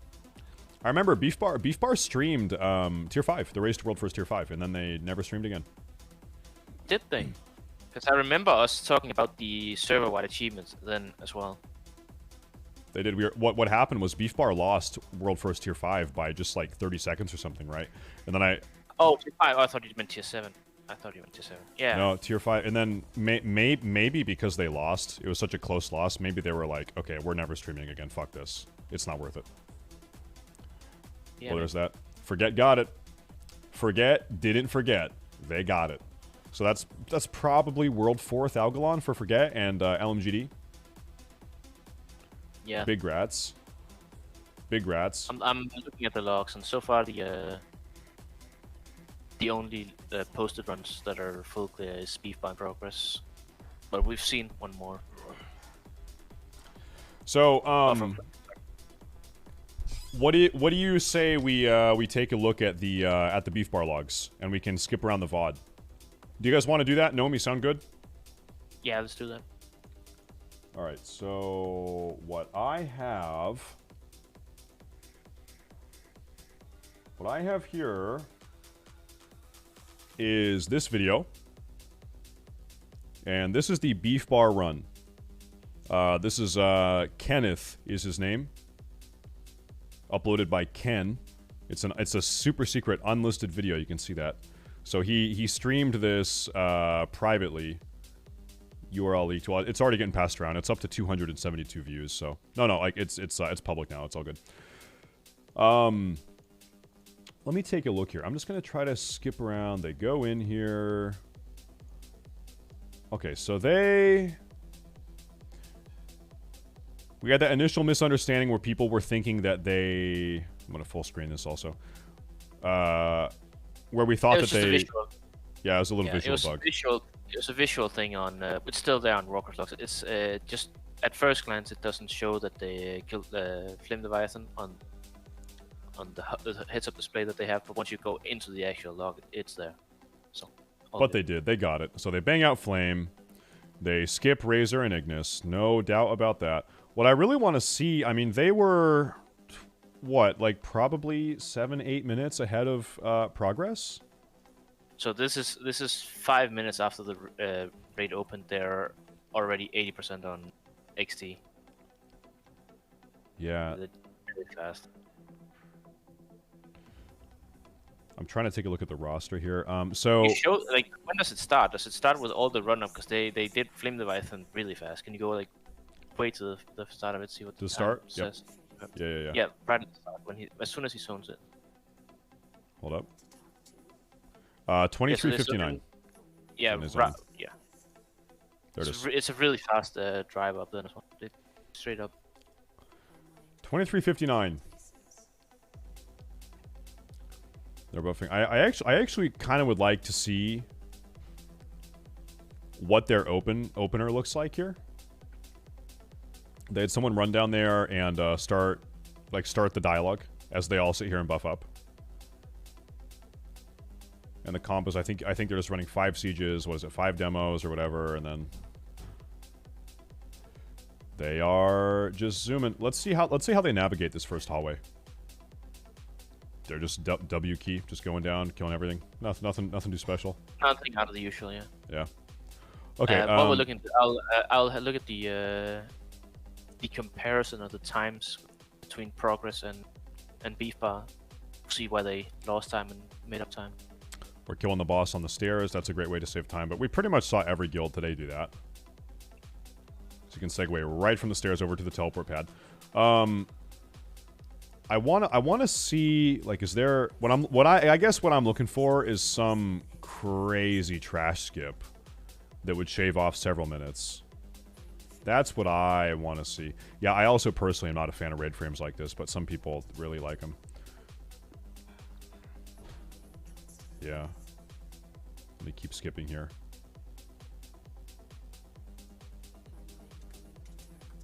I'm just kind of looking at how they're doing trash. Nothing to me so far has stood out with what we've seen, other than they're going fast, they're killing everything very fast. But in regards to, like, you know, epic gamer moves, nothing really. Heading over to hard mode, Iron Council.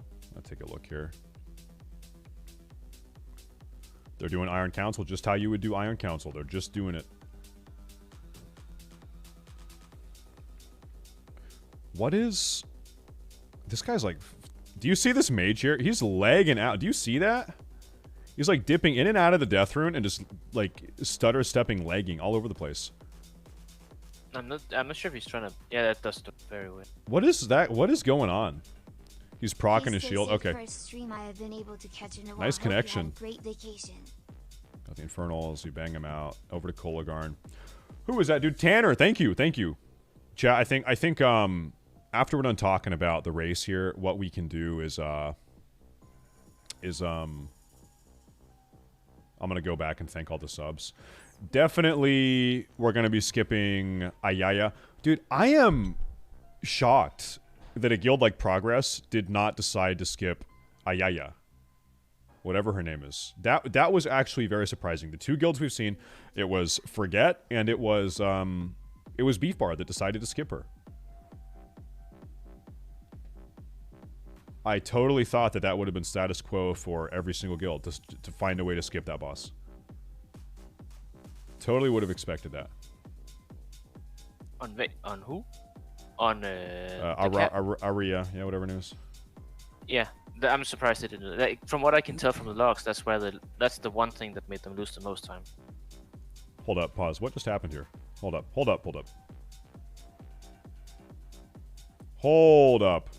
Did something weird happen here? Hold up. I just want to double check my eyes aren't deceiving me.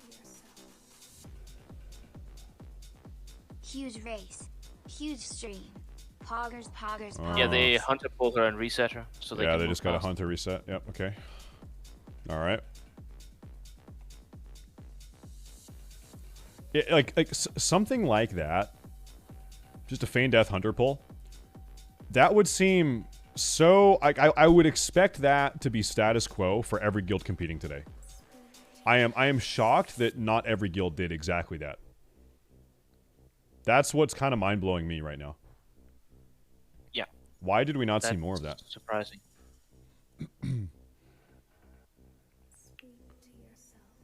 I can't think of any reason. Like, the only reason would loot, but they just waste 2 minutes combat with that boss.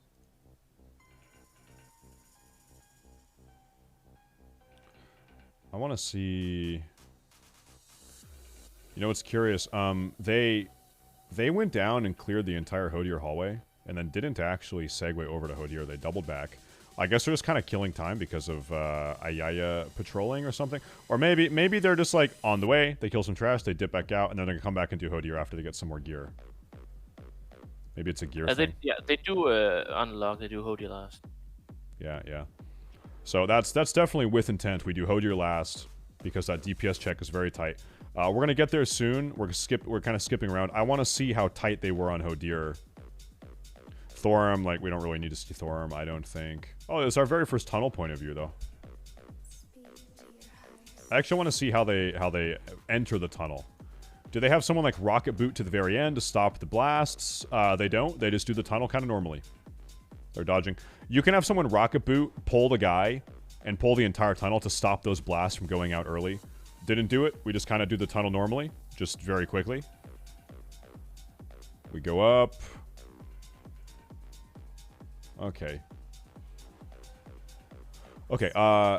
Thorum is boring. Freya, I don't really think that we need to linger on so much either. Not the craziest fight. We pop Bloodlust in the final phase. Okay, we can actually take a look at Mimiron. Maybe I'm gonna skip to like the final phase of Mimiron. Let me see here. Yeah, her name is Ayaya. That's why I say. You guys are like, say it right. I'm like, okay, it's Ayaya. That's how you say it. That's the name. It's Ayaya. Ayaya. They're controlling the fire. It's the final phase. We pop the. Actually, no. We're popping Infernals. Curiously, on phase 2. Is that true? Is everyone popping Infernals? We're popping a lot of Infernals on phase 2. Okay, as a Warlock, I'm like, why are we popping Infernals on phase 2? Curious. Okay. Yeah, it's weird that they're not doing that last. Hold up. Our Bloodlust is on a... I'm going to show you something weird.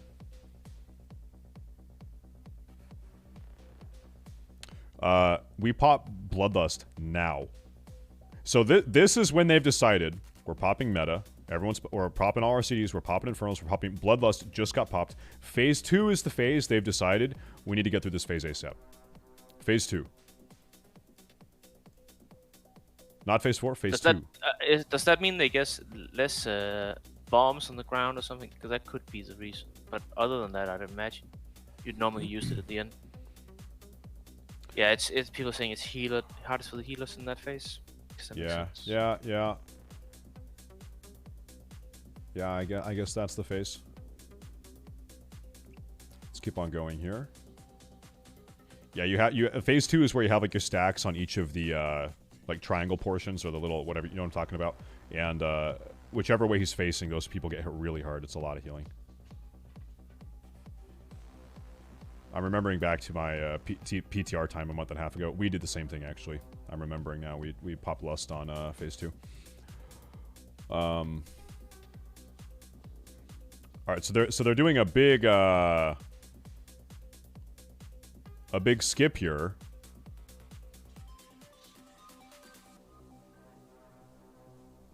Big time skip on their way to Hodier, skipping a lot of trash. Yeah, I think they saved some time here because that looks a lot cleaner than we saw from other guilds. Easy clap. The Warlocks, you have like 8 Warlocks summoning pets at the same time.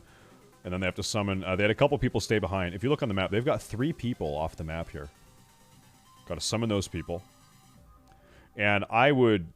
Well, okay, we already did Mimiron, actually. I want to see... real quick, what's our timestamp? We're at 102. Okay, we're going to come back to that in a minute. How did they get to Mimiron? Because remember, Forget did something really smart with how they transitioned to Mimiron. They had someone early...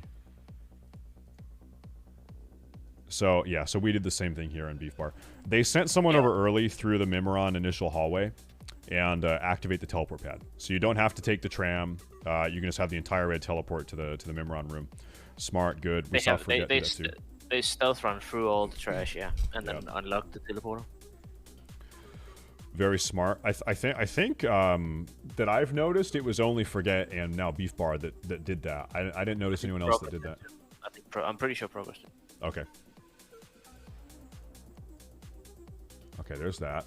Okay, I wanted to see how close they were to failing the DPS check. So I'm gonna kind of skip to the end here. Can we see the time? We have right here. There's a little DBM overlay. I could say that was a close cache or whatever the achievement's called. Yeah. And Hodier is on his way to die. I don't think we have like the exact second, but we can kind of eyeball it. Ooh, it's in the final 10 seconds. So they were probably like 4 or 5 seconds off. Probably something like 4 seconds. It was right here. It was right here. That was close. So I gotta say, Progress actually had the fastest kill that we saw today. They did it in 1 minute and 48 seconds. I think it was. Right above threat meter. What was that? I'm being blind right now. Oh, right here, right here. This number right here. Yep. Yeah. Ooh. 4, 5. What is it? It said 159. Oh, man. Anyway, that was close. That was really close. They've got all the Infernals out. That was close. That was really close. Okay, that's another thing I wanted to see. General Vazax, who gives a shit? Let's go take a look at Yogg 0. Let's go skip to Yogg. There we go. Good evening. I want to see their Bloodlust timing. Yo, Slanesh, yo, dude. I want to see the Bloodlust timing on the brain, But our point of view, we have a Warlock Pav here. He's probably not going in the brain. Nah, I don't think so. Really, I just want to see if they one-phase it or two-phase it. Most definitely they're two-phasing it, right? But I want to see if they two-phase it without Bloodlust. Is what I want to see. But we don't have sated yet. Actually, chat, question for you. If someone pops Bloodlust down in the brain room, do the people up top that are not in the brain room get sated? They do get sated? Okay, so then that kind of complicates things. Got to be a bit more intentional with when you pop it then. Well, they definitely two-phase it, and they have not popped Bloodlust. So, curiously, we saw Progress pop Bloodlust, I think in the second brain phase, when they went down there for the second time, I think is when they did it. And I'm thinking, like, why? Why did Progress decide to do that? Well, They might have lost a DPS or two down there and were afraid that they weren't gonna make it, but yeah, it is quite surprising. Looking from the logs, the Yogg kill for Beefar and Progress were within 4 seconds of each. Like the length of the fight was within 4 seconds, so they pretty much completely the same for Yogg. Yeah. Yeah, by the way, I saw the question if Beef Bar killed Flame Leviathan. They did. Beef Bar did kill Flame Leviathan. I think on Warcraft logs, just like a visual bug or something. Yeah, there is. Now we're just watching the Absolute Affliction Warlock Hyper Pump here. You know, curiously, I'm gonna disable this overlay real quick for a minute. You can see the DPS meters in the bottom right. You still have 2 Death Knights that are, even at the end of the fight during execute phase here, very competitive with these Affliction Warlocks. Really, you've got Relapse. That's my friend in the guild, and then you've got Robos. Relapse is playing Frost. You've got 1 Frost and 1 Unholy that are still up at the top, even during execute phase. Yeah, that's impressive.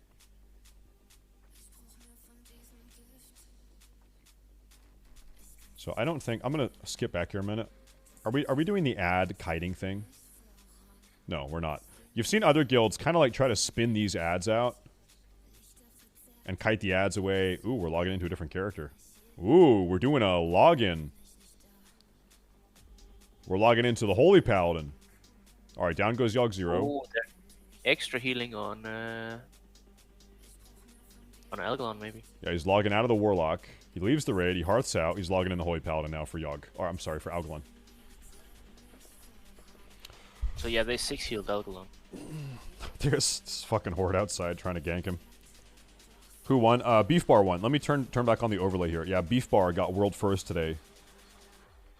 No ifs, ands, or buts about it. No ifs, ands, or buts about it. So yeah, they went super safe for Algalon, and they went with an extra healer, whereas Progress they just 5 healed it. They 6 killed it and killed it 30 seconds before Enrage. Okay, well, Nomi, do you know how long before Enrage did Progress have, for instance? What's the Enrage timer deviation? Let's skip up to Algalon. Progress's kill is actually... Progress's kill is 4 seconds slower, despite having an extra DPS. Wow, curious. So they might have lost someone, or that time they lost as well.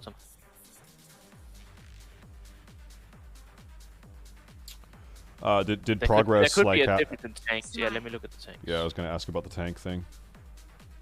Hi, Kelvin. Thank you. By the way, guys, I know I've been so focused on casting the race today, and by the way, thank you guys for tuning in. Thank you. Any new followers, any new subs, or anything, guys. I've ignored pretty much every sub because I've been trying to be a good host, a good caster alongside Nomi here today. So if you have subbed, thank you very, very much. Thank you very, very, very, very much. I appreciate it. I appreciate it a lot. For real, thank you. There's been some gifted subs and a lot of Twitch Primes. Thank you guys very, very much. And hey, it's not too late to Twitch Prime either. If you have a Twitch Prime, you could still even do it. You also could gift 1,000,000 subs too. So think about it. So think about that. Also, feel free to T1 sub. You could even T3 sub. You could gift 100 T3 subs right now. That would be insane. So consider that. Think long and hard about that. Not too long though. Okay. So Beef Bar they 6 healed with 2 tanks, and Progress they 5 healed with 3 tanks. So that's okay. what we're Okay. playing safe tank in case one of your tanks gets obliterated. You swap it over. They did it in 2 different ways. It's interesting. Yeah, curious, a different approach. Curious. Hey, Shriver and Silly, and also Large Beverage. Nice names, by the way. Thank you, guys. Thank you very much. Thank you very much. Thank you very much. Thank you.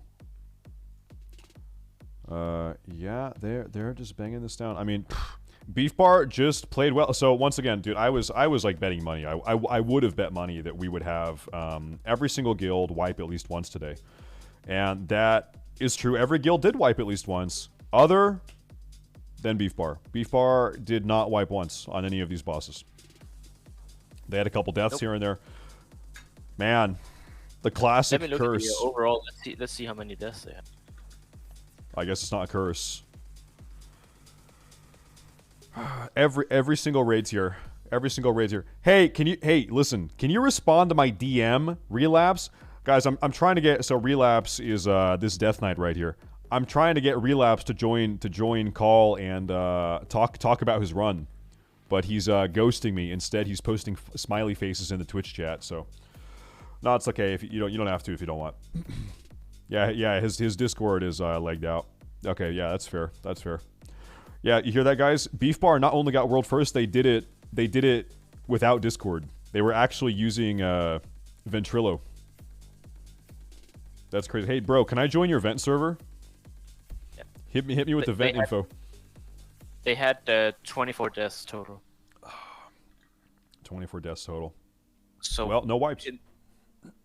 Yeah, no wipes, and they didn't even have a death for each person in the raid throughout it. Very, very, very rich. Amazing. Another thing we could check real quick, if you have it open. I'd be curious to know how many swaps did Progress have, and how many swaps did Beef Bar have? What's the total member count for each of those 2 guilds? Das Wunderland fehlte mir. We never took a look at Frey. I'll watch Frey here for a minute. I think Freya's a really fun fight. I like Freya. Freya's a fun fight. Nomi's pulling up the information for us, boys. Yeah, it's difficult to tell because some of them register as different specs. Let's see. I think beef bar was 35, and that's actually a nice weak aura. Pet not attacking. If your pet is just sitting there AFK. This is actually very... Your pet sitting there doing fuck all is actually very common as a warlock. Happens a lot. Like if there's a little... stop and attack or something, like the boss kind of has a little phase change or something. Happens a lot. Happens a lot. Target swap. yeah, so it's I think it's 35 for beef bar and 34 for progress. Yeah, Right, okay. so I wanted to bring that up because 33 from progress. Yeah, so pretty close. I had someone in chat like 20 minutes ago that was like Omega lolling. Beef bar, 35 players, Omega lol. Like as if that was like something embarrassing that they did, but every guild did a lot of swaps. Every guild did swaps. So beef bar swapping some people in and out is not exactly an anomaly. Bro, I don't know if it's this guy. But I think they're both somewhere in the early 30s with the swaps. Yeah. Everyone's swapping. It was what guild got world first? It was the Chinese guild got world first Sunwell Plateau. Was it CN United or Noobs? Whichever one it was. I think it was CN. CN United. Like the reason CN United got world first was it Noobs? Okay, the reason that Chinese guild, whichever one it was, got world first in Sunwell, they had really smart shaman swaps. They were like between every boss, they were swapping shamans in and out, and just like pumping bloodlust always. They had giga bloodlust uptime. If I remember right. Yeah, it was old school. It was old school, yeah. Old school, okay. They were giga lusted. The giga lust. Amazing. Dude, yeah, crazy. They had two complete set of shamans, and so they would swap at every boss so that their lusts were always off cooldown. Because this is before the sated debuff, and it was just based on the shamans. On the personal cooldown, yeah. It had a what 10-minute CD for lust. Yeah. Dude, I remember. Oh my fucking god! Like you wipe on Archimonde or you wipe on Illidan or something, and it's like, okay, well we're gonna wait 3 minutes now for bloodlust to. Fuck. Oh, that was not fun. TBC sucks. TBC sucks. Here's what I'm thinking. First off, let's get a big round of applause for all the guilds that competed today. We've got our top 5. No, it's more than that because we have some guilds that we weren't tracking that also have killed Algalon now. So I'm gonna go ahead and remove this. That's not even accurate at this point because yeah, like I said, but all these guilds that have competed today and effectively entertained us for a couple hours. You guys can't even fathom the amount of effort and premeditation and preparation that these top 20, top 30 guilds have put into these speedruns. The PTR practice, the theory crafting, the planning, the late night conversation. So it's actually a huge fucking deal for these guilds to do what they did today. So that's a big shout out. So big props to all the guilds that competed today. We have the first NA guild, and it is actually Fusion, but it would appear to be their second raid that full clear after the first raid didn't do hard mode ODU. Oh damn! Wow. Okay, so do you guys hear that? The first Fusion raid fucked up on Hodier and cockblocked themselves from summoning Algalon, so they sent in a second raid that subsequently full cleared. They were raiding at the same time. Damn. God damn. They had two guilds running in parallel. So the best NA guild is Fusion B team. God damn it. And the the funny thing is their Mimron kill was 9 minutes long, but Mimron enrages at 8 minutes, so they did 1 minute of enraged Mimron. Wow. Wait, they had 1 minute of enraged Mimron? Yes. Oh my god. I would actually love to see that VOD. You get world Just first looking at the ULD time tour, of the you kill, get a but yeah, title according to pullback. that, it's 1 minute of FOD. I would love to see that VOD. I would love to see these guys doing 1 minute of Mimron enrage. That would be hilarious. Someone in chat is saying that it's 10 minutes, but I'm pretty sure it's 8 from what I've... Fascinating. Here's what I want to do. Let me okay, well Stade went offline.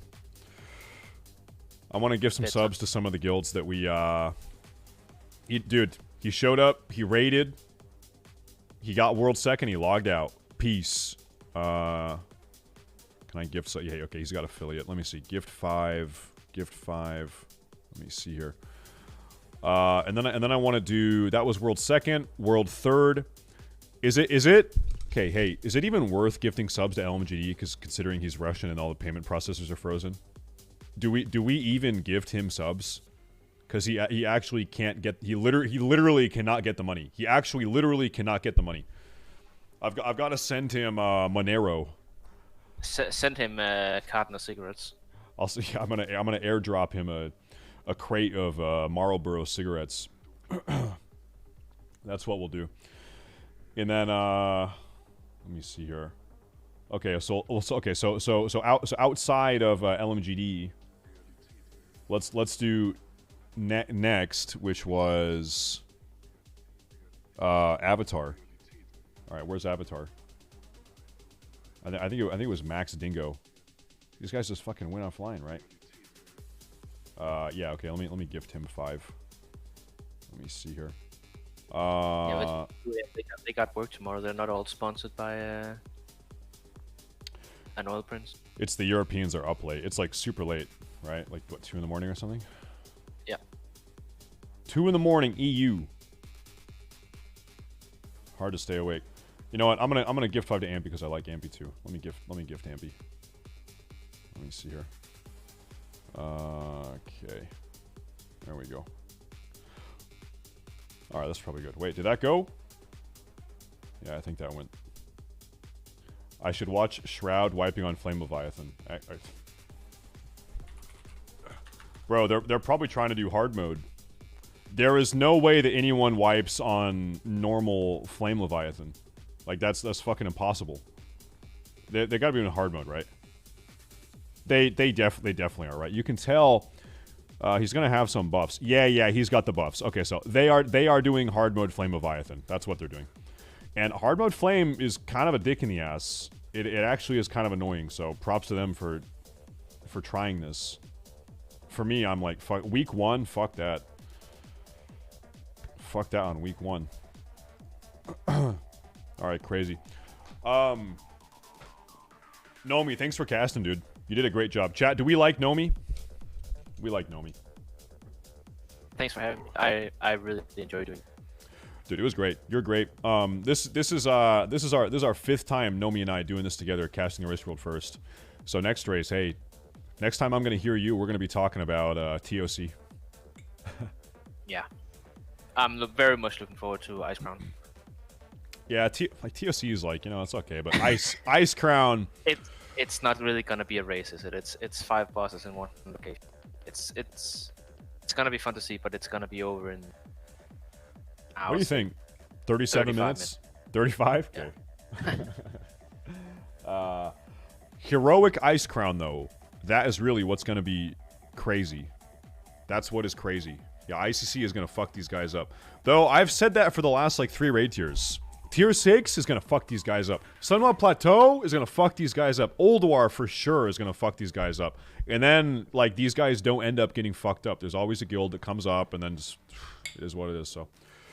At this point, the race has become about who can do the cleanest run, right? Because it's whoever is without a wipe that wins.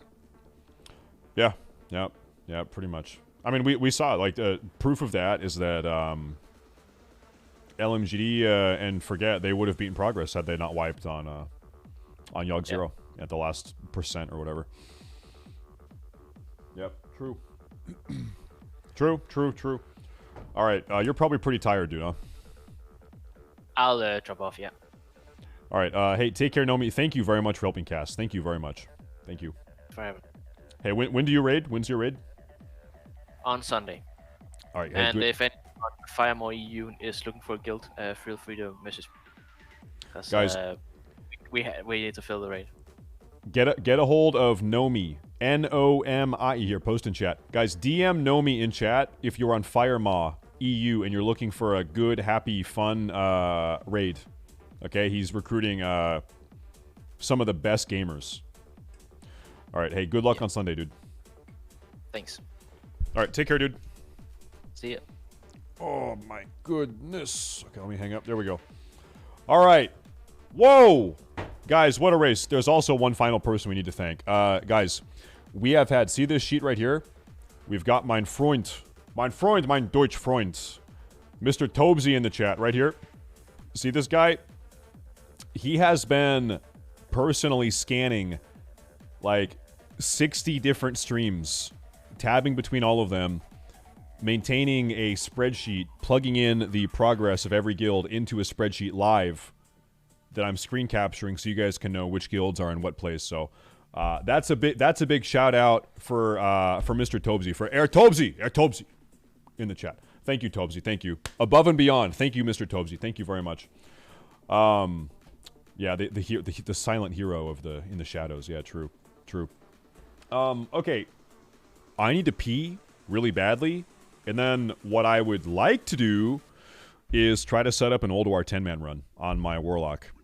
So, hey, if you're on Peggle and you would like to do ULDUAR 10-man tonight, in like probably 5-10 minutes, I'm going to try to get into a group or make a group or set something up. So that's what's coming up next. I will be right back, gamers. Don't go anywhere. Let me actually log into my character.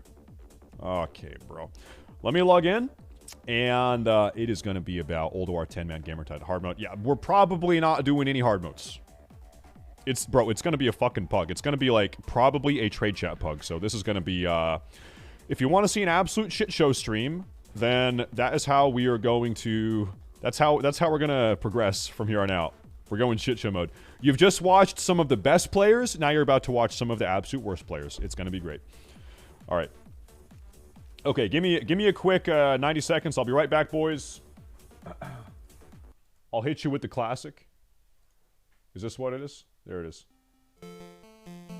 All right. I'll be back. All right, let me kick off the there we go. All right.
Okay. Tobesy, danke schön. Super. Dankeschön.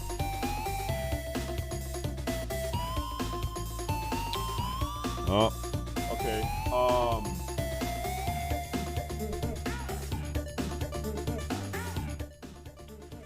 You guys wanna try to set up this this shit show run? Are you guys in the mood for that? This is gonna make me rip my fucking eyeballs out. Ugh. I am going to rip my eyeballs out live on Twitch. Okay? That's my plan. That's where I'm taking this stream. 10-man shit show? Yeah, 10-man shit show. Okay. It's gonna be great. Thank you guys for tuning in today, by the way, guys. Thank you very much. Thank you. We had like, what, 13,000 people that tuned in at one point. Thank you guys very much. And of course, it's nothing without the people that are actually racing, but thank you. As far as the coverage goes, thank you guys very much for being here. Make sure you go and drop a follow on those streamers that we were tuning into. You go find those guys, go subscribe to those guys, type ! streamers to go check them out. Drop a Twitch Prime here. I appreciate it. The support goes a long way. I eat a lot of food. My wife eats a lot of food. My dog eats a lot of food. We've got a baby that eats a lot of food, so we gotta feed these people.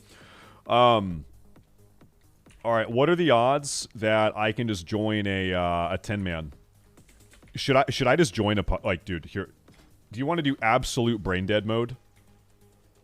Do you want to do absolute brain dead mode? Look at this. Raids, ULDUAR 10-man. Best warlock in the world. DPS, list it. All right, go ahead and invite me. All right, I am ready to be invited. Send message. Yo, warlock. Let me see what that guy says. All right, go ahead. Oh wow, bro, it's that easy. Bro, it was literally that easy. Okay, so now what's going to happen is I'm going to get saved to 10-man ULDUAR raid where we can't kill Ignis. That's what's going to happen now. I'm going to get saved to the worst possible ULDUAR raid in the entire history of the world is what's going to happen now. And let's go do that. That's going to be fucking awesome. Let's go. This will be great. Let me see here. Oh god, this is I'm telling you, this is a fucking mistake to do this. Okay. This is gonna be okay. ULDUAR 10-man pug. Absolute shit show. Okay? That's good. That's gonna be great. Can't wait. No shaman? What? What's a shaman? No, I've never heard of that class. I don't know what that is. Who made dinner? Beef Bar 1. Yeah, Beef Bar 1. Oh. How fast did they win by it? Let me take a look at Warcraft logs. Warcraft logs. Let me see something here. Yeah, Beef Bar won, but they weren't streaming. Okay, so they won by. Wow. I actually thought I thought there was a bigger gap than that. They won by 1 minute. They won by 1 minute. A minute and a half or something. Minute and a half.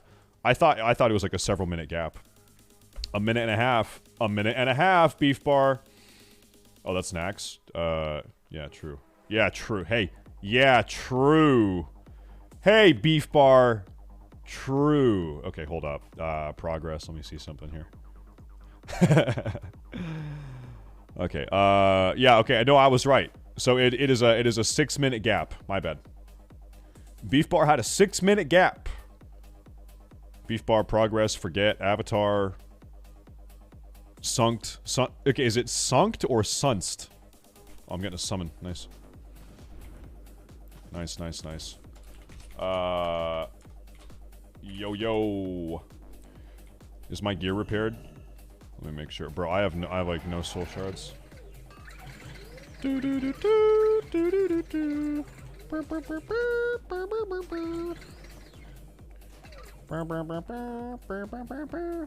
Okay.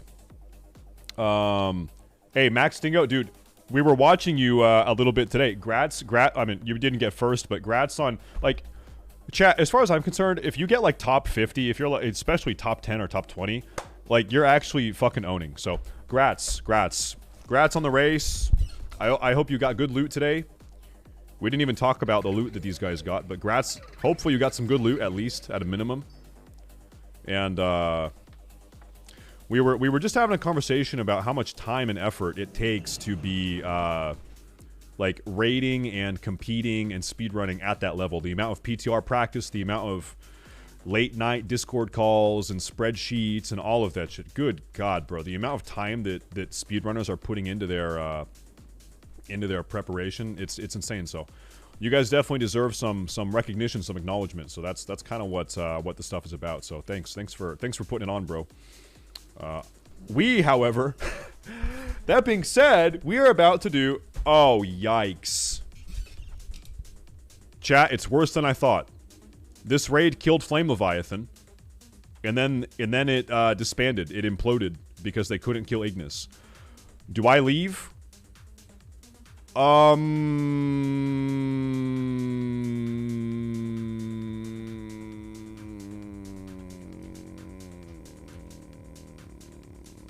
gonna leave. I'm gonna leave. That's, bro, I feel bad about that, but that's fucked up. That's fucked up. Okay, that is false advertising. That's like you match with a girl on Tinder, you go on a date, and her photos are like 6 years old, and she's gained like 100 pounds. That is some false. That is fucked up. That is fucked up, bro. Okay, Jesus. Okay. Okay. Okay. But by the way, I forget which group that was. His name was Idune. Okay, Idune. Warlock. Okay, I'm not gonna join the Idune group. We're not doing that one. Invite me, baby. I feel like just by nature of being a warlock, they don't even have to look up my Warcraft logs. They don't even have to look at my gear. They just see the word warlock and they're like, yeah, he's in. Yeah, invite this guy. Warlock, are you purple, by the way? You're purple? Invited. You're getting invited. All that matters is that you are purple. That is it. Okay, so anyway, I'm actually wrong because I'm not getting invited. Yeah, I actually have not gotten an invite. Okay, okay, there's that. Okay, we are not joining that group. Fuck that. Fuck that. Dude. Chat, this is, like, I'm gonna tell you, this is a bad fucking idea. This is a bad idea to do this. This is a really bad idea. Yeah, this group, Idune. This guy, we don't join that group. That was the group I was just in. We do not do this. Okay, it's actually kind of my fault. Like, they actually said at Ignis. I didn't read that, so I should probably read the notes. I'm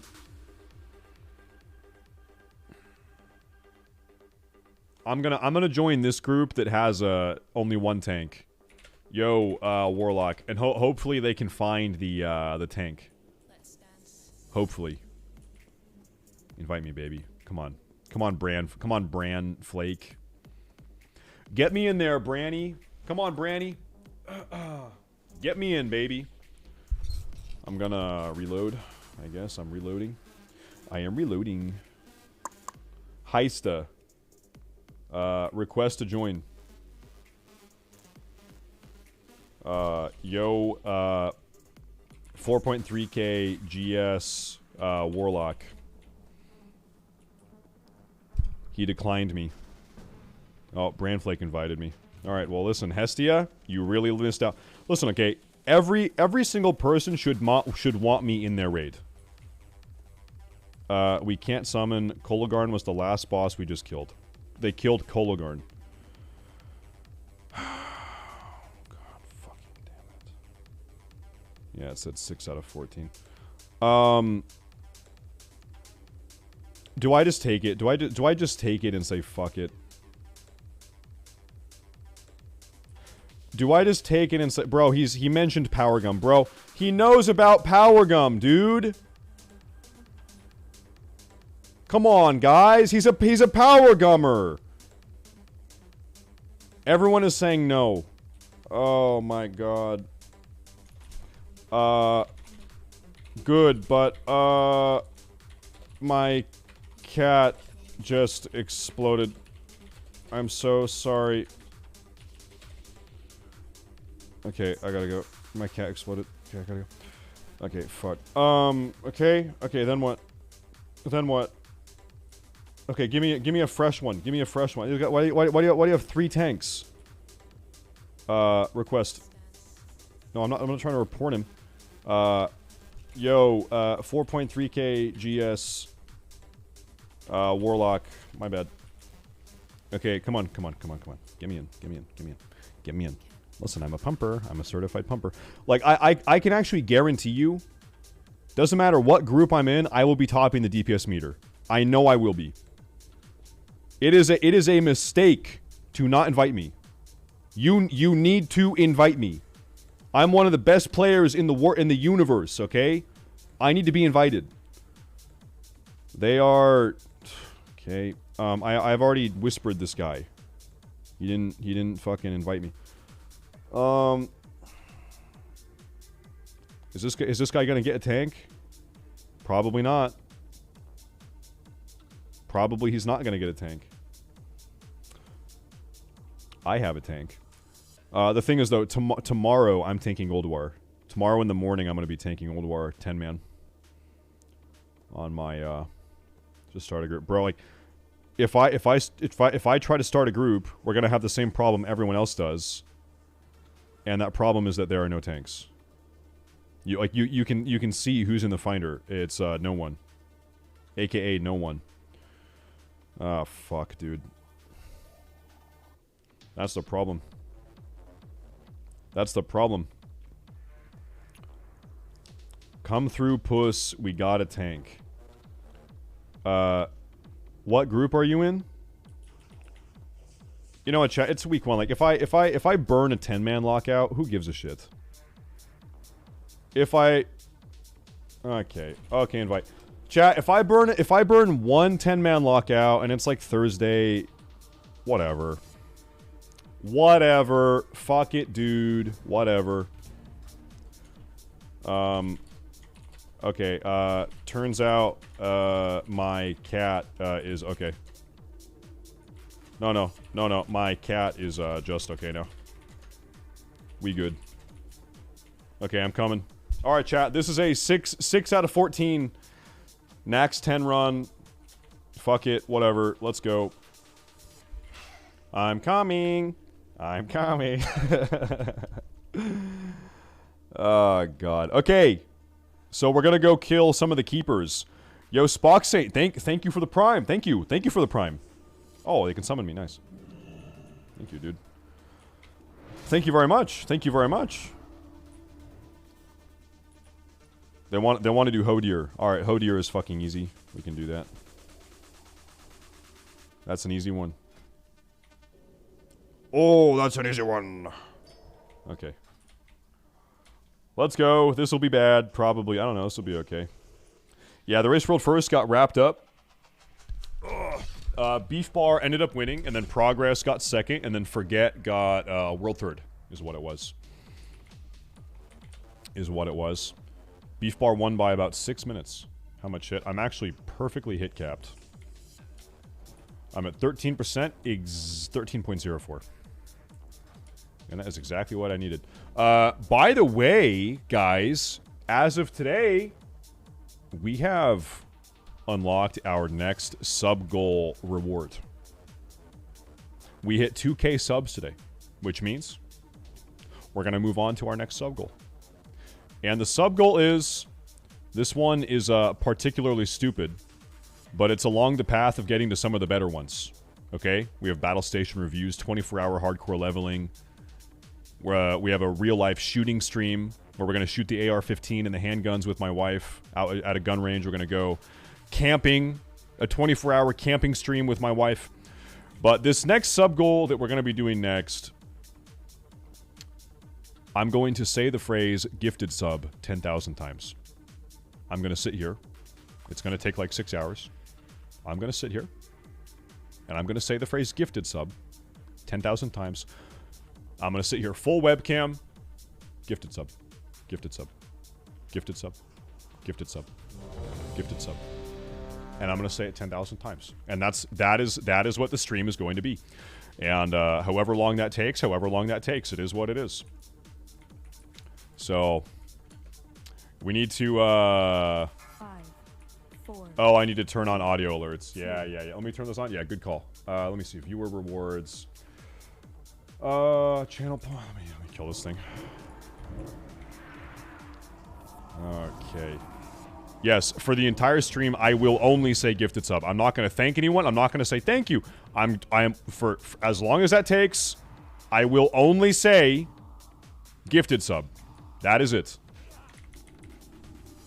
That will be it. If it's 4 hours or 6 hours or 8 hours, that is what it is. That is all that it will be. Okay. Oh, we got a big trash pack. I'm gonna wait for him to get threat. Hold on, I'm chilling. I'm gonna finish off this big boy here.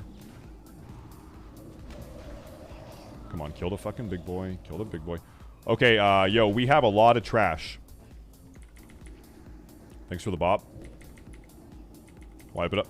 Listen, did I... Okay, actually, on these packs, you need to nuke down the Revenant. You have to kill the Revenant first. Yep. Alright, chat, listen. We knew what this was! Don't act surprised. We knew what this was gonna be. We knew what this was going into it, okay? It is what it is. What happened? I don't know, Dangly. You tell me. You tell me, Dangler. Here's what we need to do. This is very important. We are going to... Yeah. We need this. That is now on. That is now on. That is now on. That is now on. And that is now on. Alright, have fun. There you go. Enjoy. Ooh. Didn't take long, did it? No, it didn't.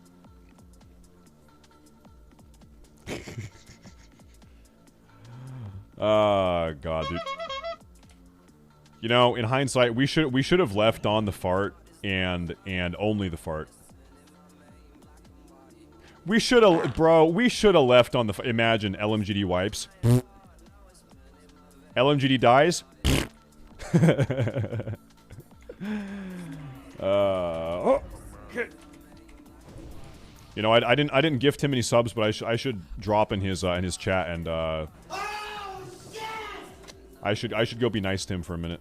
Let me see here. LMGD. Is he there? They are doing a skip if you want to watch. Wait, who's doing a skip?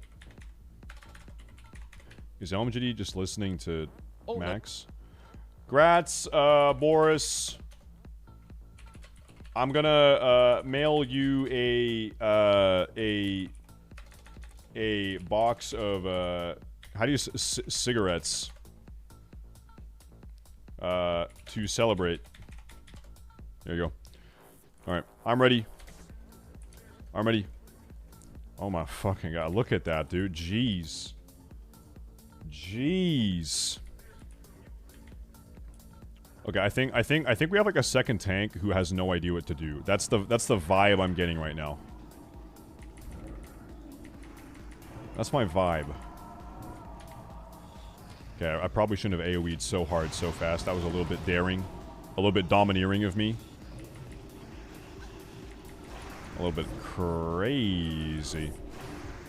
A little bit wild. So... Dude, you know what's crazy? Race to World First ULDUAR actually happened faster than Race to World First Sunwell Plateau. Is fucking Sunwell Plateau harder than ULDUAR and all the hard modes? Is that true?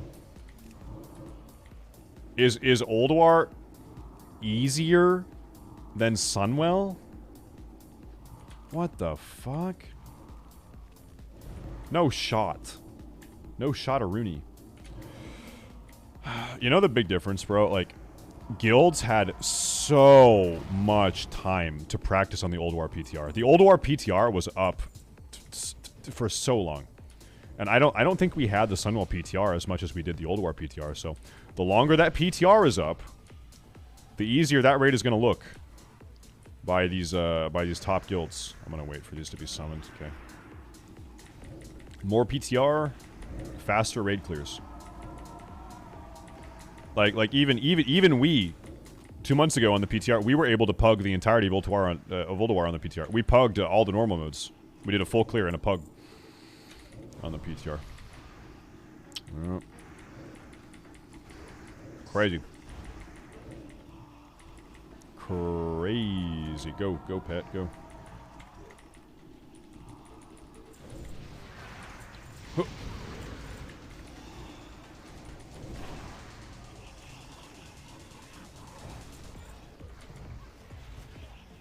All right. Okay. On this trash, you nuke the big boy down first, and then you AoE. Yeah, I probably need to get out of that. He's just gonna die. Yeah, that is true. Like, those people that were on the PTR in my pug, they're probably better than average because they're on the PTR. Like, shitters probably don't even log into the PTR looking for a raid. They don't give a heck. They don't give a hoot or a heck. Though, that is not to say that we haven't had some shitters on the PTR. We definitely have had some shitters on the PTR. What's PTR? PTR is public test realm. So Blizzard will typically put up the PTR, and it's a test realm where people can practice on the raids. Really, the point of doing this is so people can report bugs, right?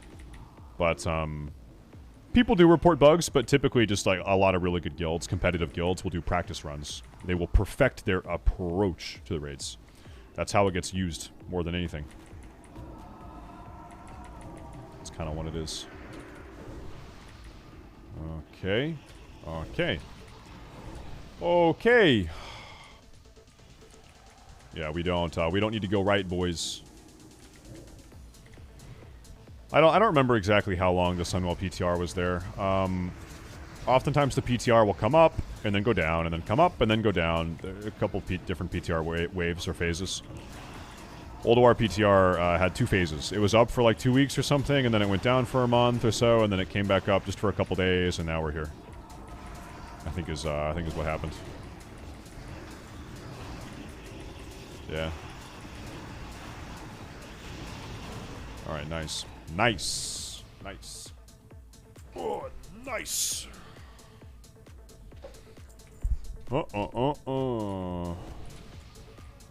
What's QA? Quality assurance? In what context? Blizzard actually has hired some QA people. Like Zyrene is a classic WoW QA guy. They hired him about 2 weeks ago, I think. They have classic WoW QA people. Target this fucking thing.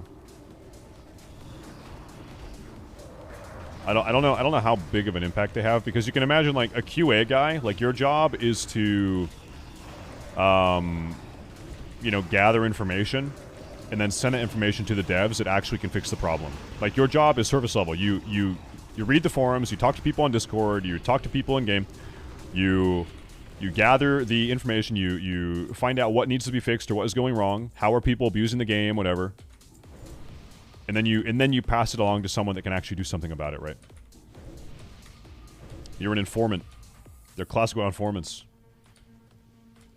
Yeah. But no, that job is important. Like, someone has to relay that information to the devs, right? The devs don't just know by default what is broken and what needs to be taken care of. Alright. Oh dear, boys. Here we go. Here we go, gamers. Here we go. Can we do the hard mode? No fucking way. No fucking way. Mage, Shaman. Is that the mage? On the right? Yeah. That's a priest. Okay, I do mage and then druid. And then shaman and then... Okay, so we just start boom, boom, boom. Boom, boom, boom. Oh yeah, he's marking. He's marking the mobs. We good. We good. We are good. This boss. Hodir was always one of the easier ones. Easy boss. For me, it's been 2 months since I've done any of these bosses, though. I actually didn't do any 10-man PTR. I've not done ULDUAR 10-man since fucking 2009, or whenever it was. Back in the day. So this is Poggers. I'm thinking Poggers. Okay. 4, 3, 2, 1. So I'm thinking poggers. Oh, these things die really fast. Keep moving. Bro. You think I get hit by that if I'm right here on the cusp? Keep moving. What do you think? Alright, when am I popping lust? Or, actually, well, there's lust. Okay, I'm popping. Keep moving. Here we go. I'm popping, boys. I'm finna pop off. Go get a fire. Bro, it's in fucking Madagascar. There. This rogue said he was gonna be beating me on the DPS meters. What do you think about that? What do we think about the rogue beating me on the DPS meters? Find shelter. I don't know, dude. Chat, if I have to choose between a light and a fire, what do I choose? Well, that's good. Every single person in my raid got frozen. Every single person just got frozen. That's good.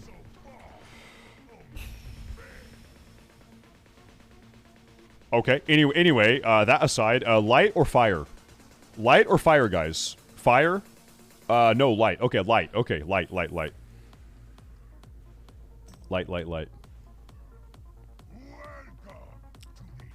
You're making them nervous. I'm gonna tell them to clock in. Ooh, ooga booga. Ooh, ooga booga. I'm a streamer and I'm scary. I'm a big scary streamer. Ooh, ooh, ooh, ooh. Oh. Ah. They're scared. Maybe. I don't know. Ooga booga chunga zunga. Oh, God. Okay. Alright, no, it's fine. Now we know. Now we know to get on that thing. In fact, I was,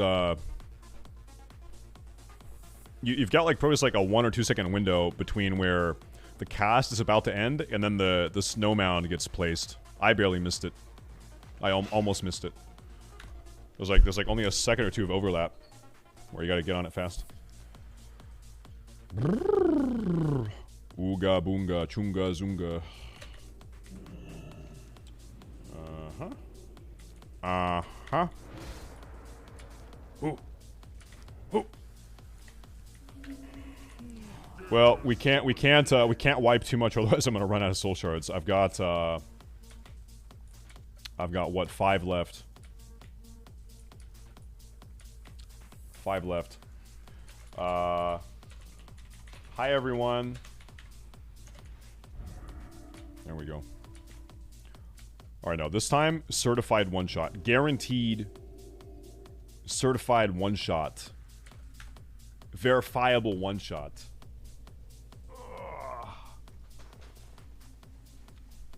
Oh, did they drop a feast back there? Did someone feast back there instead of up here? Did I miss a little thing, a little something? Oh my god, I did. Oh my god, they dropped... Okay, my bad, my bad. My bad. Ugh.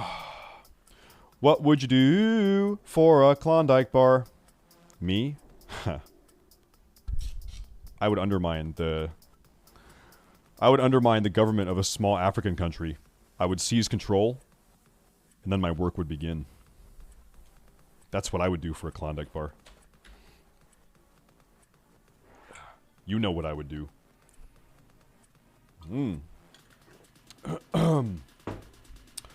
Okay. Oh, by the way, I saw mid-race, Mr. Spy Hunt. I think it was 10. It was 10? I think it was 10 gifted subs. Thank you very much. Thank you. Thank you, dude. Mr. Spy Hunted. Thank you very much for the 10. Thank you.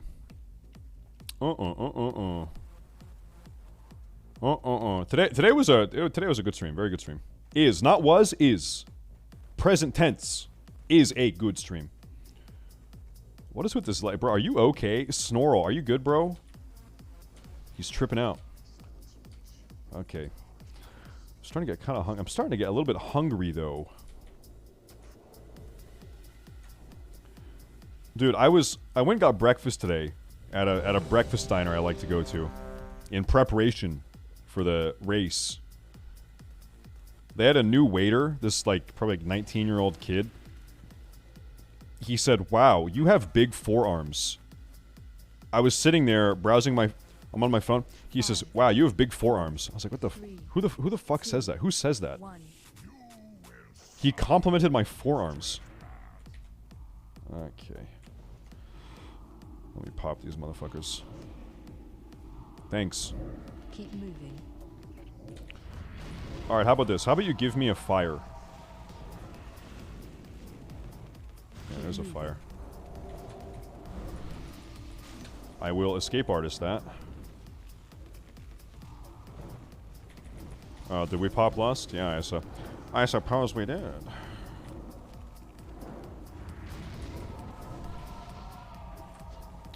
I suppose we did. Oh, yikes. You know what I hate in this game is moving. I hate moving my character. Like, it's so annoying. Just let me stand there. Keep moving. I just want to stand there and, just pump. I just want to pump.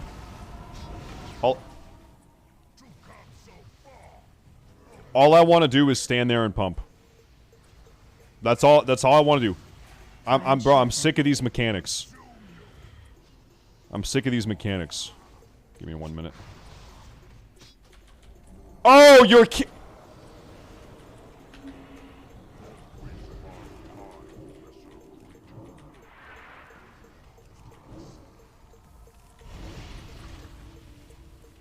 How much HP do those have? Keep moving. Okay, bro.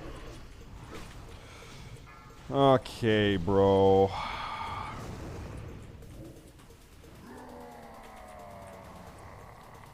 Okay, no, we're so good. We are so good. Everything is fine. I'm just so because I took a B-res. Okay. Well, I need to be dispelled. Okay, thank you. Find shelter. Do it, motherfucker. Do it. Do it.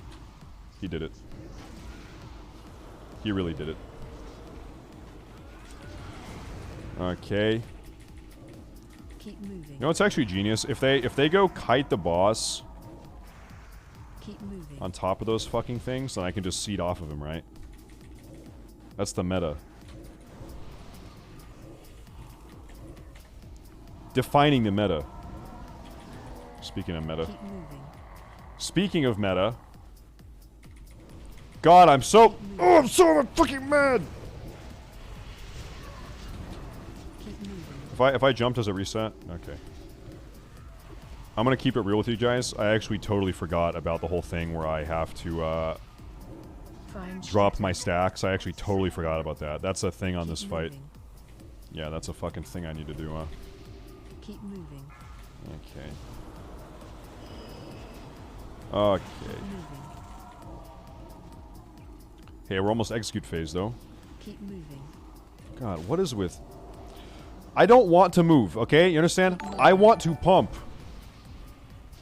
Yo, Igamos! Oh, dude, listen, Igamos. You guys are gonna be disappointed. After the race ended, I joined an ULDUAR pug. An ULDUAR 10-man pug. And this is an absolute... it's... You know what? No, we're gonna be fine. Everything is gonna be fine. And also, hey, congratulations on the race. Good job, good job. Keep moving. Thanks for letting us watch also. You did a good job, bro. Grats. Keep moving. Everyone tuning in, did you guys have a fun time watching the race today? Was it a good race? Keep moving. I think it was good. It was good. It was a good race. Keep moving. Hey, thank you, Agamos. Keep Trying to break moving. these fucking guys out. Yeah, I do. Okay. Alright, bro. Oh, what a tough time. You wish Beef Bar streams? Yeah, we should form a petition. Keep moving. Guys, if you guys think that Beef Bar should stream next race, go ahead and drop a Twitch Prime in the chat. Keep moving. And then I'll let them know. Okay? To sign the petition, go ahead and Twitch Prime right now. Keep moving. Oh, I'm fucked. Yeah, I'm... No, I'm not. I'm not fucked. Okay. I'm actually not fucked. Keep moving.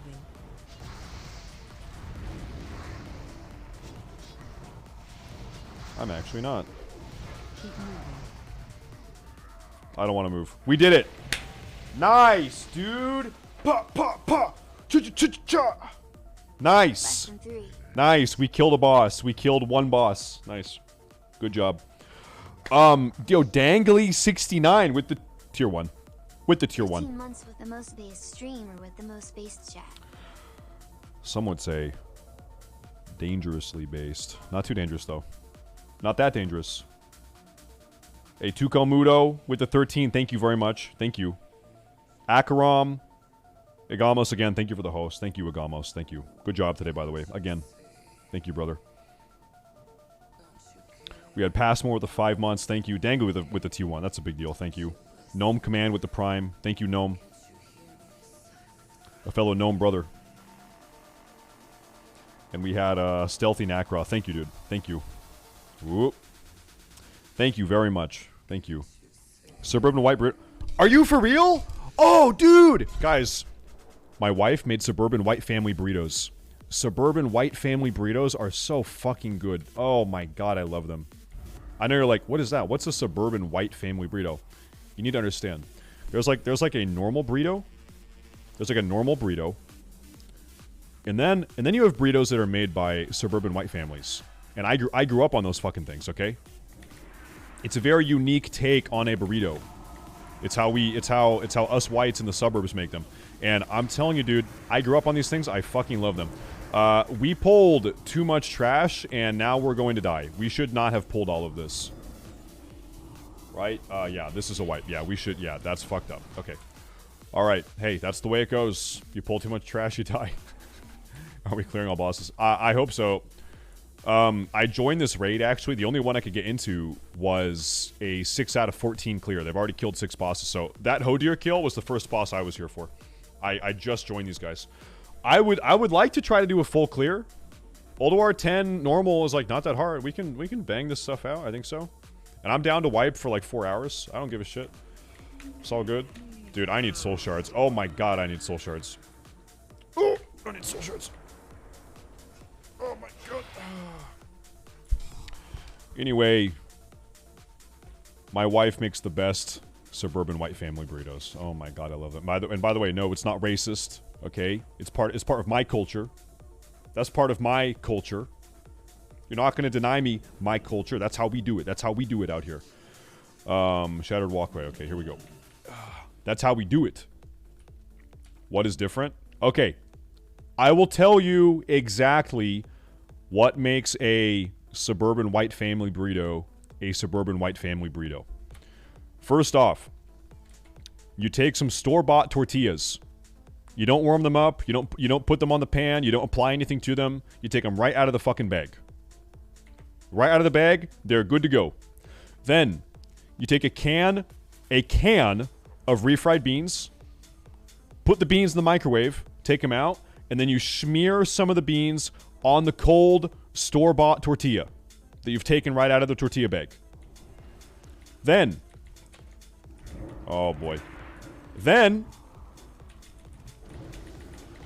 you have some, what's it called? Some ground beef that you fry up in the frying pan, and you have applied some of the foil packet burrito seasoning. I shouldn't have soul shattered because I have no soul shards.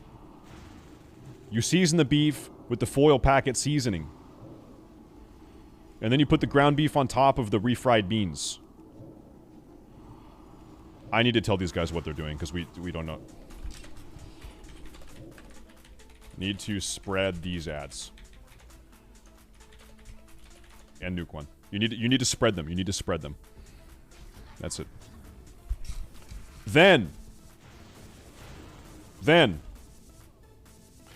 Wait, yeah, hold up. Dude, what dropped from Hodir? Yo, where the fuck was that loot? What happened to that loot, dude? Oh, they rolled it out. Okay, leggings of the whatever the fuck. Okay, I didn't need either of this. Okay, whatever. Who gives a shit? I gotta pay attention though. Then cook the tortilla. Hey, that's racist. Are you telling me how to make a suburban white family burrito? Because I know how to make a suburban white family burrito, and you do not cook the tortilla. This is my culture. This is my culture, how I was raised. We do it this way. This is the white suburban culture. We do it this way. Then anyway, where was I? Do not impose your culture on me. Okay? Then, what we do, you take an onion, you cut it up, you dice it, put the onions on top of the meat. Then you take some pre-shredded cheddar cheese out of the plastic bag, and you sprinkle the pre-shredded cheddar cheese from the plastic bag onto the meat and the onions. You understand? Let me teleport. And then you take a spoon of some sour cream and you slop it on. You slop some sour cream on top of that. And then the final piece. You fold it up like a tube. And you don't close the ends. You just fold it up like a tube and both ends of the burrito are open. That's actually very fucking important. The burritos are open on either end. And the reason why, this is vital, the reason why is because when you pick up the burrito, you take a bite, half the shit rolls out the back end. And you say, well, that's dumb. No, that's part of it. That's part of the experience. Half the shit rolls out the back end, and then you say, God fucking damn it. And then you put the burrito back down, and you scoop the shit back on, and then you do it again. And you go through that process probably like 10 times before the burrito's done. Okay? Every single bite you take, shit falls out the back end. And you're angry about it every time, but that's how it has to be. Okay? And that is the classic, quintessential, white family, suburban burrito. Yeah, and then you fart. Yeah, and then you fart for the rest of the night. That is true. That is true. Okay. What a fucking demon. Need a demon. That is the suburban white family burrito. That is how I've done it my entire life. That's how every white person in the suburbs does it, and that's part of the culture. If you don't like it, not my problem, too bad. That's not how you eat a burrito. No one asked. Did anyone ask? Your opinion on how to eat a burrito? No. No one asked. Alright, I need a soul shard. Thank you. Okay. Good shit. Brand Flank is in control. He's got the threat. Good job. Oh. My suburban white family did the same thing. See? I'm telling you. I'm telling you. That's how every suburban white family does it. Now, if you want to go actual peak cultural mode, this meal is best prepared by a stressed out single mother who just got home from work and has like 10 minutes before she has to go do something else. It is hastily prepared in 10 minutes by a stressed out single mother. That, wow, creme de la creme. Oh, yes. That's how you know it's good. That's how you know it's good. That's how you know it's good. Good shit. Good shit. That's the best way to do it. Oh, fuck. That's what gives it the zest. Oh, that's what gives it the extra kick, extra flavor. Am I eat it up? Yeah, I'm eat it up. I'm eat it up. Close. If you want to see the bosses that were killed today, type !rules, R-U-L-E-S, and you can see the entire route of these guilds. Like some bosses needed to be hard mode, others you could do easy mode. Some of them you could even skip. You could skip a couple bosses. There we go. Yeah. That's how it was. R-U-L-E-S. R-U-L-E-S is what it was. Okay, these mobs also are fucking... These mobs are problematic. I'm just gonna nuke this one. Okay. If you had some extra money, you could just cut up a little avocado too. Here's actually a little bonus.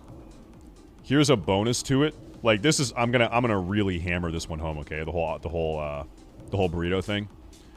You have slices of avocado strewn amongst the strewn on top of the burrito But the thing is, the avocado is too hard because your mom doesn't know how to pick out the ripe ones. She has no idea which avocados are ripe or not at the grocery store, so she picks out ones that are not ripe yet and they're hard. And so every bite of avocado has like a chunk to it. There's like a little pop to it. That's actually part of it. That is part of the suburban white family burrito. That's how we do it. I like that. I've grown to like that. That's how my people do it. My people. The whites. My people. Okay. What about sauce? Oh, no way. Too spicy, bro. Someone said salsa. Oh, bro, you're gonna burn your mouth. It's too hot. Gross. Too spicy. Oh, no thanks, bucko. Hey, bucko. No thanks. Hey there, pal. Hold the salsa. Dude, imagine if I said get ketchup. Yeah. Sauce? Oh, yeah, we put ketchup on it. Ugh! We don't do that. That's fucking gross. Yeah, we use Heinz ketchup. Because salsa is too spicy. Oh, fuck. Okay, give me a soul shard. I need to get sharded. I need to shart myself. Oh, ha, ha, ha, ha. All right. Okay. How many wipes on Thorim? This is gonna be sane. Insane? No, this will be insane. This is gonna be insane. Insane. Absolutely insane in the membrane. Hey. Yo. Yo. Yo. Cupid Bigfoot. Trying to death roll. 1K. There you go. I'll start off. Chat, we're death rolling 1K. I only have 160. Okay, 160. This fucking guy. Okay, he rolled out a I roll 140. I got a 58. He's building up the bank by gambling. Yeah, I wonder how you got so poor in the first place if you think that the way you build a bank is by death rolling. Strong. You've been watching Trainwrecks, haven't you? Roll 37. I can tell you're a Trainwrecks fan, huh? 26. Yeah, he is! He's dropping the bonus! He is. I actually nailed it. Bonus, bonus, bonus. Ooh, a 3! Okay. Oh, fuck.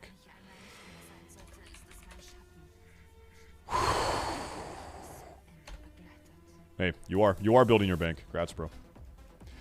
He is, bro. He is. Listen. He got the bonus. He got the fucking bonus McMonus, the real juicer McGooser. I got owned. What can I say? Ugh, shit. Ugh. I got dominated. I got owned. Am I going tunnel? Yeah, hold up. I gotta read. What are you guys saying? Going up. Stay safe. Gauntlet group. Stay safe. Okay. I am in the gauntlet. You guys, I don't have any. I'm making hellstones. I need hellstones. Going in the gauntlet. Okay, we need to not wipe too much. I only have 4 more soul shards after this. No wiping. Not allowed. Not allowed. Shut the fuck up, RuneScape nerd. Nice one, dude. Okay, dude. Who remembers Unid herbs? UNID herbs. Who remembers that? That's some old school RuneScape memes. That's like you actually played old like RuneScape back in the day. OSRS? No. Actual old school RuneScape back in 2005. Damn. The fucking Unid scammers.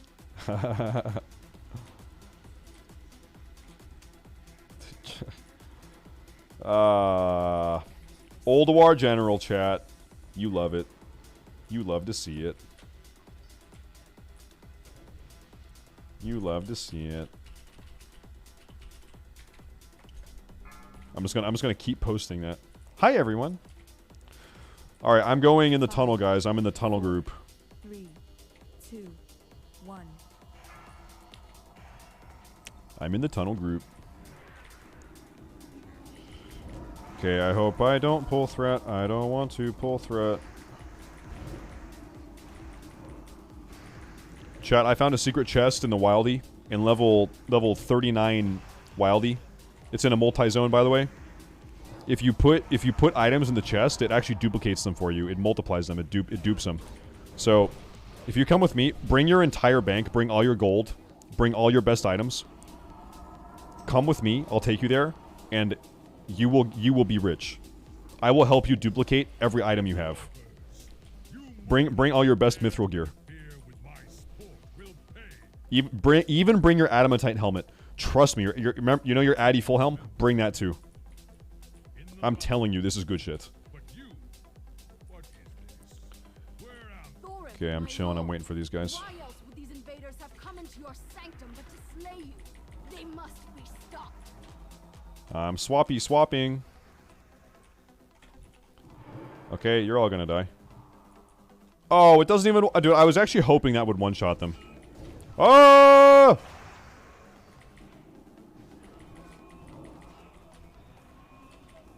Dangly's goal is to get hit by every one of these. Good job, Dangly. Okay. Here we go. I'm on it. This guy dies fast. This is... Bro, 10 man is... 10 man. Easy. So easy. 10 man easy. Oh, he... Bro, Dangly died too. Frick.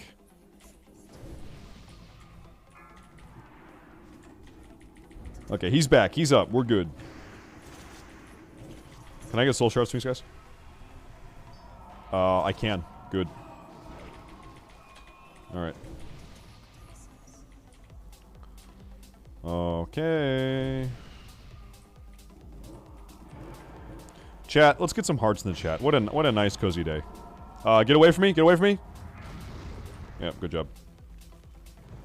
Everyone, heart in the chat. It's a nice day today. We're all family. You will love your family, okay? It's not embarrassing either. Let me get a shard from that guy. Don't we need to, like, wait for her to fuck off? Hey, listen, we need to wait. We need to wait for her to fuck off. In 8 seconds. Do not aggro him. If you aggro him, we're gonna do hard mode. Don't do it. Don't do it. Don't do it. Don't do it. Don't do it. We're doing hard mode. Alright, we're gonna wipe now.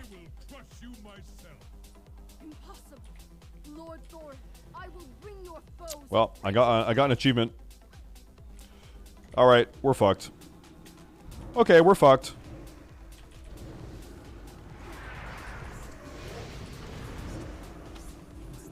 Ew. Okay, so casters want to spread out. We need to be spread the fuck out.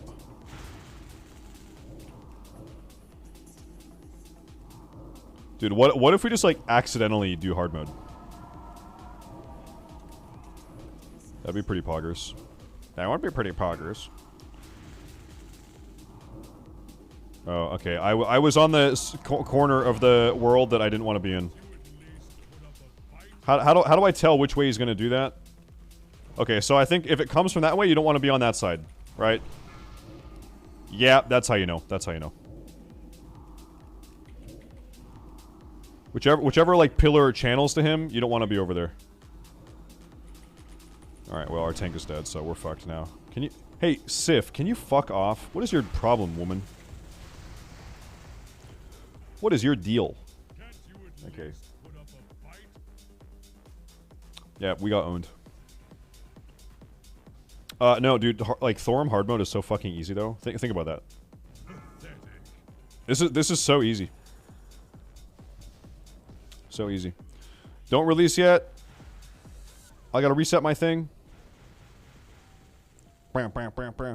Okay, do you think they know what happened? Do you think they know what went wrong, or should I tell them?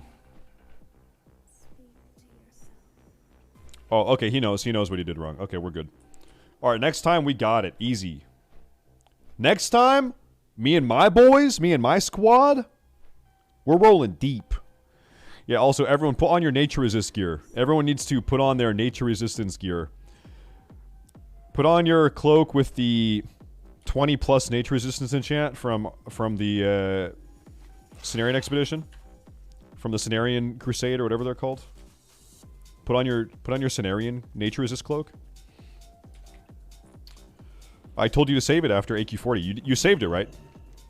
I told you to save that. Whoop. Okay. Whoop. Whoop. Whoop, whoop, whoop. Yeah, this is the kill. This next one is a kill. Thorum is brain dead. Thorum is easy peasy, lemon squeezy. I'm kind of starving to death here, but you know what? I'm not going to eat until after we're done in ULDUAR. I'm not eating until ULDUAR is done. No eating.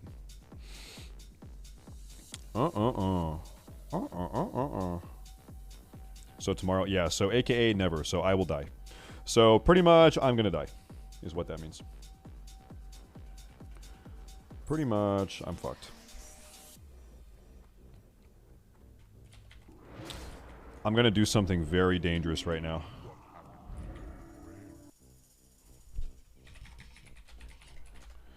I'm going to do something I'm going to regret right now.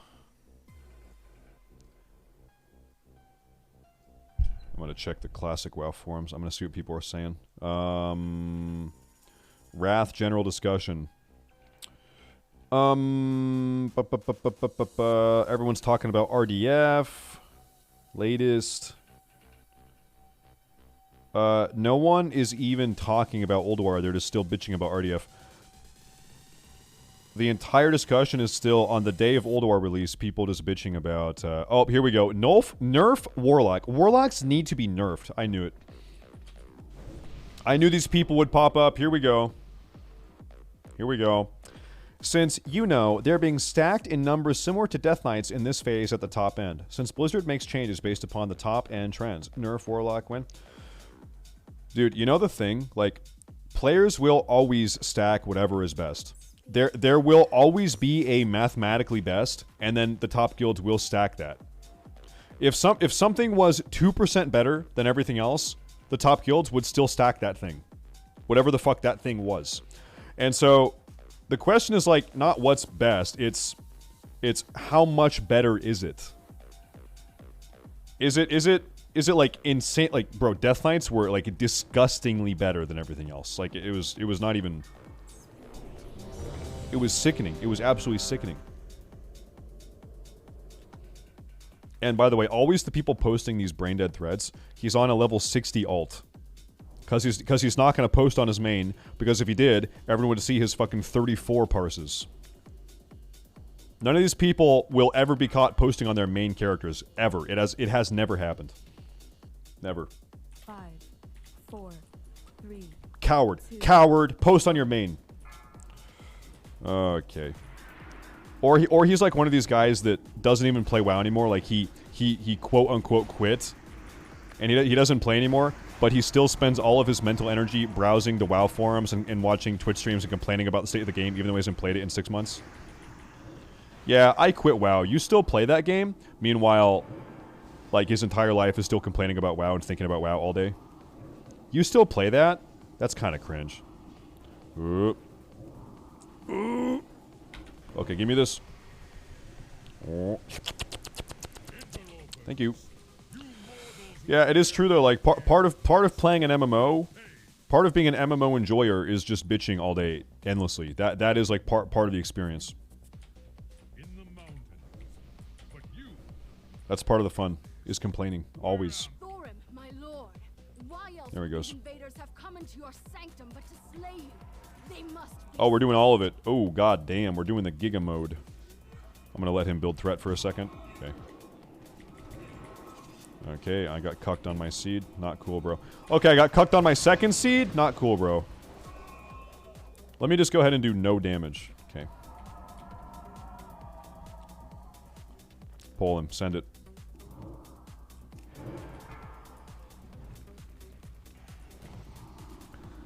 Send it. Ooh. These guys just die so fast, man. I gotta pay attention. 10-man is just like such a breeze. I do need to be aggressively sharding these guys, though. What? I don't know why I did that. My bad. Fuck. Okay. Bum, bum, bum.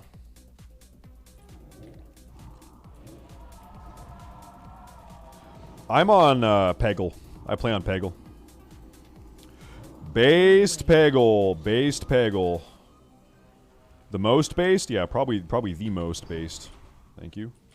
Thank you. Mr. Cheese Weasel! Yo, dude.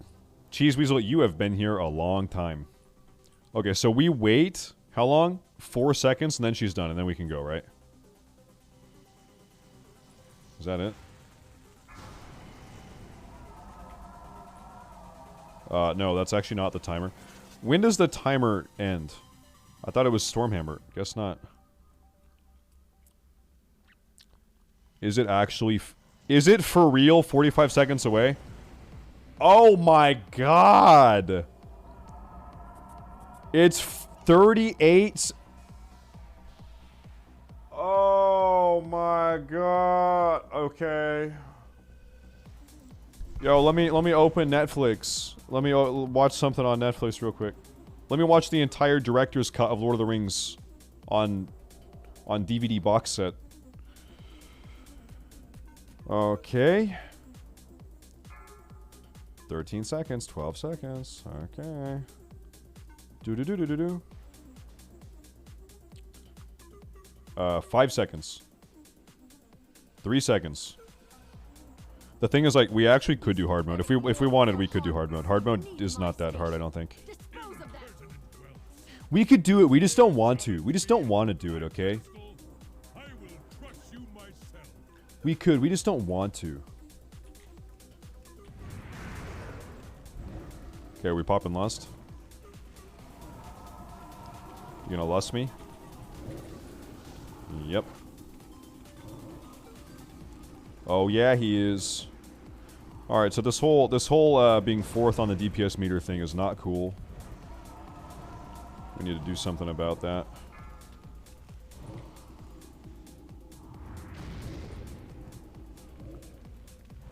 We need to do something about that. Move. Do I have to move? Oh, yeah, there's the whole thing. Yeah, true. Ah, yeah, true, that thing. Yeah, that one mechanic. That one and only mechanic that I have to do. Yeah, true. Is he doing it over here? No, he's not. I'm good. I'm gonna life tap a lot so I can pump in Execute Phase.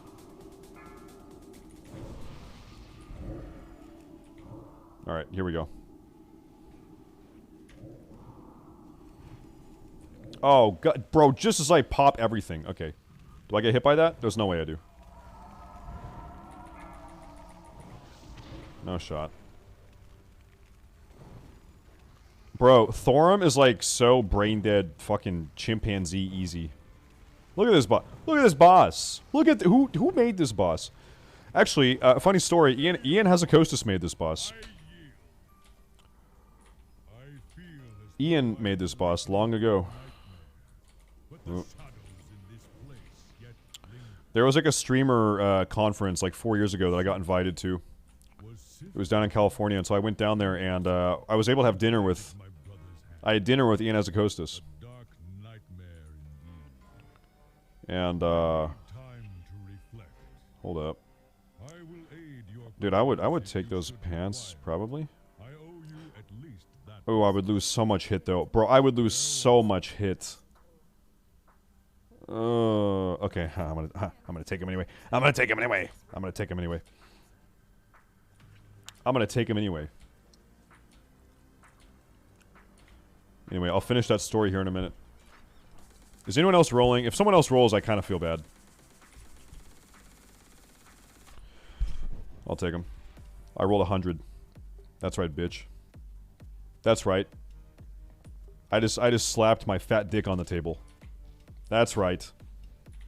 Thank you. I don't even know if I want these. Probably I do. Probably I get hits from somewhere else in ULDUAR, and then I can put these pants on, probably. I just can't wear them yet. Anyway, yeah, at this dinner with Ian like 4 years ago, he was telling a funny story about it was like his first job. He got hired as a raid designer at Blizzard. And like one of his first jobs was to design a boss. He had to make Thorim, That was the boss he was assigned to. Alright, make Thorim, this ULDUAR boss. And he was so nervous he didn't know what to do. It was his first job.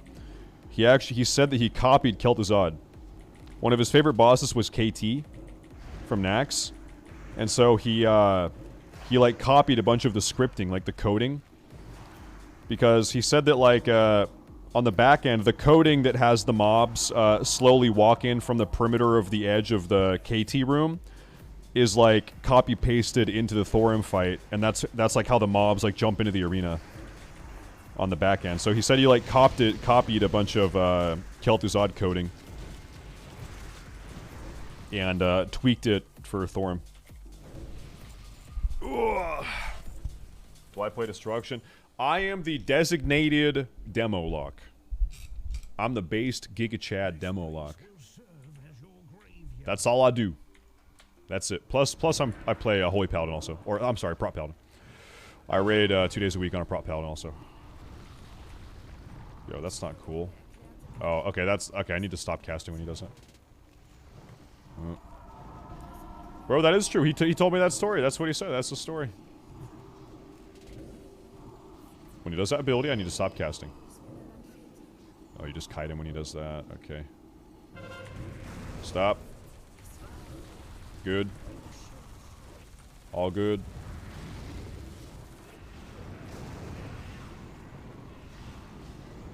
All good. So, I need soul shards. Nope.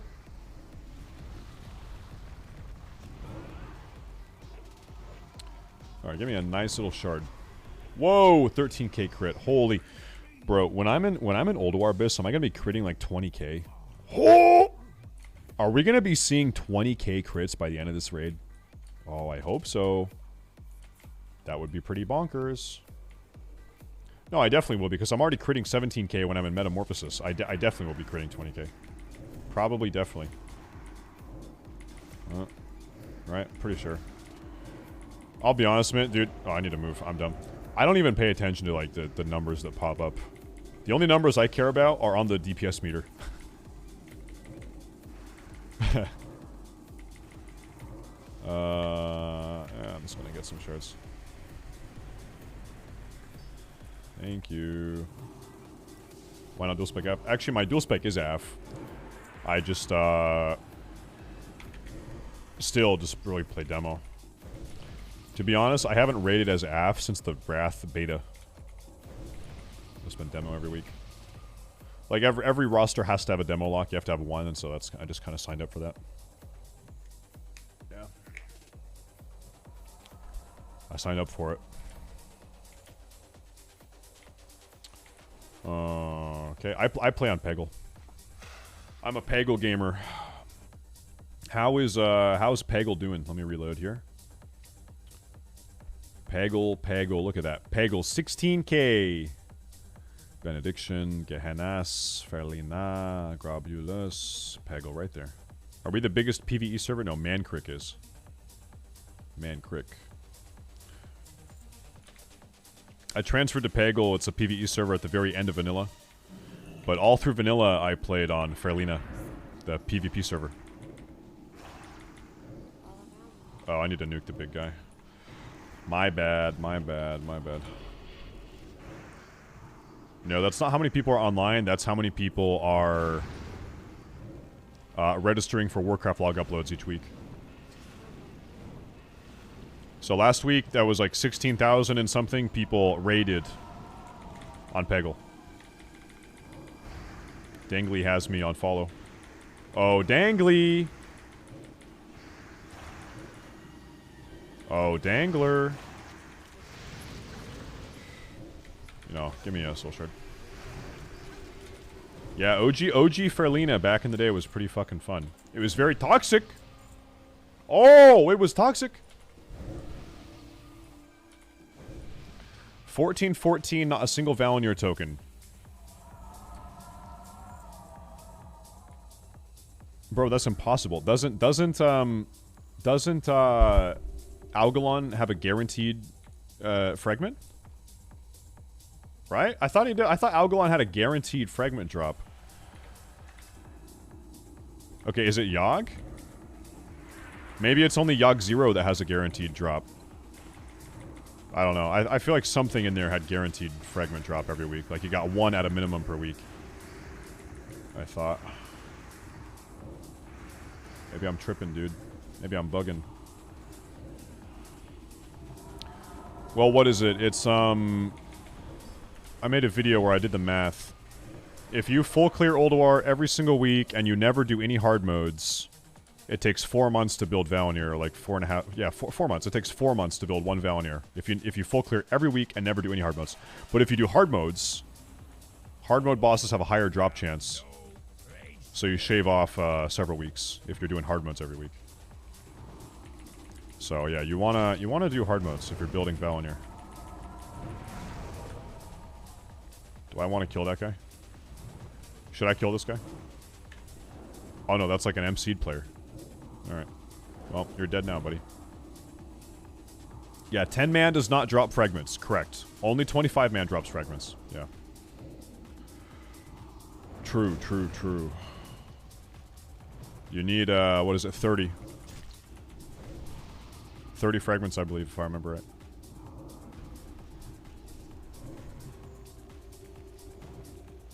I think he just resisted that root thing. That was kind of lucky, I think. Well, this Doom is not going to pop. Hey, that's okay. Uh-huh, we're coming. Nah, on my Paladin, I'm not playing Holy, and I'm not playing Ret. I'm only playing Prot, so I don't really, I can't really get either... Oh yeah, you do get a conquest from that boss. Hey, nice. I can't really justifiably take Valenier or Shadowmourne on that.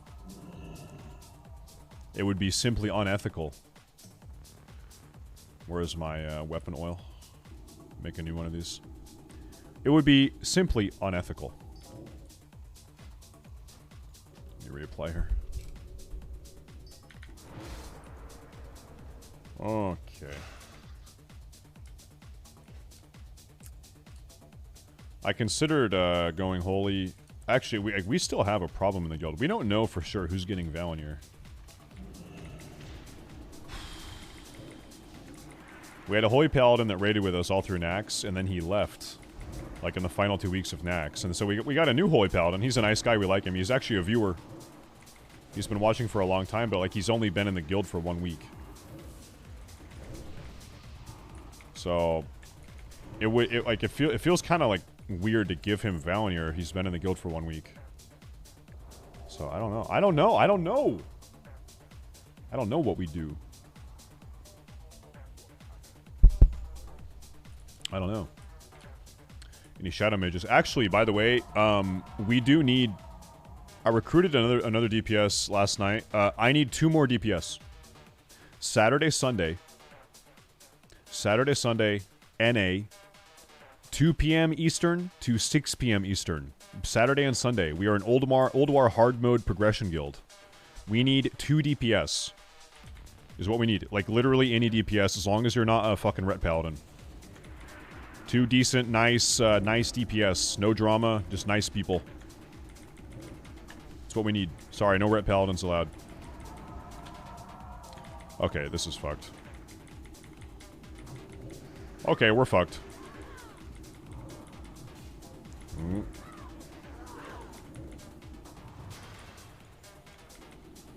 So is that seed gonna pop or not?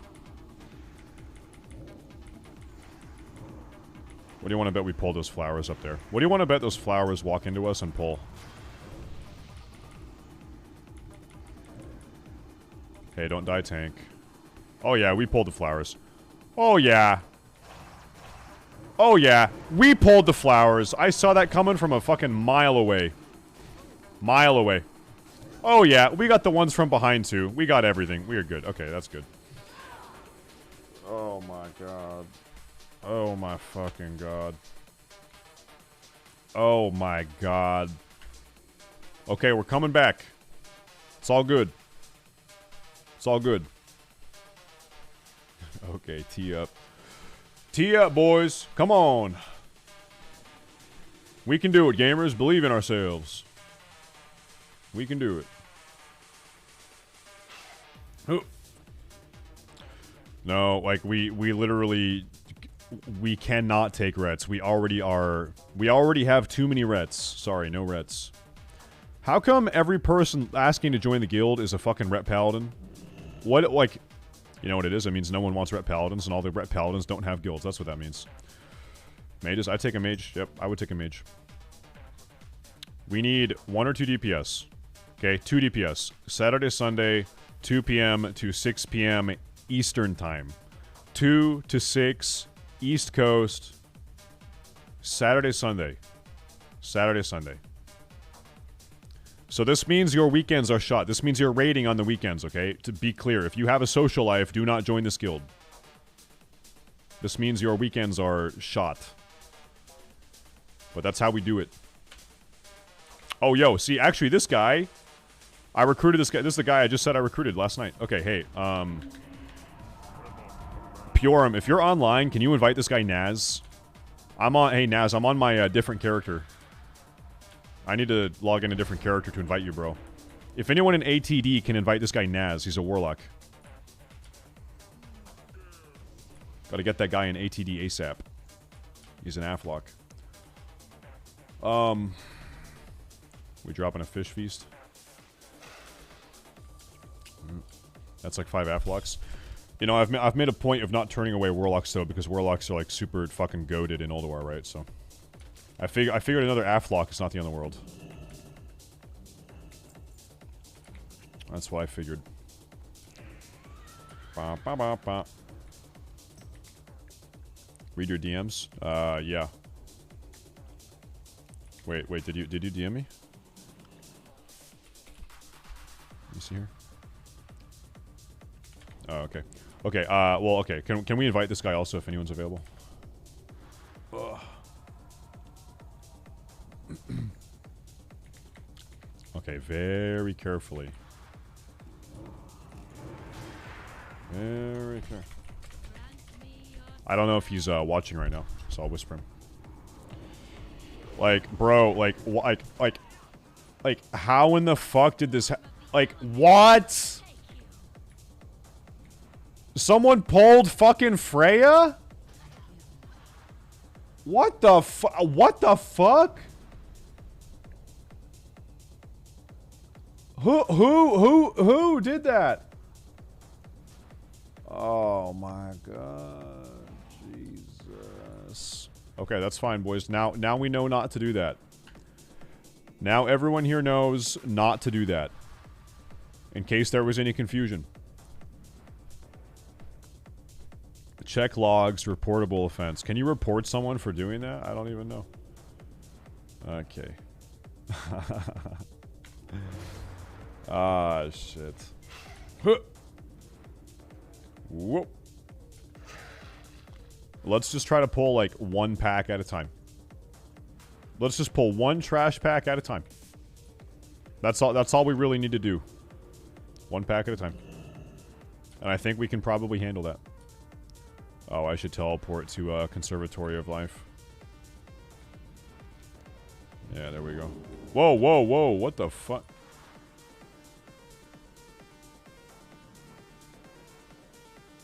Okay, okay, they all reset. Okay, they reset. Holy fuck. Alright. We can do this.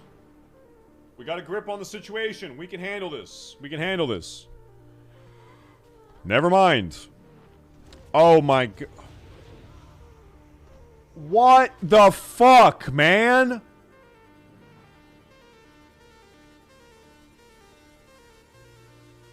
Who, like, what, are you trying to fucking run out of the instance? Where the fuck you think you're gonna go? What was your plan? You trying to save on the fucking 37 silver repair bill? Jesus. Okay.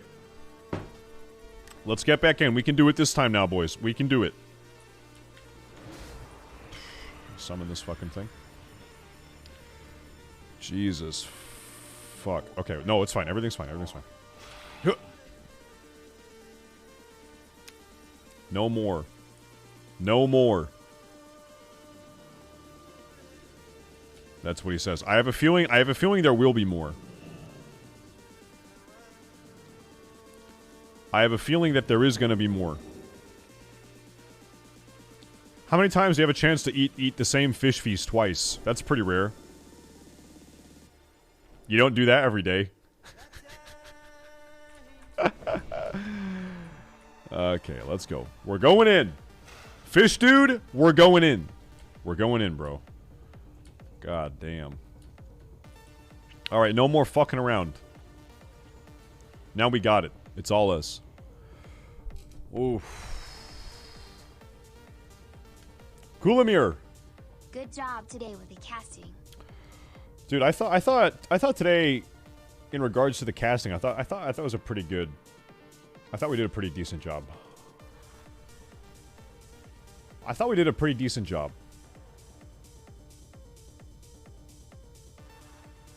I remember it was after our Sunwell casting. I was like, man, we sucked. Not even with me. So the only casting that we've done that I felt like I really actually was terrible was Sunwell. I felt like I did a really bad job casting Sunwell. But today I thought was a pretty good one. That was decent. You felt the same way? Yeah. Hey, you get better. You learn, you practice. Why the fuck are those pulling? Those aren't even part of the same pack. Like, do you, can I pull these? Can I pull these for you as a warlock? Can I do this for you? Like, bro, what the fuck is going on? What the fuck, man?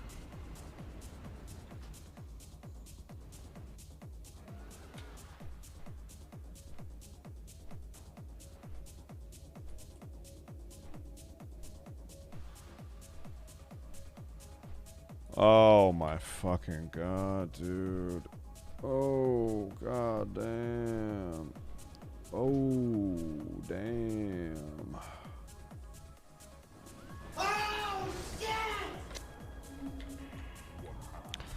Oh, damn. Okay.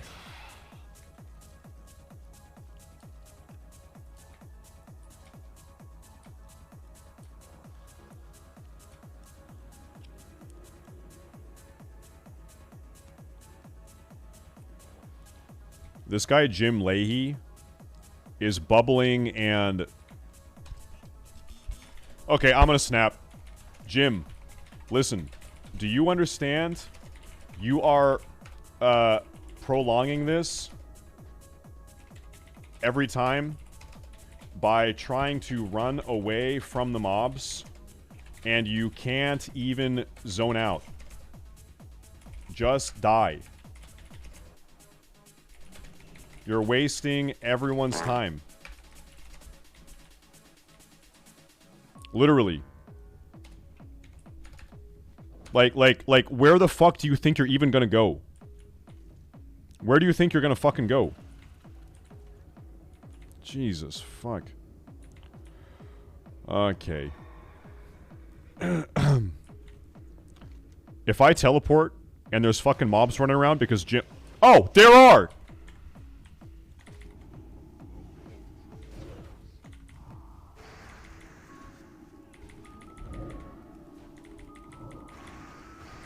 I can't. Like, bro, this guy popped bubble and fucking lay on hands so that he could live and do this. Because he wanted to, I'm gonna live, damn it. I'm gonna survive, bro. I'm not going down without a fight. Like, fuck's sake. Okay.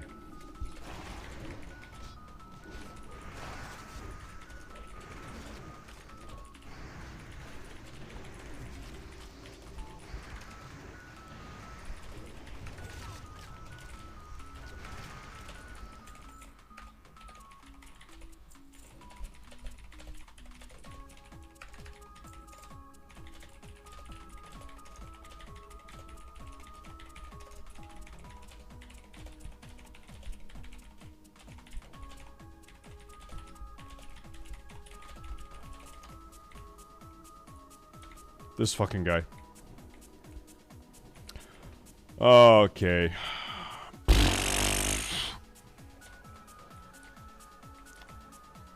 Okay. Not survived last time. There was an IQ gap here that I think is insurmountable. There is like... There are these gaps that you actually cannot communicate past. Okay?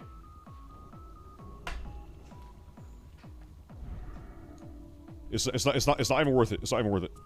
It's not even worth it. It's not worth it. Okay.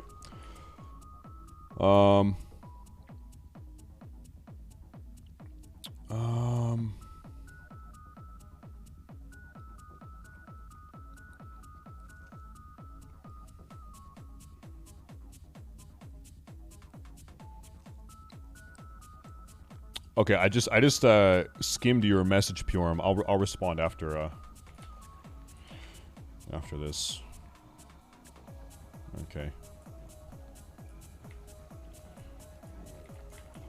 Okay, bro. I'm not gonna AoE, I'm just gonna fucking nuke. I'm just gonna nuke something. I feel like that's our best bet, actually. I'm gonna nuke that thing. Good.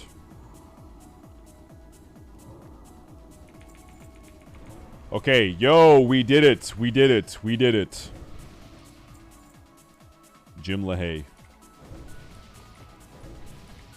More like Jim LaHaye, what the fuck are you doing? More like Jim LaHaye, what the fuck are you doing? Okay. Oh, yeah, here we go. It's gamer time. Yeah, I'm thinking it's gamer time.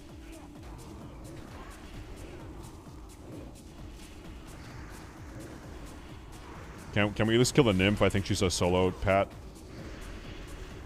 Maybe we can get rid of her. Okay, we need to kill the fucking Lasher.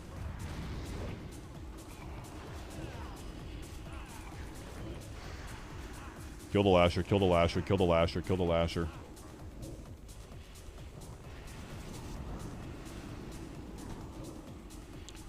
Okay, listen. Do you think I don't see you spamming Seed of Corruption? Motherfucker! Do you think I wasn't gonna notice you spamming Seed of Corruption on this pack?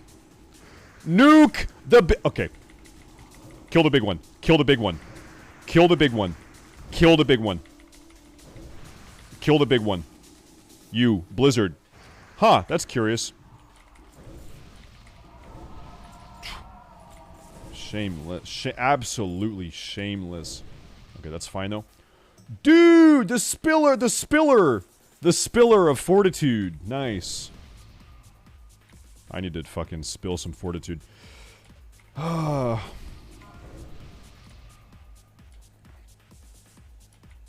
staff. Yep. Not as good as my turning tide. Not as good as the turning tide. It actually would be an eye level upgrade because I'm offset by the offhand. Yeah, whatever, take it. I don't want it. I don't want it. I don't want it. I don't want that. It looks stupid. It looks like a healing staff. I don't wear healing gear. That looks stupid. I'm wearing turning tide. Okay. You know, chat, listen, I'm gonna simmer down, okay? I can't be mad at people for not knowing every mechanic on the first day of ULDUAR. Is that fair? These guys probably are not playing the PTR and watching every fucking YouTube video in the world and watching the Stay Safe stream. Okay? They probably don't know every single mechanic, so they're learning. So they're learning. Though, counter argument, this raid came out in 2009. So there's that. There is that. So I don't know. I actually don't know how to feel. I don't know how to feel. I don't know.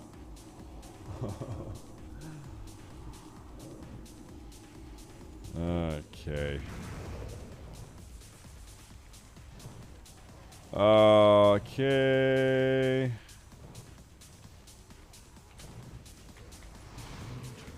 Ba ba ba ba ba ba ba. These guys are dropping conquest badges. Coolio. How many times are we gonna wipe on Freya? I feel like Freya is not a fun boss in a pug. Freya's like, if you're like in a guild, it's like the easiest fucking boss. But in a pug, Freya goes from easiest boss ever to twisted fucking psychopath boss. So we gotta see. So we need to see. You know, just play, I actually don't know. Because there's like a couple mini bosses like that that drop conquest. I don't know, I actually don't know. You could probably Google that. How many conquest per ULDUAR raid? Conquest badges per ULDUAR raid. I don't know. Siri, pull up Brazilian fart porn, please. We've got almost 3,000 people in the chat. I guarantee one viewer has me on speaker, and they've got their Siri thing in their living room, and now Siri has heard my voice through the speaker, and Siri pulled up Brazilian fart porn for them. Siri, use Twitch Prime on the StaysafeTV Twitch stream.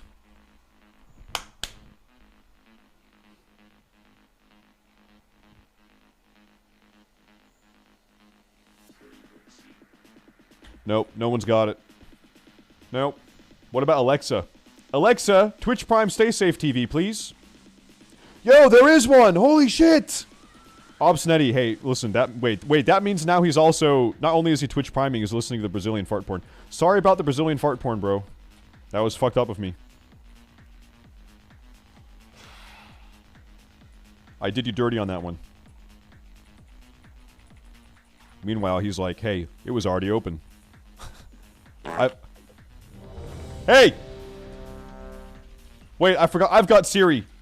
No, Siri, close it, close it, close it. I'm ready. Yo. Obsen, Dry, and Bronk. Thank you guys. Thank you 3 guys. Thank you very much. Thank you very much, guys.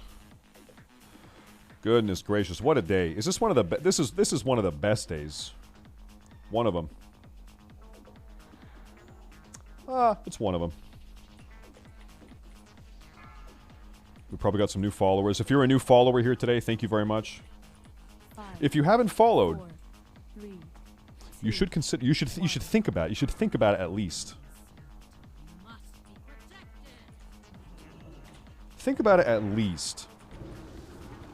I'm so done. Like, why did I just pop meta? Bro, you can't even DPS the boss right now. Why did I just pop meta? Okay.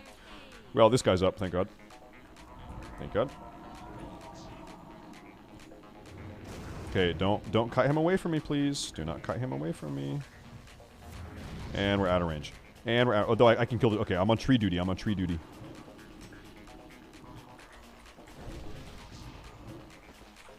Okay. I'm in it to win it. Kill tree, kill tree, kill tree.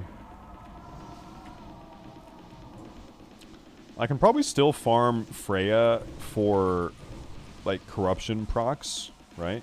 Are there any trees anywhere? Okay, this is where we wipe. This is where we wipe. The detonating lashers. Yeah, this is where we're fucked up. How do I know that? Because I'm the one that's gonna do it. In this phase, do I still want to be underneath these? I think I do. We need to kill these.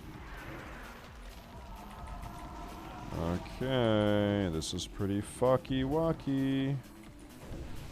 No, okay, when it transitions, it doesn't matter. Oh, yikes. You think we're good? Bro, these things are just fucking everywhere. Okay, one dead. One dead. There we go. Tree. Tree, tree, tree, tree, tree. Next we get the 3 ads. These I can just giga AoE.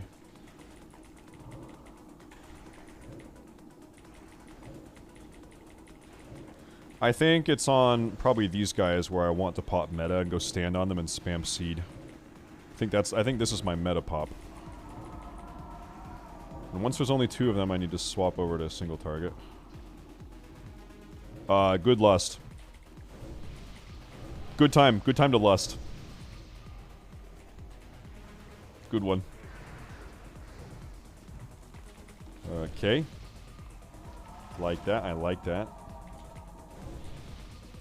Good one. Darn it, she's not taking any damage. Dang it. I'm gonna wait. I'm just gonna get threat. Just kidding. Who am I kidding? I'm not gonna wait. Who am I kidding? Okay. Okay, no more AoE.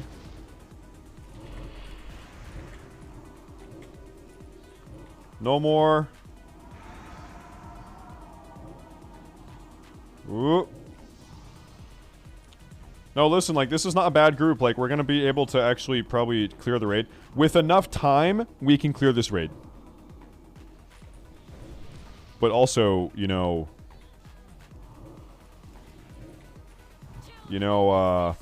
with enough time, a fucking chimpanzee could write a Beethoven symphony. Do you think it's actually true? If you give a chimpanzee enough time, could they actually compose a symphony? Could they rewrite a Shakespearean novel? No, impossible. No, think about this. Like, if the chimpanzee had a literal eternity and an endless amount of time, they would do it, because in an infinite amount of time, an infinite amount of things can and will happen, right? It will happen. Infinity is a pretty long fucking time, guys. Can we kill the boss yet? Oh no, we have one more phase. One more. Okay, I'm actually just silenced. Oh yeah, it's these fucking things. Yeah.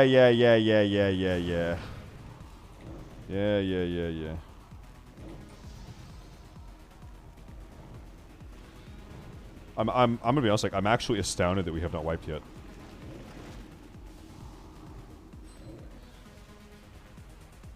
Astounded. So now we can just buttfuck Freya, right? It's over. Yep. Now we're gonna get blown around by all the little bombs on the ground. You ready for that? It's bomb time. It's bomb time.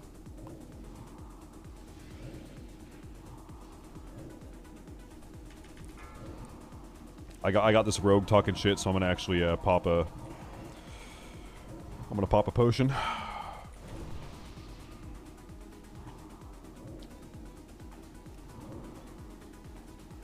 Well, I don't want to be underneath that thing. I remember the bomb actually being much wider than you think it is. Yeah, so my point has been proven. The blast radius is like fucking huge. Do you see that? Fucking insane huge. I'm not gonna kill that tree. Fuck that tree. Should we kill the tree? Okay, I'm gonna kill the tree. I'm gonna kill it. Oh no, it's over. All right. All right, give me the good shit. What's in the loot? What's the loot? What's the loot? What's the loot? Give me some good loot. Hi, Zuzi. Okay. Gloves, iron bark, face guard. Bunch of trash. Just a bunch of fucking trash. Okay. I'm out of here, bro. I'm out of here, bro. I am out of here.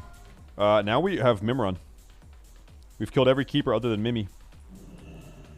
Oh, Mimi. Dude, it's probably a good time to... No, I'm not gonna eat. I'm not gonna eat. I really hate eating on stream. Here's my thing. I like the ritual of eating. I like to eat and be at peace and watch something and like relax. And trying to eat on stream, it's like very hectic. I'm trying to eat fast to get back to the stream, and I'm trying to like it's not enjoyable, right? You want the meal to be enjoyable. So I'm not eating. I want to have a nice meal. I'd rather be hungry than have a fucked up meal. That's true. I'd rather starve to death. Ugh. Stay safe. I legit railed your mom last night. Not cool, bro. My mom is in a casket. She's dead. That's fucked up, bro. My mom exploded. She got hit by an IED. Yesterday. She exploded. Not cool, dude. No one talks about my IED mom like that. No one talks about my mom that got blown up by an IED like that.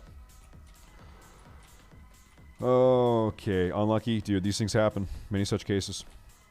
Is she okay? Yeah, I think she's gonna make it, though. I think she'll be fine. Yes, we had a stop at 10. We're done? The run is over? They're done. They're done. They're done at 10. Oh my god. Yeah, well, we gotta go pick the kids up from soccer practice. Okay. Yep, we gotta go pick the kids up. Okay. TY for raid. GG's. GG's. Trump 2024. Oh wow. Dude, it's about that time. You know what's going to be crazy? By the time we're rating ICC, people are going to be spamming political memes in ICC general chat. ICC general chat is going to be spammed to living fuck with political memes. What is that, like? About 8 months from now. 8 months from now, ICC gen chat, man, it's going to be lit. Oh, it's going to be on fire. It's going to be litty. Legitty. Litty and legitty. Okay. Thanks for raid. Stay safe. Remove that broom in your ass. See you guys. It's how I get off. There. Okay. Jim LaHaye is not happy with me. Alright, what's going on? I guess I'll hearth out of here. Well, frick. Frick. Alright, let me close. Is anyone else still streaming? As Dombey is. Cleo is. I'm gonna go talk to my Aussie friend. Hold up. Oi, mate. Good job today, mate. Both titles secured. Amazing. Are there server first titles for 10-man mode? Is that a thing? I think it's only 25, right? I think.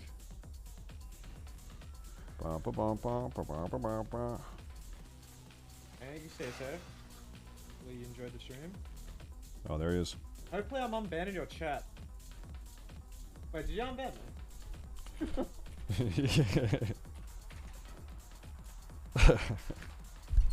Yeah, this guy here, look at this. You're unbanned? Dude, I can't even remember what I got banned for. It was so long ago. It must have been, I think it was during vanilla. I'm pretty sure it was during vanilla. I got spooked out This or is something. 2020. Any fellers?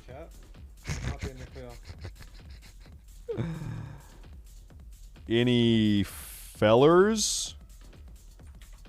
There you go. That's what. Pretty much. That's what it was. Okay. Oh my god, it was the K Kuna one. Okay, getting banned for that, that's unfortunate. Okay, goodbye.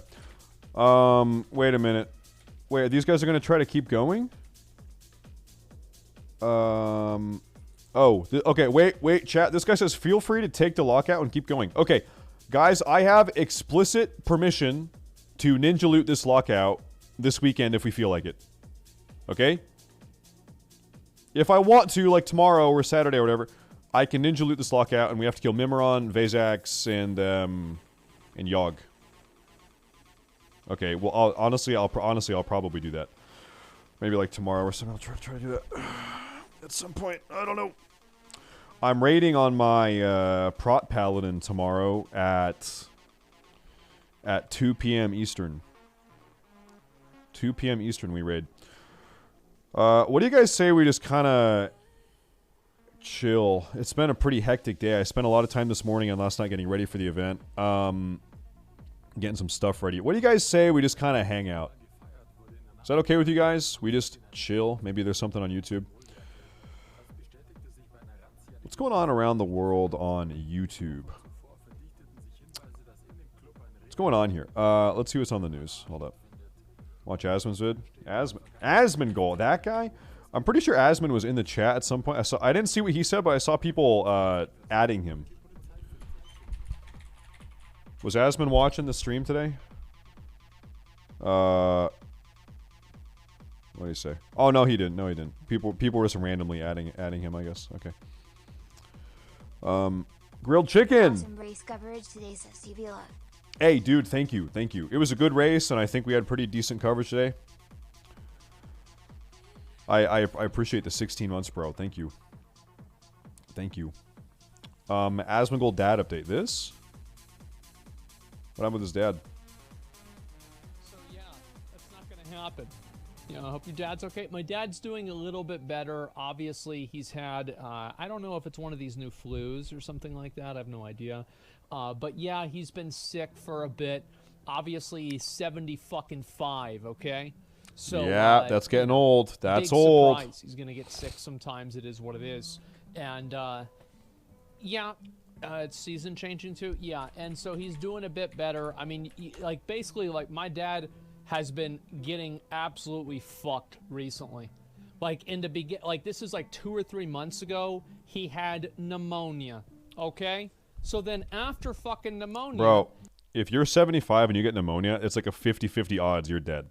Pneumonia, if you're old especially, ooh, you do not want to get pneumonia. he has this thing where like his arm doesn't work anymore. Big surprise why this happens. He used to get in hammer fights in bars. And by the way, the only thing he says he regrets is that he can't do it anymore. Hammer fights. You ever go to the bar and just beat the fuck out of each other with a nice hammer? Nice. So let's not even go down that road. Anyway, so yes. You know, when boomers are like, man, kids these days are pussies. You know, at least about that, they're right. You know, boomers are fucking retarded in their own way, right? You know, it is what it is. But they're about kids these days being pussies. They're right. Yeah, it's true. That's true. Obviously, he did this a lot. He's had like fucking multiple neck injuries. I think that he has like one vertebra that works in his entire back and neck. And yeah, big surprise, it got fucked up. So this happened. I had to come over and like fucking help him like make his bed and shit. And like I'm fine to help him out, but like I fucking hate making his bed because you guys gotta realize I've never made my bed in my life. So it's like you're teaching somebody how to ride a bicycle at like age 32. So I'm constantly fucking it up. Yeah. And I'm doing it wrong. Asmongold. Get a wife. And I'm like, I don't know how to do this. Like, what the fuck do you, like, just get 5 blankets and put them over yourself. What's wrong with you? But that's not how he likes to do things, okay? And so anyway, I have to do this. And by the way, I'm complaining about it, but I would do this every single day. This is not, it's funny to talk about, but this is just my responsibility as a son, right? True, my wife even folds my towels because I don't know how. Listen, okay? Hey, hey, every woman that is tuning in, go ahead and mute the stream. Women, please, every single woman, I need you to mute the stream. Okay, now that the women are gone. Men, you know that thing we do about how we just pretend to be retarded on certain things we don't want to do? Oh, unload the dishwasher? Yeah, I don't know how to do that. Fold the towels? Oh yeah, I don't know. I'm not smart enough to do that. I don't know how to do that. And so then you just get her to do it because you pretend you don't know how. Yeah, you're so much better at that than I am. You should do it every time, always. I'm too dumb to learn how to fold a towel. Yep. Smart thinking, man. We got to keep it up. It's just, it Smart is what thinking. it is. All right, women. It's not a Come good on or back, bad women. thing. It's just your responsibility. And so anyway, then after that, now he's got the fucking flu. We're and good. So, or the flu, a sinus infection, some sort of situation. And so it's been like 1, 2, 3, and he's fucking pissed. And I don't blame him. It sucks, man. Yeah, I've offered to offered to get him. You know, I want to get him like a maid service to get like all the dust in the house cleaned up. I offered to like hire him a personal chef. You know, Bro, I actually got a maid one time, like probably 3 years ago. I got a maid. And this was like this is the most highly recommended Portland, Oregon maid service. I got the best one. This maid shows up. She looked like a literal homeless meth head. Like, this woman she rang the doorbell, I answered it. She looked like a shifty fucking crackhead. And I let her into my house. She had like scabs on her face. Like, she's picking meth scabs, okay? She had track marks on her fucking arm. And this was, once again, most highly rated maid service in Portland, Oregon. And, like, I was on edge the entire fucking time. I was like watching her, right? I was trying to not let her know that I was watching, but I was like, is she gonna steal my silverware? Is she gonna open up the cupboard and steal my bowls, my dishes out of the? And so I was keeping a fucking eye on her, bro. You're not gonna believe what happened last night. I'm looking out of the window, okay, and it was like probably like 9 p.m. last night. It's dark outside. It's a cold night. And yeah, no, this is last night. No, I'm looking out of our upstairs window, okay? And I see this woman. It was garbage night. So everyone has their garbage out because the garbage truck came this morning, okay? So everyone's got the garbage on the side of the road. Every house is garbage. And from our house, I can see down the entire road. I can see like fucking 20 houses in front of us. And there's a woman who, she's like homeless or something. She's wearing baggy clothes, has a hood up, and has a mask on. Like, not like a COVID mask, like a fucking black burglar mask. Okay, like she was trying to conceal her identity, okay? And she's going from garbage can to garbage can, and she had a big bag, and she was sifting through people's recycling bins trying to get cans out. And I'm like, okay, it's not the end of the world. She's just trying to get cans. But, She was doing that. She was getting cans out of people's recycling. She was going up to people's fences and peering over the fence and looking at people's doorsteps. She's peering over, looking at people's doorsteps, taking a look inside their yard, seeing if they have packages on their doorstep. She was scouting out, trying to take fucking delivered like Amazon packages. And I know this, like I didn't see her do this, but I know this because like a week ago, we had a package stolen from our doorstep. Someone took a fucking package from our doorstep. And by the way, we have a security camera. Like, we have a security cam. I have it on footage. I saw this person do this. Less than 3. And it wasn't that same person, but I'll tell you, this is where it gets fucking crazy. This woman, I watch her for 5 minutes go from house to house, looking over fences, taking cans. Okay, that's what she's doing. And she gets to the end of the road, the far side of the road, a white, broke down, fucking beater ass car literally peels around the corner, pulls up, like they're like speeding and pulls up next to her. She gets in the car and they speed away. Like, she's not just wandering through. This is like a fucking operation, okay? This is a fucking like rack. They're running a fucking ring. You understand? Oh, and so it's like what do you do about this? What the fuck do you do about this? Because you know they're just hopping from neighborhood to neighborhood, okay, stealing packages and shit. What the fuck? Anyway, no, it was like we don't even live in Portland. We don't even live in Oregon. We moved up north into Vancouver, and it's way better. But still, you got these fucking problems, dude. Oh man. And I'm like,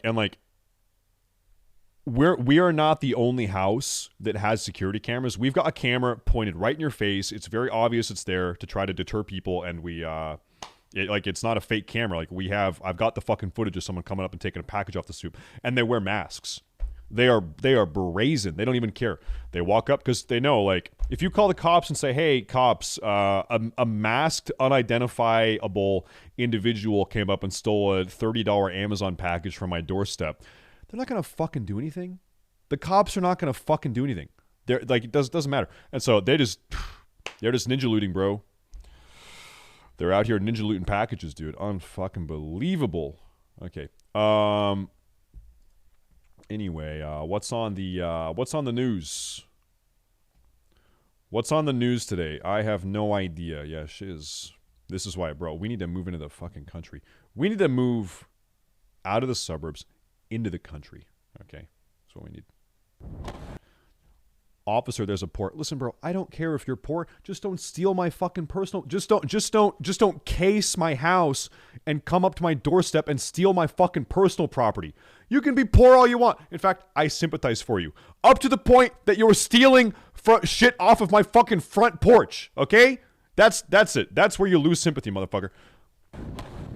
And like these people, like, if you're stealing fucking Amazon packages, you're not stealing the necessities you need with which to live or feed your fucking starving kids. You're stealing fucking shoes that someone, or you're stealing fucking books that someone ordered off Amazon, motherfucker. Like you're stealing someone's sex toys they ordered from Amazon or whatever the fuck.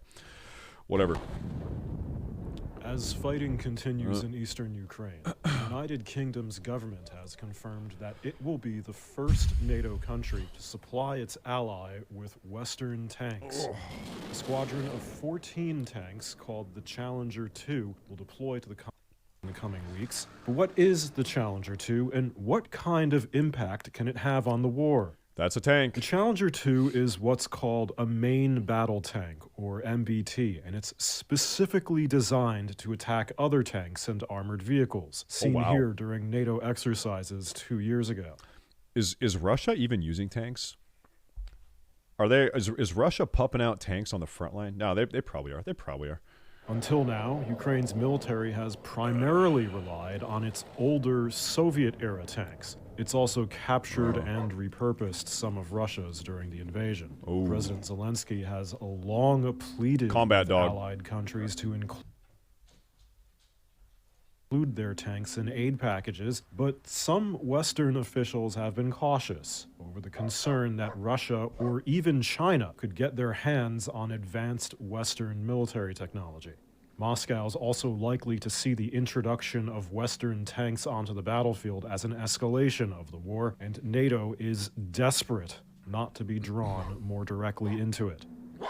The Challenger 2 has been in service with the British Army since 1994 and has been deployed to Bosnia. World War III. Bro, like people, I feel like don't really grasp the magnitude of the situation in Ukraine.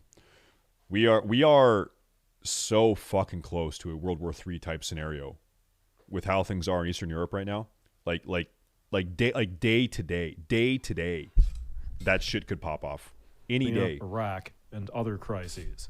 The UK's gift could put added pressure on other NATO countries, particularly the US and Germany, to give their own tanks, which have so far resisted. Along with the Challenger 2, Britain's also giving Dangly, bro. Me too, 30 dude. artillery vehicles called the AS-90. Dangly, if they don't finish that lockout, like maybe Friday night, tomorrow night, if that lockout was not cleared, I might try to bang that lockout out. Okay, so yeah, hey, keep your ear to the ground, bro. What is this? A little before midnight in Grand Island. At least 50 children found cleaning Midwest slaughterhouses. Oh, so what? So what? So what? You're not allowed to put your kid to work in the slaughterhouse anymore? Man, child labor laws are so fucking cringe. Nebraska, dozens of workers filed. Just kidding. I'm kidding, by the way. I'm kidding. Into one of several slaughterhouses across the Midwest. Back in my day. Tonight, officials from the Department of Homeland Security tell NBC News federal investigators are looking into whether 50 children who were illegally employed by Packers Sanitation Services, or PSSI, some as young as 13, were victims of human trafficking. In August, the Department of Labor opened an investigation. Bro, like this kid is like 9. Look at this kid. This is not even funny. Like, bro, go learn how to do fucking algebra. Into PSSI, scouring company records from 50 locations. So far, they say, at least 50 children were found to be working graveyard shifts for PSSI and at least 5 locations, including the Grand Island plant and a second JBS Foods plant in Worthington, Minnesota. Audrey Lutz has been helping migrant children. But like you know it was like some fucking boomer who it was some boomer who's unironically, well, back in my day, yeah, shut the fuck up. Who say they worked at the Grand Island plant. It was the hardest phone call of my career to receive, that there were children and young children, 13 and 14, working out at the meatpacking plant and on the cleaning crew. In court filings, the company did not deny hiring children, but attributed it to rogue individuals who presented fake identification. You met classic. Them. These 13-year-old kids were taking advantage of us is actually the excuse. They took advantage of us. Do they look like adults to you? I would have a hard time ever calling the people I've met with adults. They certainly look, especially the youngest middle schoolers, no way to pass as an adult. PSSI's 17,000 employees clean the largest meat processing plants in America for household brands at 700 sites across the... I wonder, were they paying them in cash, or were they actually like employed? They're paying taxes on the income, or was this like an under the table, cash deal? Curious. They're paying them in fucking Tootsie Rolls and lollipops, or what? They're paying them in fucking Pokemon cards. Okay. They're paying them in V-Bucks. You want the new Fortnite skin? Get to work. You want to look like Ninja in Fortnite? Get to work. Okay. Then what? Then what happened? What's this? Oh, no shot. Look at this. The United States Coast Guard is tracking a suspected Russian spy ship that has been spotted in international waters off the coast of Hawaii. This as tensions between Washington and Moscow over Russia's war in Ukraine are ever present. CNN's Oren Lieberman is live at the Pentagon. Oren, what is the Pentagon saying this morning about this ship so close, given it's off the coast of Hawaii? Caitlin, it's the Coast Guard that's been tracking this ship for the course of the past several weeks. And as you point out, what's interesting here is... Bro, this guy would be perfect to play Vegeta. Think about this. This guy would be the perfect Vegeta in a live-action Dragon Ball Z movie. The timing, all the Holy tension shit. between the U.S. and Russia, between Washington and Moscow. The Coast Guard says they've been tracking this ship for several weeks now and believe that it is a Russian intelligence gathering ship. In plain language, a spy ship that's been hanging out in international waters off the coast of Hawaii. Coast Guard has been monitoring this with the help of the Defense Department. It's not illegal or in any way uncommon for Russian intelligence gathering ships, or frankly other ships and other aircraft, to be in international waters or international airspace, gathering intelligence, essentially picking up what they can in international waters. It's the timing here that makes this interesting. And according to the Coast Guard, the length of the time they've been watching this right off the coast of Hawaii. Caitlin? And so how long is that? If it is common for something like this to happen, but have we ever seen it get this close before, especially in the last, year and a half, when we've seen these tensions at an all-time high between Russia and the United States? Perhaps not in the last year and a half, but we have seen... Dude, I just wish everyone would be nice to each other. Like, I just wish that we could have peace. God damn it! Why can't everyone just be nice and stop being mean to each other? God. Russia acting like this in the past. That For makes example, me just so a couple mad. of years ago, there was a Russian spy ship off the east coast of the U.S., off of Florida.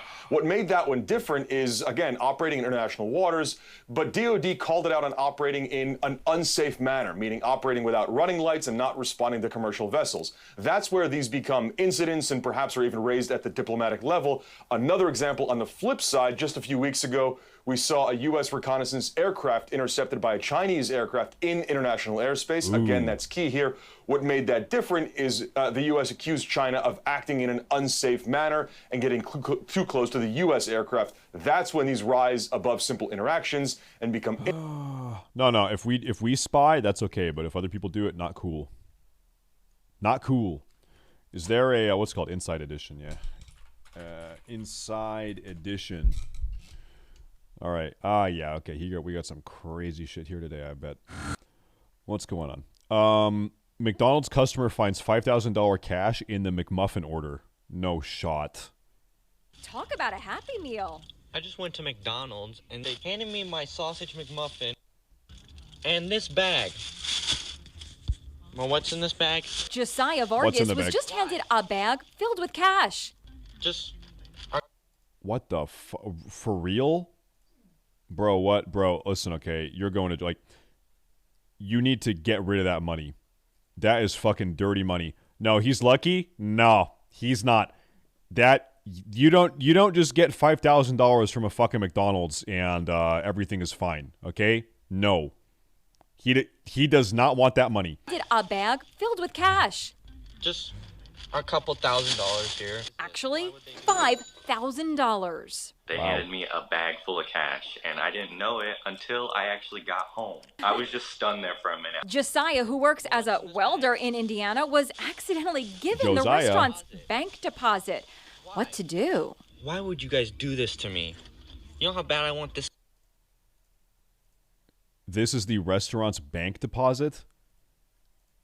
They put the money in Ziploc bags in a McDonald's bag and gave it to this like 19-year-old fucking.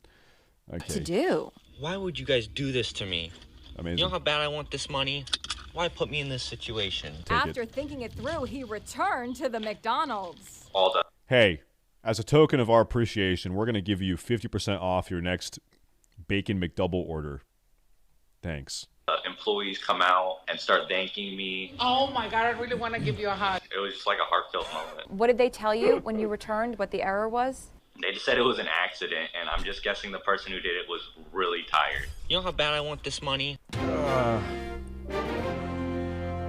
You know what? Last time. Good for this kid, okay? Listen, real talk, you can say he looks fucking weird. I don't care. Good for this kid. We need more people like this kid in order to have a high trust functioning society. Okay? If everyone was like this kid, we would have a fucking society. But instead we have a fucking society. If we had more of this kid, we have a fucking society. But instead, we have a fucking society. You understand? It's a difference. Okay, then what? Then what? It's that simple. Last time, we told you about a woman who died while hiking on a perilous mountain outside Los Angeles. Now a hiker has vanished, and as Jim Ray reports, he's an actor you may recognize. Dude, I saw this meme. I saw this meme on Instagram. It said, dumb things white people do. And I had like a list. And the number one was, go hiking. What? I've never thought about that. Is hiking something that white people exclusively do? Like I've never even thought about that. And I'm like, I love hiking. I like hiking, but also I'm white. I've never thought about that. Hiking is so cool. It's based. Nice. An aerial search is on today for acclaimed actor Julian Sands, who went missing while hiking the treacherous snowy terrain of Mount Baldy outside Los Angeles. He went to Mount Baldy. This guy went hiking on Mount Baldy. Okay. Angeles. All the right. British actor, known for his role in the Oscar-nominated film A Room with a View and the supernatural horror film Never heard of it. Warlock, went Never heard of hiking it. by himself 6 days ago. The His movie wife copied me. reported the 65-year-old missing when he did not return to their Hollywood home. Deputy Doug Brimmer says weather is hindering their search efforts. The weather up there is so unpredictable. How about ground crews? Have they been able to How about that weather? Our ground Yeah. crews actually did deploy the first day he was reported overdue, but unfortunately had to cancel their search because of the whiteout conditions. Making matters worse, temperatures here on Mount Baldy plummeted to a frigid 22 degrees overnight, creating very challenging conditions for anyone who might have found themselves stranded on the mountain. He's dead. It's go time. 11 days ago, hiker and mom of four, Crystal Gonzalez, fell to her death after plunging 700 feet. Drone footage shows just how difficult a climb would be up the 10,000-foot high mountain. What the fuck? In the last month, there have been more than a dozen rescues on the mountain. Oh my God, dude. Like, you know what it is? Humans are so fucking detached from the dangers of the natural world that they don't even begin to fathom or begin to think that maybe when they do that they could die. It's like that's not even a fucking glimmer of a thought in their brain because you sip your fucking macchiato in the morning, you wake up, you turn on the fucking heater because it's a little bit too cold in the house, you Uber Eat something because I don't feel like getting out of bed today, and like that, like that's your fucking life, right? And then you're like, it'll be so cute if I go hiking. I'm gonna go hiking. I'm gonna get an Instagram photo. I'm gonna put it on Insta, and then boom, you're dead. And then boom, you're dead. Boom, you're dead because you're not prepared. You're not prepared for the natural world. Okay, it's true. You got to be careful. You do need to be careful. What is this? He was the beloved dog of one of the victims in the quadruple University of Idaho murders. And could Murphy, the golden doodle, end up being the key to the case? Investigators say they found what's possibly an animal hair strand inside alleged killer Brian Kohberger's apartment. No so shot. Is it Murphy's? Could Murphy the dog No provide way. damning evidence against Brian Kohberger, accused? No, this is not fucking Van Rookie. Shut the fuck. Who said that? This is not Van Rookie. This is Brian Kohberger, and he's responsible probably for killing 4 young women, okay? Accused of killing 4 University of Idaho students. 3 young women and Murphy a young man. is the golden doodle that belonged to slain Kaylee Gonzalez. Murphy was found unharmed in Kaylee's room after the murders. Just released court documents Didn't kill show the that dog. a search of Kohberger's apartment found 13 strands of hair, including 1 from a possible animal or dog. It is likely that Kohberger had blood or other trace evidence on his person, including hair from Kaylee Gonzalez's dog, the document says. If they found 1 animal hair, and I've been involved with this in the past, which came from the dog that was at the scene, that's a home run. If the hair found in the suspect's apartment proves to be from Kaylee's dog, it would be compelling evidence.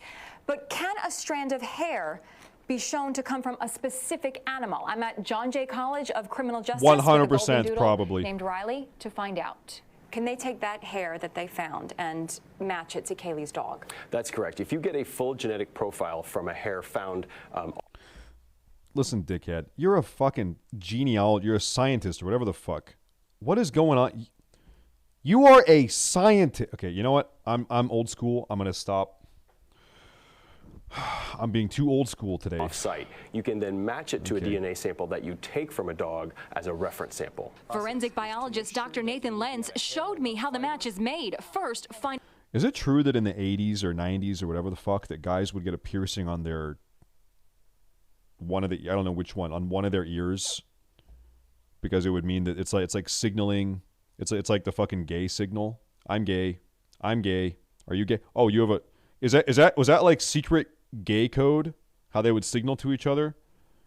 Is that because I'm not old enough to know that. I don't know. On the left ear? I have no idea. I always heard that rumor though. I don't know.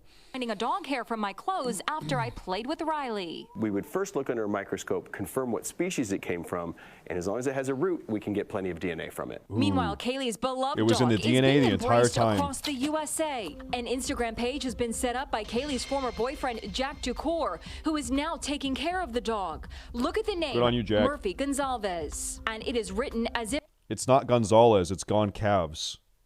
It's not Gon... She just said Gonzalez. That's not even what it says. And it is written as if by the dog. Missing my mom every day, but trying to live my best life. I got... Okay, this is fucking cringe. The girl's ex-boyfriend is LARPing as the dog, talking about how... This is... Oh my god. This is fucking so cringe. To admire her beauty in the sky this evening, goes one post. Oh, yikes. I love chasing geese, but when there's a big group of them, sometimes I get a little scared. Okay, dude. Murphy's photos and cute posts are capturing America's heart. There are already 67,000 followers paying tribute to Kaylee's memory. Yeah, hey, wait a minute. Dogs can't type on a keyboard or speak English. I don't think that dog is really the one typing this. Wait a minute. Responding with comments like, "We've all fallen in love with this pup." And People magazine I love reports that Brian pup. Kohberger's Instagram account was following the accounts of all 3 female victims. He allegedly repeatedly messaged one of them 2 weeks before the murders and didn't get a response. His lawyer says he will plead not guilty. He was following all 3 of them, but not the male. He wasn't following the male, only the 3 women. It's That's a little bit bigoted, buddy. That's a little bit bigoted. Okay. Remains of potentially feathered dinosaur unearthed in Chile. Was this the feathered creature that reigned supreme over 70 million years ago? You know what's crazy? We have no idea what color dinosaurs are. Think about that. What color is a dinosaur's skin? You don't know. No one fucking knows. There's no way to know that. Scientists in Chile say they are uncovering more about these megaraptors, which would have been at the top of the food chain during the Cretaceous period. Bro, there's no, like, listen, Kate, we got fucking ancient mummies being pulled out of pyramids, the fucking, Valley of Kings, and they've got red hair and fucking blue eyes and white skin, and still it's like, still we don't know though, okay? So I'm telling you, my ancestors. Anyway, the point is, we don't know what color dinosaurs are, okay? Researchers from the University of Chile working in Patagonia say they have unearthed the southernmost dinosaur fossils found outside of Antarctica. Ooh. The director of the Chilean Antarctic Institute says the discoveries will give them a better understanding of South America's connection to New Zealand and Australia. Okay, I'll pull it up. I'll take a look. That's because remains found from the most southern parts of the country had characteristics that were not found in other specimens discovered in nearby countries like Brazil and Argentina. Dude, like, this has got to be the most fucking boring job. Can you imagine? I feel like so many people have this dream of being an archaeologist, but when you get down to it, this is what it is. Right? You're here on a cold day, the wind is blowing up your ass crack, and you're sitting here just fucking poking at dirt. God, it's so boring. I'd rather be a race car. If I had to choose, I'd be a race car driver. What is this? Explore. I'd rather be an astronaut space car driver. That's me personally, though. Some of the remains include those belonging to Unenlagia, a velociraptor-like creature that may have been covered in feathers. This research is also uncovering more about the impact of the meteorite that is presumed to have caused the dinosaurs' mass extinction. Scientists continue to dig as there is so much more to learn about the distant past. Oh, wow. Hey, chat, what's that mass die-off that happened 10,000 years ago? What's that called? That all of the mainstream archaeologists are to... They don't want you to know about it. What's that called? Yeah, the Dryad. The Dryad.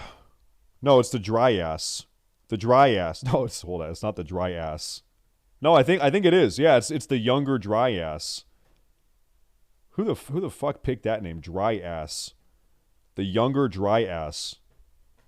That's okay. We got to figure out who the fuck picked that name. Anyway, wow, what is this? I can't believe it. Yes, we've teamed up with MorningSave.com and their lifestyle expert, Valerie Greenberg. Hi, Valerie Greenberg. And ready to share some amazing inside deals at deep discounts for you. First thing we're talking about is the Conair Reflections LED lighted I've always wanted one of magnifying those. mirror. Megan, this brushed nickel double-sided mirror has a 360-degree swivel so that you can easily view in either 1x or 10 times magnification. This is Morning Save's first time featuring this. Do women really? Because I've never thought to myself, I don't need this. Item on television. That's exciting. What's the deal? It certainly is. So we've seen this sell for as much as certainly $90. is. But our price is just $29.99.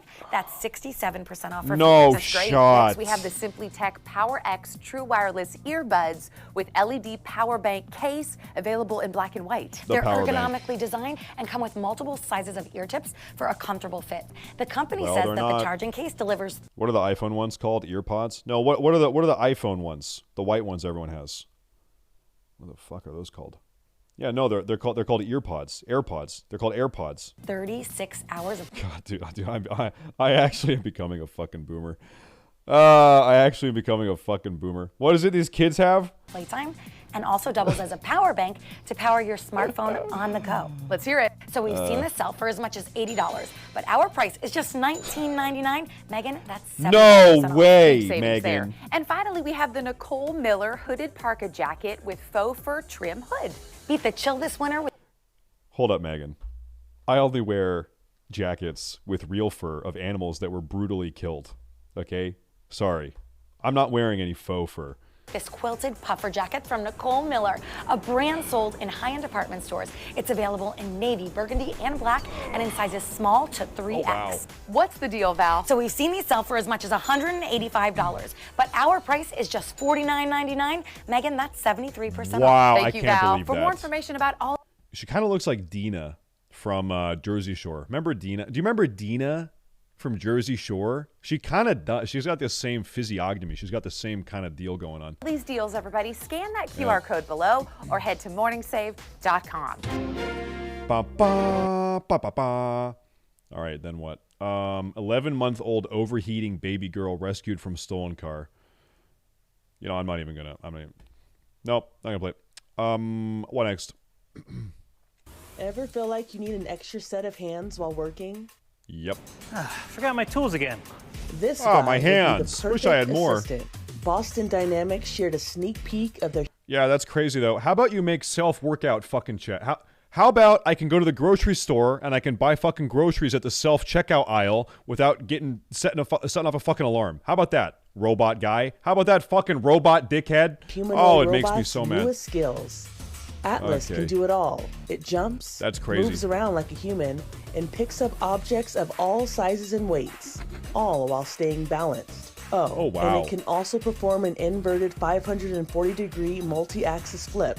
Impressive, right? Really, the multi-axis. At 5'2" and 190 pounds, Atlas is also as This is fake. Bro, what? Okay, outshined. What's the conspiracy, bro? Did they put a fucking kid in here? Did they put a fucking, what's the political, it's not midget. They can't, that's not the word. Did they put a fucking dwarfism guy in here? They put him in a robot suit. No, it's a fucking robot. It's a robot, okay? big as a human. I believe it. It's powered using 28 hydraulic joints, battery-powered electric motors, and 3 onboard It's 5'2", 190. That's actually average BMI that's actually average American stats. computers. The Boston Dynamics team currently uses Atlas for research and development, meaning it's not for sale. But perhaps someday, every household I'll take will it. have its own Atlas. I'll take it! Just so long as Atlas stays friendly to humans. Such a show off. Not for sale? Yeah, maybe for you poor people. Me, though? I'm upper middle class, okay? I get what I want. Always. Then then what? What's this thing? After decades of standing on the side of I-65, this rocket may be taking off. Not to the moon, just not here. It's a landmark. It's been there for a long time. I'd hate to see them take it down and not,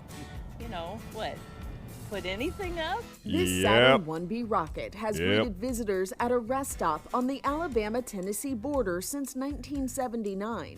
And no, this isn't a model. This is a real piece of space history that was donated by the U.S. Space and Rocket Center Oh, wow. in recognition of the 3 Saturn 1B rockets that were developed in Huntsville, Alabama. Locals and tourists told WTVF the rocket pointing heavenward has guided them home for over 40 years. Yeah, true. Think of all the people from Alabama that won't be able to get home if they get rid of this thing. They're just going to get lost. They're just going to wander. They're just going to drive in circles. Coming back. Think about that. Someone think about that. I'm near home. Because when I see that rocket, I'd hate to see it go. Right Yep. now, the Saturn 1B's future is unknown. Yep. The rest stop is being remodeled, and after decades in the elements, authorities are considering whether to fix up the 168-foot rocket or take it down. Oh, that Fix would be it. sad. That would be sad. I taught for years, and we would bring kids down here, and the kids loved when we stopped here and looked at the rocket. Decisions are It's a yet to be rocket. announced, but for this Saturn 1B rocket, Yep, give her a new coat of paint. She'll be good as new. That's what I tell you. How to kick off your wellness routine. You look fantastic. This is my, actually, it's crazy. Wait, she's my wellness coach. She taught me how to be well. I'm happy she's doing well. Thank you. What's going on here? How have you done this? Well, before we get to the how, let's get to the why. Hi, Wookie Bookie. Because I am looking for someone to spend 2023 with. Let's say that. Do 23 and me together, you know? The talk host says to balance work and her quest for love, she needed more energy. Do you guys want that? Should I start my stream every day? Do you guys like that? Would you like that? I really didn't even have the energy to go out and do things. You know, Prince Charming is not going to just walk up to your door and ring your doorbell. I was feeling sluggish and way down, you know, so what I found was my digestive system wasn't working at its best. We teamed up with Metamucil and its spokesperson, Cheryl Underwood, for this inside health tip. Okay. I increased my fiber intake with Metamucil. Okay, this is just an ad. This is just an ad. It's an ad for Metamucil. Hey y'all. Hey y'all. You want to find Prince Charming?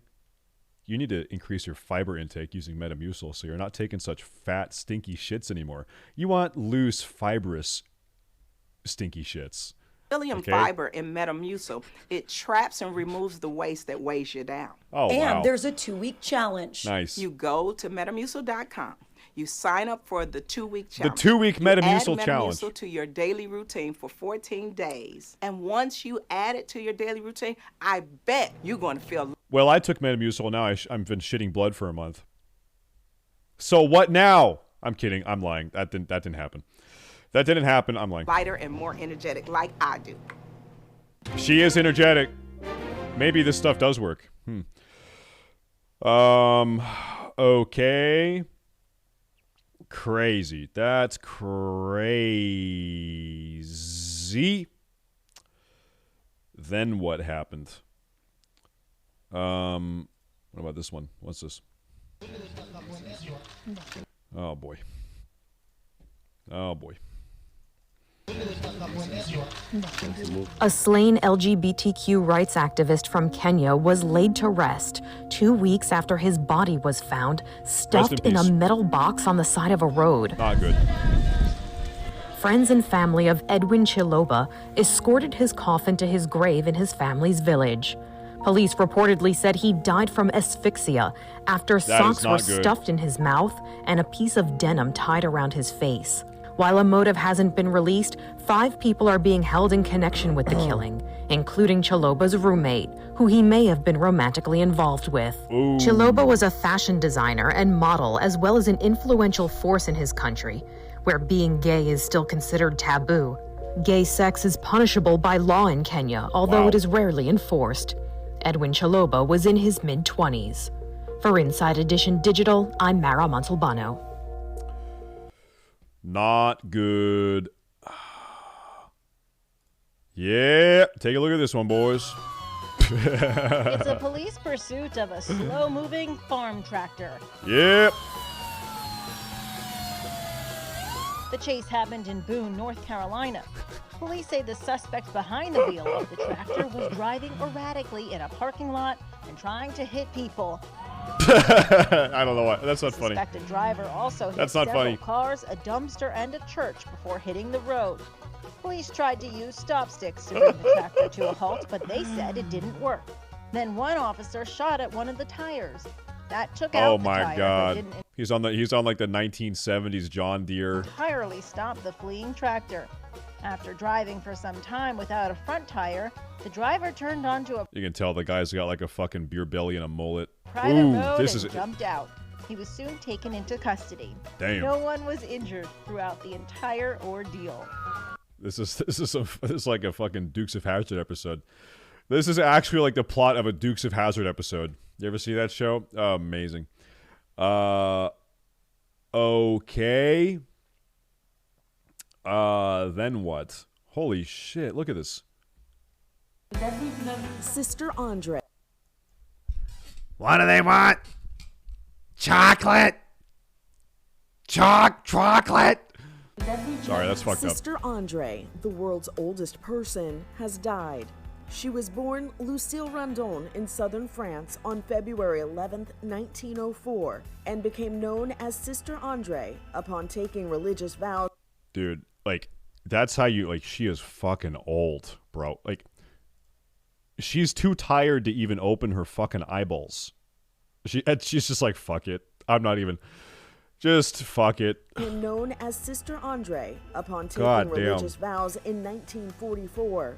On her 117th birthday, my God. Sister Andre said, "It pleased me so much. I met all those that I loved, and thank God for giving them to me. I thank God. There have been 10 Catholic popes and 18 French presidents in Sister Andre's lifetime.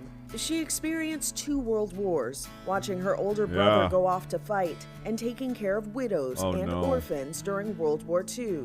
But it wasn't all hardship. What side, though? The Catholic nun is said to have enjoyed a glass of wine and a bit of chocolate daily. Having dedicated much of her life to the church, Sister Andre can share the words penned by St. Paul. I have fought the good fight. I have finished the race. I have kept the faith. Sister Andre was 118 years old. Oh my God, Jesus. I'm currently 34 years old, and this woman was that age in 1938. Let that sink in. Yeah, and you're probably fucking obese, and fucking. I'm sorry, that's rude. That's rude. But actually, statistically, probably true. Also, at the same time. Okay. Anyway, sorry, that was fucked up. Okay. Corvette. There's a new Corvette out on the roads. The iconic Corvette is adding a car to their lineup that's full of firsts. It's here. The 2024 Corvette E-Ray has all the styling of the classic American sports car, but with some unexpected elements under the hood. What is it? Longtime fans of the car might expect a supercharged V8 engine to... Dude, this baby's got a killer engine.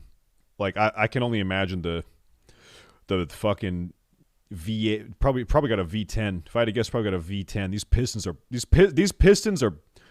V10 pistons are pumping out some crazy horsepower. Down highways. Take a look at these.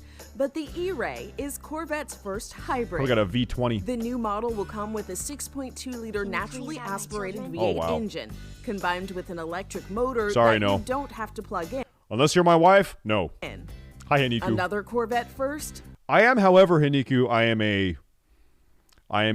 an avid pronatalist, okay? All-wheel drive. Guess that means Corvettes aren't just for summer anymore. For those wondering if the all-wheel drive configuration will dampen the E-Ray's performance, Chevrolet says the hybrid puts out a combined 655 horsepower and 509. Okay, you're just like reading numbers. Like you just list off like 15 different stats. I just don't give a shit. That's you got 15 of those and 27 of these. You got 42 of those and 12 of those.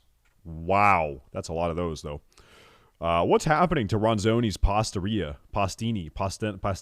Time to panic. I'm upset about Pastina being discontinued. Horrible. That's right. People are in disbelief that one of their favorite comfort foods, Pastina, those tiny star-like pastas, is being discontinued. Is this not just couscous? Isn't this what couscous is? Isn't this just fucking couscous? I have just this little tiny bit left. I don't even want to use it. I'm going out to the supermarket tomorrow and buy everything off the shelf. The pasta company Ronzoni recently announced, unfortunately, our long-term supplier informed us that they would no longer be making Ronzoni Pastina as of January 2023. No more Ronzoni Pastina, goes this headline. The new year is off to a bad start. These people. There's always, it's only January 13th and this thing happened? This year is, no. Every year, those people. What makes pastina so special? It's just that it's a unique porridge-like texture. Chef Danielle Sepsi is in disbelief that pastina is disappearing. We are in full panic mode. She's been eating pastina since childhood. This is a really not a good look. Like, she's got this sweater, like half sweater, half crop top. Like, what the fuck? What are you doing? Who the fuck told you this is a good idea? Who the fuck decided this is a good idea? She went to the grocery store to stock up, but couldn't find any on the shelves. Ew. This is one of the last boxes of pastina that she has. Her family recipe calls for cooking it with chicken broth just to jazz it up.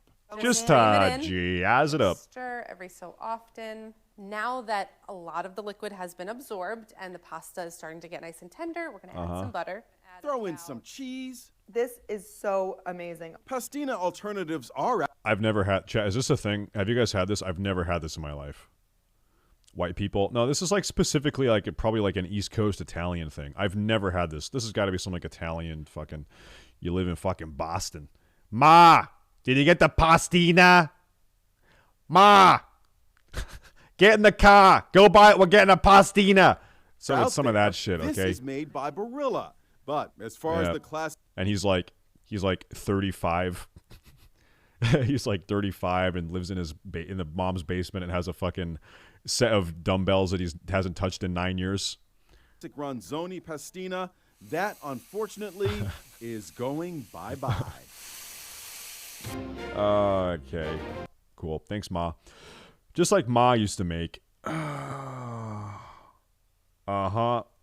What's this?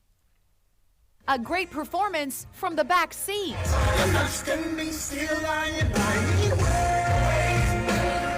11-year-old Nathan Broxton gives it his all, singing along to This not kid the is latest going pop viral. hits, but Broadway show tunes.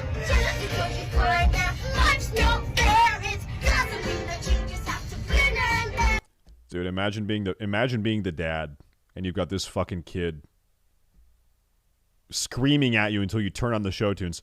He won't let up either. Dad, turn on the show tunes. I need to sing. The California native knows all the words to every song from Hamilton. Wow. AKA, he's the most annoying fucking kid to ever live. Now, Nathan's Broadway dream is coming true. Delta Airlines is sending Nathan and his entire family to New York City so he can see his first Broadway musical, MJ the Musical, where they will receive... Jamona, ha, ha, Jamona.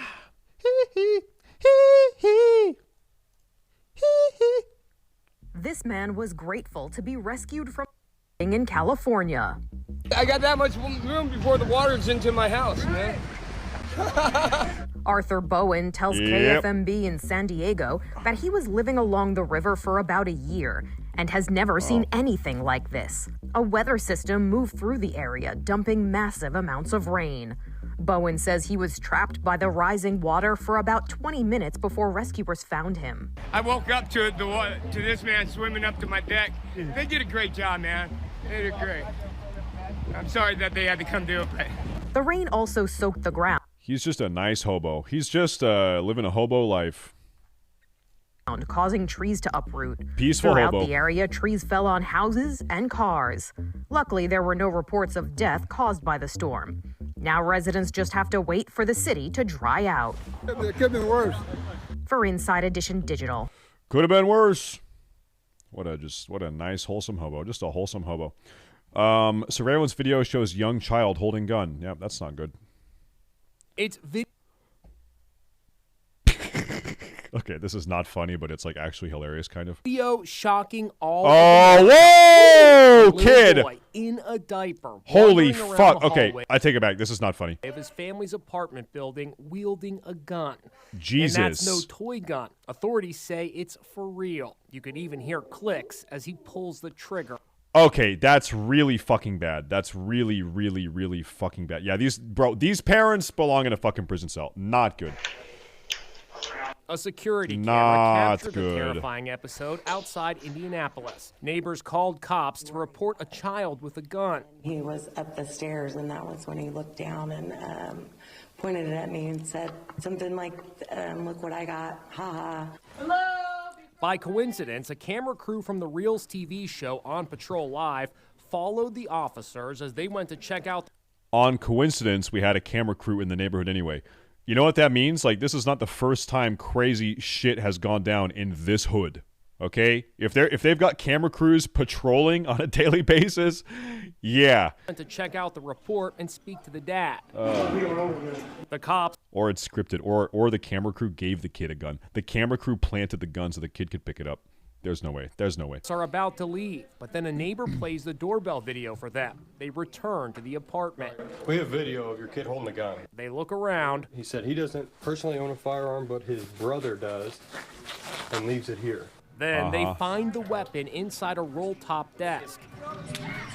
Smith & Wesson SD9 to 9mm. The dad, Shane Osborne, was taken.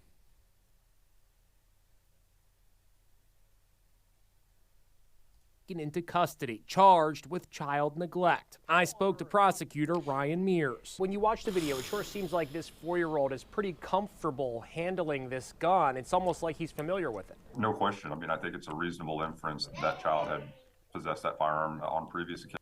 I don't know. Do like the way the kid is handling the gun? Do you think he? I wouldn't jump to that conclusion. I don't know. Inference that child had possessed that firearm on previous occasions, and then that child is actually the one who directed the police to the firearm inside the residence. Mears says the little boy actually has a nickname for the gun, a pew pew. I guess he was calling it like pew pew, the way like a kid would make a gun sound. I think that's like pretty common though. Probably. The gun sound, correct. Not good, bro. This is actually really fucked up. This is actually really fucked up. This is not a good situation. This is like that kid very easily could have died, right? If there was like a full fucking mag in that gun, not fucking good. Okay. Then what happened? Then you won't believe what happened. You won't believe what happened next. It's called Operation Viper. After several years undercover, Operation Viper is a go. I repeat, Operation Viper is a go. Over. The Florida Fish and Wildlife Conservation Commission Division of Law Enforcement charged 8 people with trafficking venomous and illegal snakes. So it took an extensive team over 2 years to really get the information that needed to prosecute these individuals. This case was unlike any other. Dude, I gotta like get a hold of a cop from Florida. I guarantee you, bro, I could put just like an average cop from Florida in front of a microphone, and the stories that guy could tell, like this guy could talk for fucking 67 hours straight. He could just tell. I guarantee you, this guy would tell you just the craziest shit that he has seen on the working the beat. With fish, insane. Or meat. You just have to deal with the nefarious actors. This case, they had to beware of the actors and as well as the product that they were selling or buying. Very dangerous reptiles. According to authorities, almost 200 snakes, 20 different species from... Merlis is a cop. No, just because every cop in Florida knows Merlis's name does not mean that he is... You shouldn't make that assumption. They all just know him by name. 7 regions of the world were purchased or sold to and from wildlife traffickers during Operation Viper. Countless cobras, gaboon vipers, bushmaster snakes, inland taipans from Australia, many extremely dangerous snakes. Officials say deals began on the black market. Yeah, well, that's a blue-tail barbacoa. I've seen those before. One bite will kill you. One bite, you're in a coma for life. One bite, you're dead. Oh, wow. Who won the jackpot? Who is the winner of the second largest lotto jackpot in history? That's the big question today in Lebanon, Maine. 43 now. A single lucky ticket had all the winning numbers and... Hey, chat. Stay Safe TV here. Part-time streamer, part-time financial advisor. Here's your tip of the day. Take out all of your money. Go buy lottery tickets. You will get rich. The Mega Ball number. It's $1.35 billion. And this is where the ticket was sold. The hometown Gas and Grill, the most popular joint in town. Fred Cotreau is the owner. My store had sold the one and only winning ticket for the $1.35 billion jackpot. Everyone we spoke to hoped it was somebody in town rather than someone who bought their ticket passing. You know the real meta? Okay, it's like some percentage. Whoever convenience store clerk, this woman, if she sells a lottery ticket and the ticket wins, she gets some small percentage of the money. She gets some amount of money.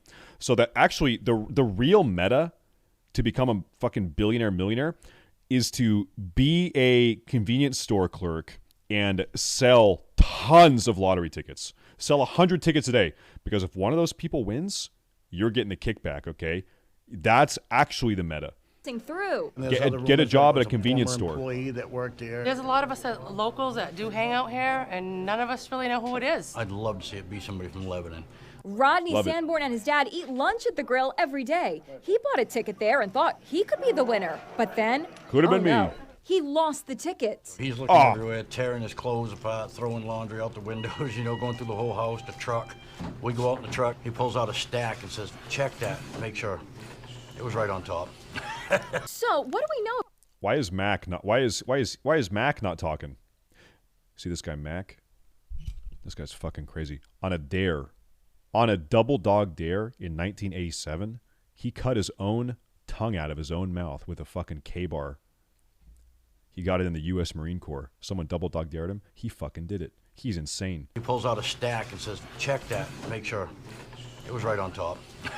So, what do we know about the town of Lebanon? Well, the population is just 6,000, so pretty much everyone knows everyone. It's got 3 traffic lights and a gas station that also serves food. So the town that very few outsiders even knew existed is now the talk of the nation. I hope it was Mac. I hope it was Mac. Mac seems like a good old psycho, like a good old psychopathic guy. I like him. How about this one though?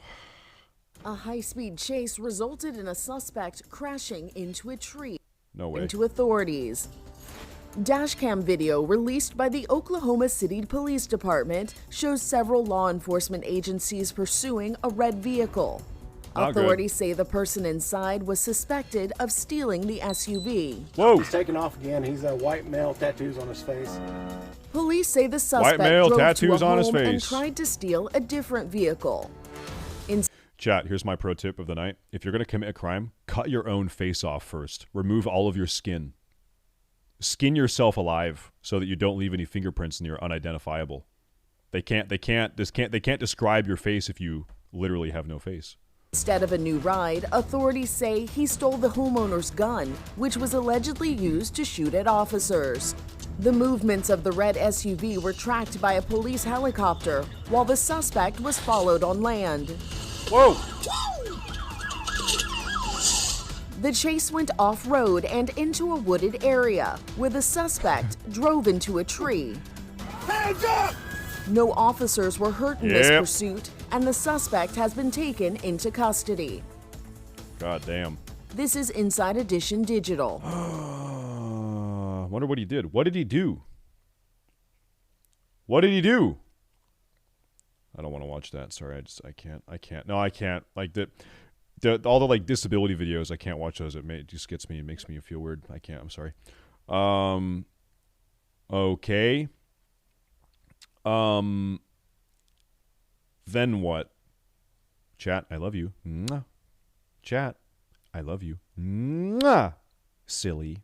You guys are so silly sometimes. You guys are so silly. Mwah. Oh, here we go. 11-year-old pianist told he has Mozart talent. Yeah, I bet he does. I bet he does. Let's find out. This young boy has been told he's got Mozart-level talent. I never stop. Always on and on and on and on. Yeah. 3 hours a day? What's incredible is he'd never even played before until recently. One day, 11-year-old Jude, who has autism, sat down and music filled his family's Colorado home. Dude, how many fucking like giga geniuses back in the day before we even knew what autism was had autism? Like do you think fucking Beethoven was autistic? You know, like was fucking who's a guy? Who's a fucking guy? Was Einstein autistic? Was Tesla? Yeah, Tesla. Actually, Tesla probably was. That guy was fucking. Yeah, he probably was actually.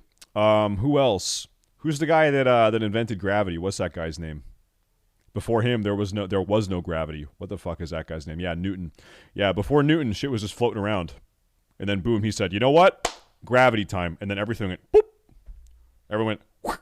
It got firmly planted on the ground when Newton decided. Newton did that.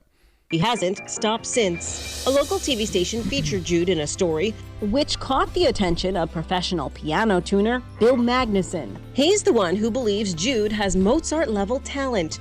And so Magnuson used his father's inheritance to buy the youngster a grand piano. The family told CBS News. And that is coming from a whole total stranger who never knew him but just decided to help him in that grand style. Yeah, it's amazing. Yes. Now Jude is learning to read music. A prodigy, perhaps. Time will tell.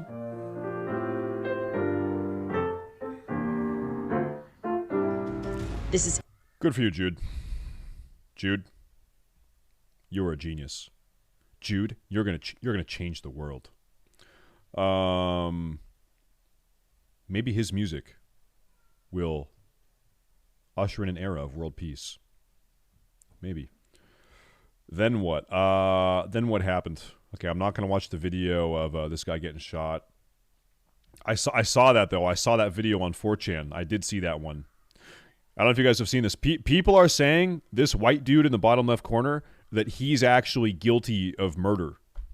Have you seen that? I'm not going to play the video. People are saying this white dude is a murderer for what he did. Yeah, shut the fuck up. Okay. Police dig up 3 tons of cocaine. Holy shit. They found it. I mean, never mind. Let me see. Here we go. This drug bust took a lot of elbow grease. The National Police of Peru showed off a massive seizure that required... Yeah, FYI. Best Peruvian shovel. This is a rock. This drug bust took a lot of elbow grease. The National Police of Peru showed off a massive seizure that required officers to go deep into the ground. We raided this rustic building where under the cement floor we found 51 packages of drugs. Inside each package, there were between 50 and 80 packages of cocaine hydrochloride. That's a lot of cocaine. Officials say their investigation led them to a cove inside a house in the coastal city of Callao. The subterranean hiding place was not discreet enough for it to remain hidden for long. After hours of digging and excavating, investigators say they unearthed 3 tons of drugs and stopped them from hitting the streets of their country or elsewhere. Peru is one of the world's top producers and exporters of cocaine, the second largest after Colombia. Peru's national police says this operation was an important intervention as it continually works. Yeah, hey, do we have any cokeheads in the chat? Cokeheads, give me a 1. How much money is this? 3 tons of cocaine. Do the cokehead math. How much is that? That's at least like $1 billion. No, it's not a fucking billion. Okay, it's probably a couple million though. 400 mil. 400 mil? You think so? Maybe. I don't know what the price of coke is. I have no idea. What's this? This doesn't look like your typical hotel. And the clientele isn't so typical either. In Saudi Arabia, Tetamam Hotel promises to pamper your camel while you're away from home. The 480-room hotel in the desert has single and double occupancies. A camel needs to pass a medical exam before it can stay at the hotel. So it's a good thing that's one of the Dude, one of the biggest regrets that I have in my life is being born a white man in America. Like, it actually fucking pisses me off sometimes because I know that I can never get away with this. This is drippy. This is fucking dripping, okay? And I know that if I try to put the scarf on and the fucking thing and then put the aviators on, it's not going to work, okay? I'm pretty sure I'm not allowed to do that. Needs to pass a medical exam before it can stay at the hotel. So it's a good thing that's one of the services the staff provides. The hotel also promises the safety and security of its guests. Camel owners who rely on its services say they have peace of mind knowing their animals are being taken care of. The experience here, if you have business or daily matters to attend to, the guys here will do your role and more than what... And it's like, if you're going to be a chubby, middle-aged man... Oh, hold that thought. Give me a minute. Don't let me forget that, okay? Hold that thought.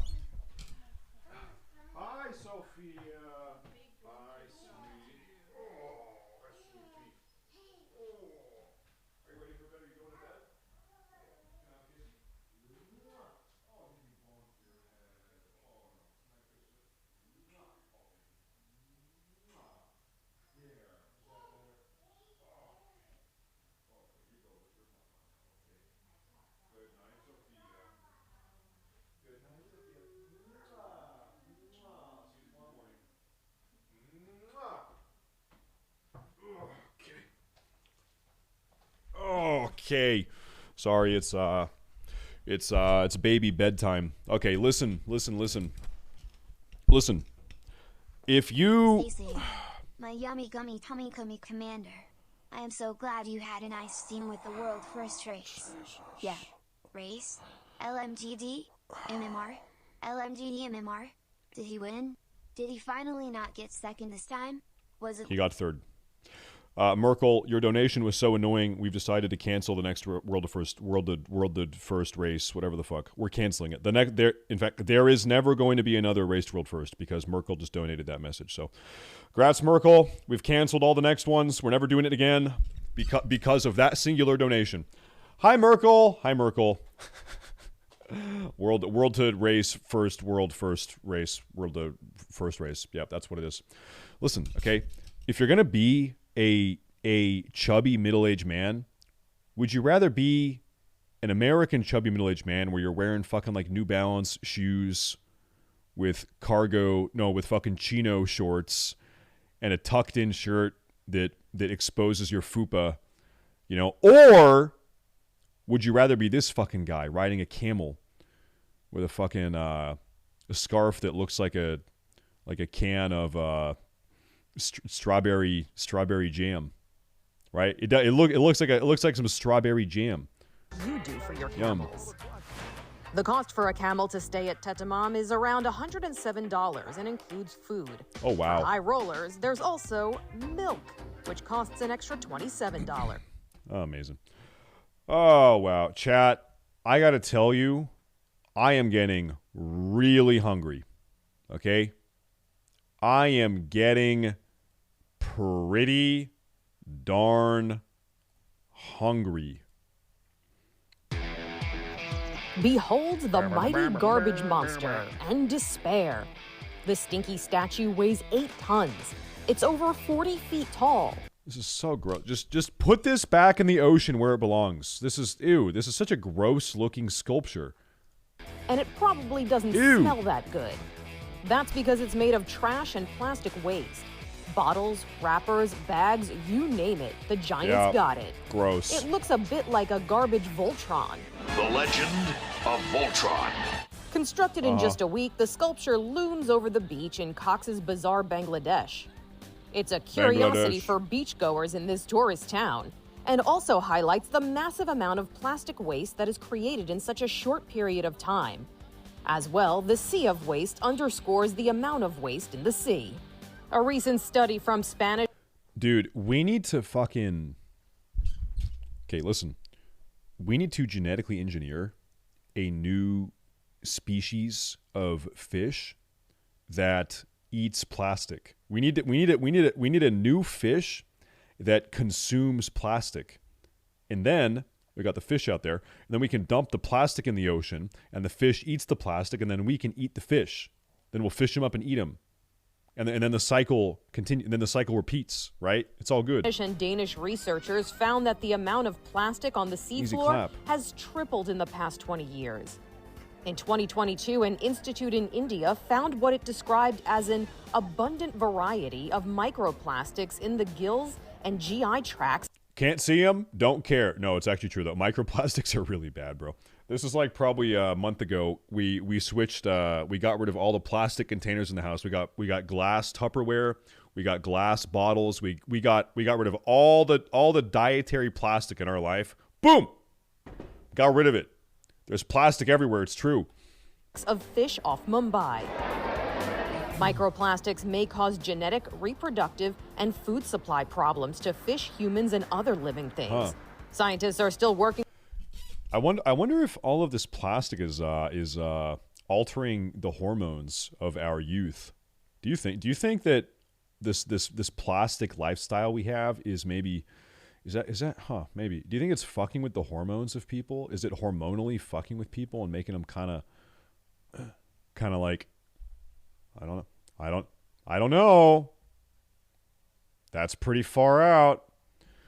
Ping pong helps man with Parkinson's disease. Okay, bro. This sounds like a fucking world peace skit. This sounds like a Sam Hyde skit.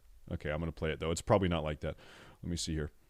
The game of ping pong seems to be helping some people with Parkinson's disease. Robin Seltzer is one of them. It probably does help. How could that help anybody? Seltzer was diagnosed 3 years ago with the brain disorder. His symptoms were so... You know what I read? That there's actually good science. There's actually real science suggesting that playing video games helps with Alzheimer's. And so, hey, maybe us gamers, we're going to have the mental acuity of a fucking 3-year-old Japanese girl by the time we're 97. Okay? Maybe. So bad he could barely get out of bed.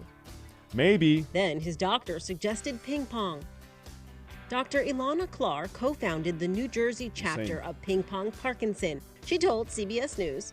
It incorporates a focus on balance, hand-eye coordination, yeah, and we did the ULDUAR rhythm or already. Pace of reciprocal play. So it really hits the trifecta of We're physical, kind of just unwinding, kind of cognitive, chilling and after a long day. Activities. Now, Seltzer plays every Tuesday night in River Edge, New Jersey, with other Parkinson's patients. So far, he feels it works. When I start up, I'm a little stiff. My shots are a little bit off. My timing's a little bit off. Dude, Parkinson's has got to be so fucking annoying. Can you imagine? Dude. It's got to be so annoying to have that, what is it? It's not a disease. No, it is. It says disease right there. Is Parkinson's a disease? No, it's a neurological disorder. It's not a disease. It's a neurological disease. I don't know what the fuck it is. Okay, I don't know.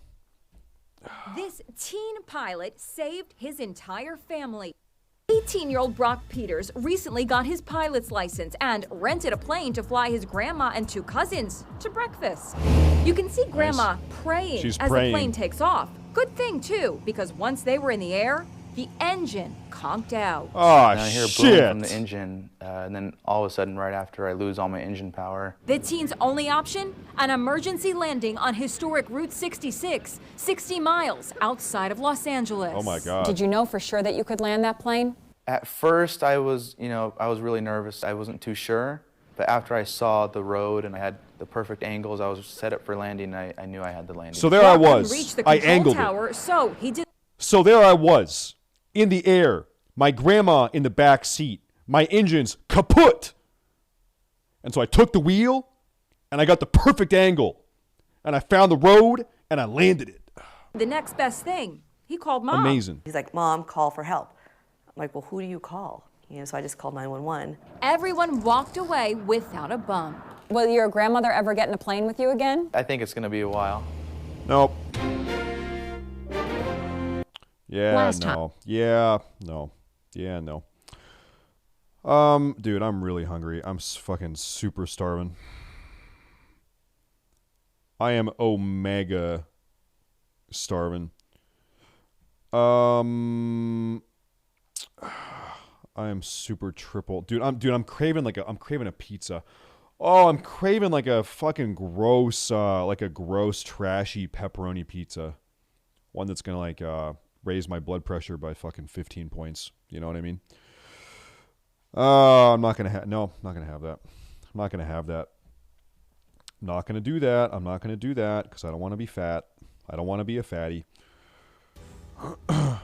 What are you doing? Police in Florida Nice are try, looking buddy. for this man, who they say conducted a chaotic clothing caper that... What a dumbass. Look at this guy.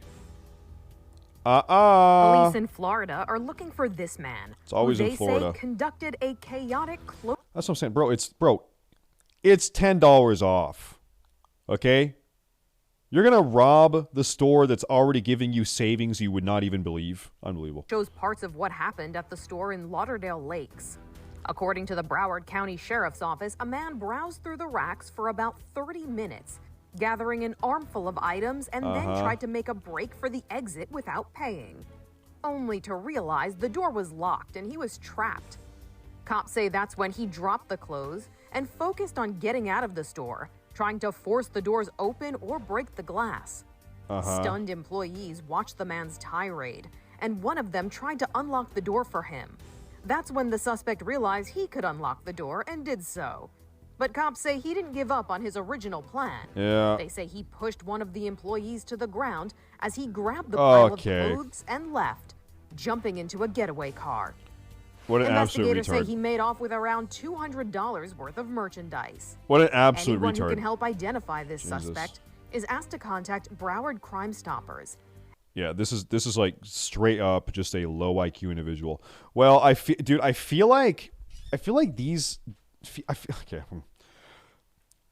criminals of this caliber.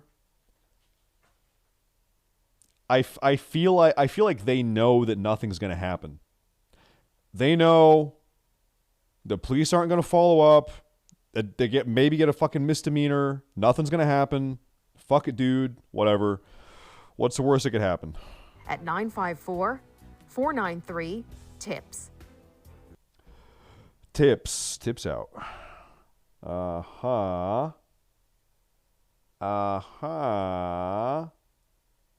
What is the most highly viewed video on this channel of all time? Hold up. Most popular. Oh, we've seen a lot of these. World's chillest man asked robbery suspect for a beer. He's the guy who became a Let me crank it up here. Hold up. He's the guy who became a national sensation as the world's chillest man. Sometimes, bro, this guy shoved a semi-auto, whatever the fuck that is, into his rib cage.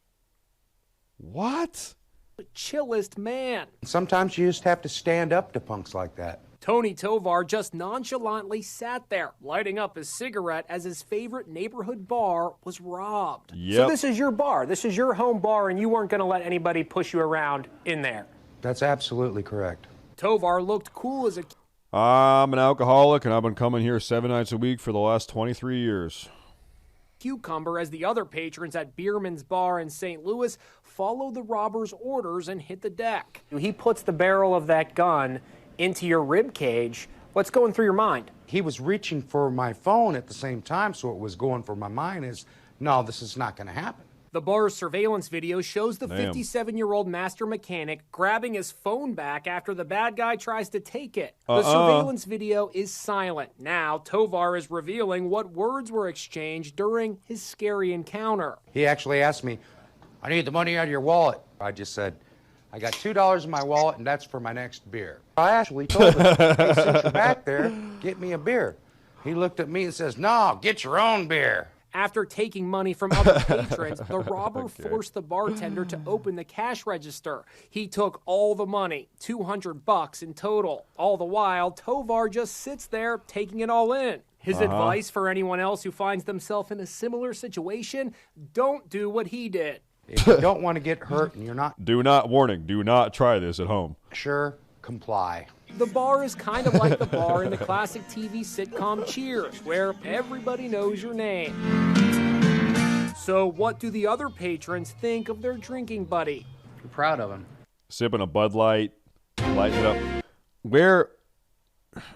Okay, hold up. Is it legal anywhere in the U.S. to smoke in a bar? Are there smokers bars in the U.S.? Because in my neck of the woods, we don't have that. Do you have that where you are? I've never seen that. In Florida? Okay. Crazy.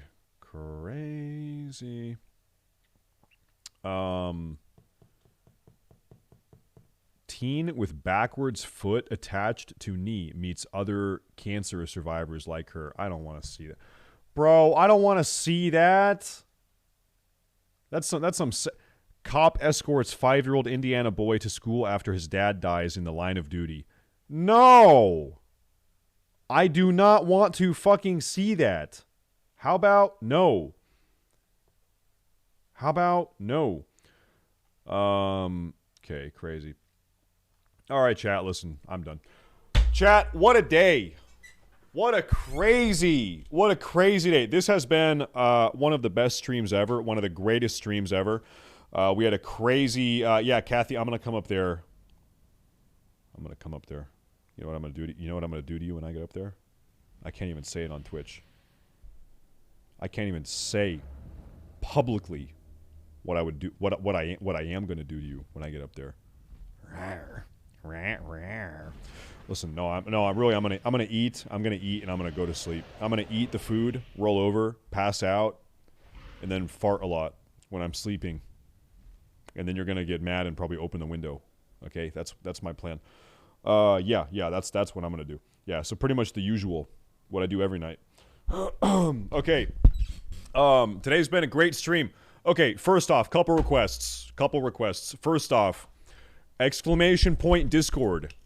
Every single person here, if you are not in the Discord, we are on our way to 10,000 members. This is probably the most active, most poppin', not only Classic WoW Discord server, but we're talking. Okay, just hold up before I go further. Don't look in the politics channel. Do not look in the politics channel. You can join the Discord. I will permit you to read the Classic WoW channel and the general channel. Even that is sometimes dicey though. But do not look in the politics channel. Do not. But you should still join the Discord server. You should join the Discord server. Outside of that, if you're new here, you should follow the stream. I'm sure a lot of you guys already have. If you haven't, I would appreciate it. It's the best way I can make sure you come back and continue watching in the future. We hang out. It was a great time. Any new viewers, welcome. Actually, you know what? I don't know if you guys know this. Every time someone new posts for the very first time in Twitch chat, I can tell. So if you've never posted ever before, post something right now, and I'll take a look. Let me see. Do we have any absolutely new viewers? Plo Koon is old. Phyloides is old. We've got some old ones. Disillusion 187. We've got some old ones here. Oh, we got a new boy. We got a newbie. We got a new boy. We got a fresh friend. We have Vizakal.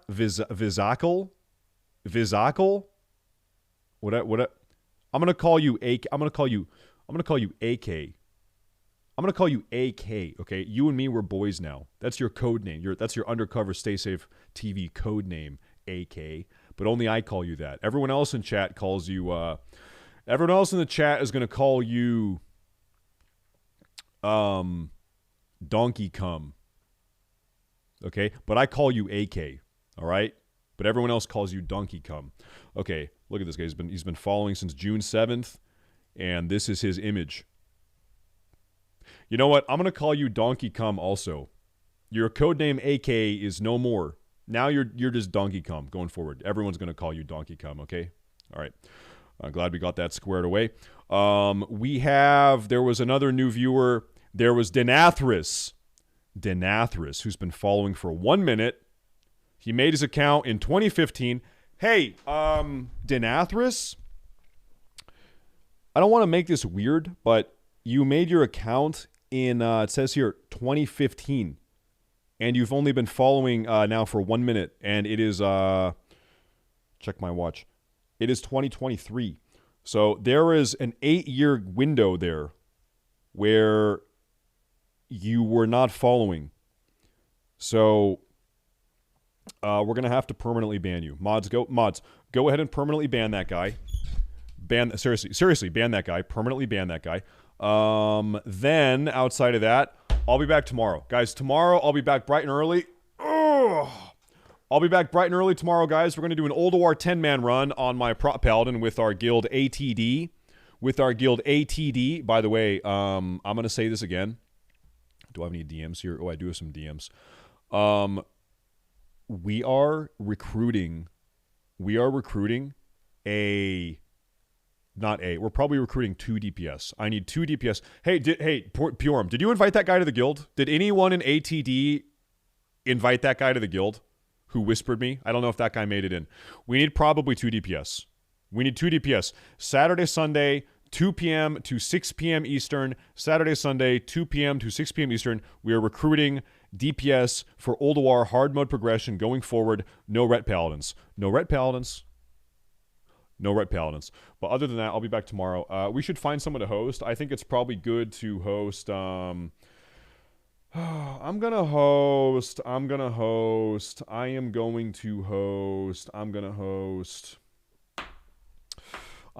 Jordy. Yeah, Jordy's live, and he was actually competing today. I'm going to host Jordy. It's actually Raid. Raid Jordy. I will see you guys tomorrow. Thank you guys very, very much. I appreciate it. Excellent stream. Excellent viewers. The vibe, the tempo, the content, the viewers, the chat, every single component that makes a stream was magnificent. Magnificent. That's not even a word, but it was. I'm going to start the raid right there. Everyone hit yes on the ready check, or you know what? Just let it happen. I don't even think you need to say yes. Just let it happen. The raid is now initiated, and you're going to go hang out with Jordy, okay? So I will see you guys tomorrow morning.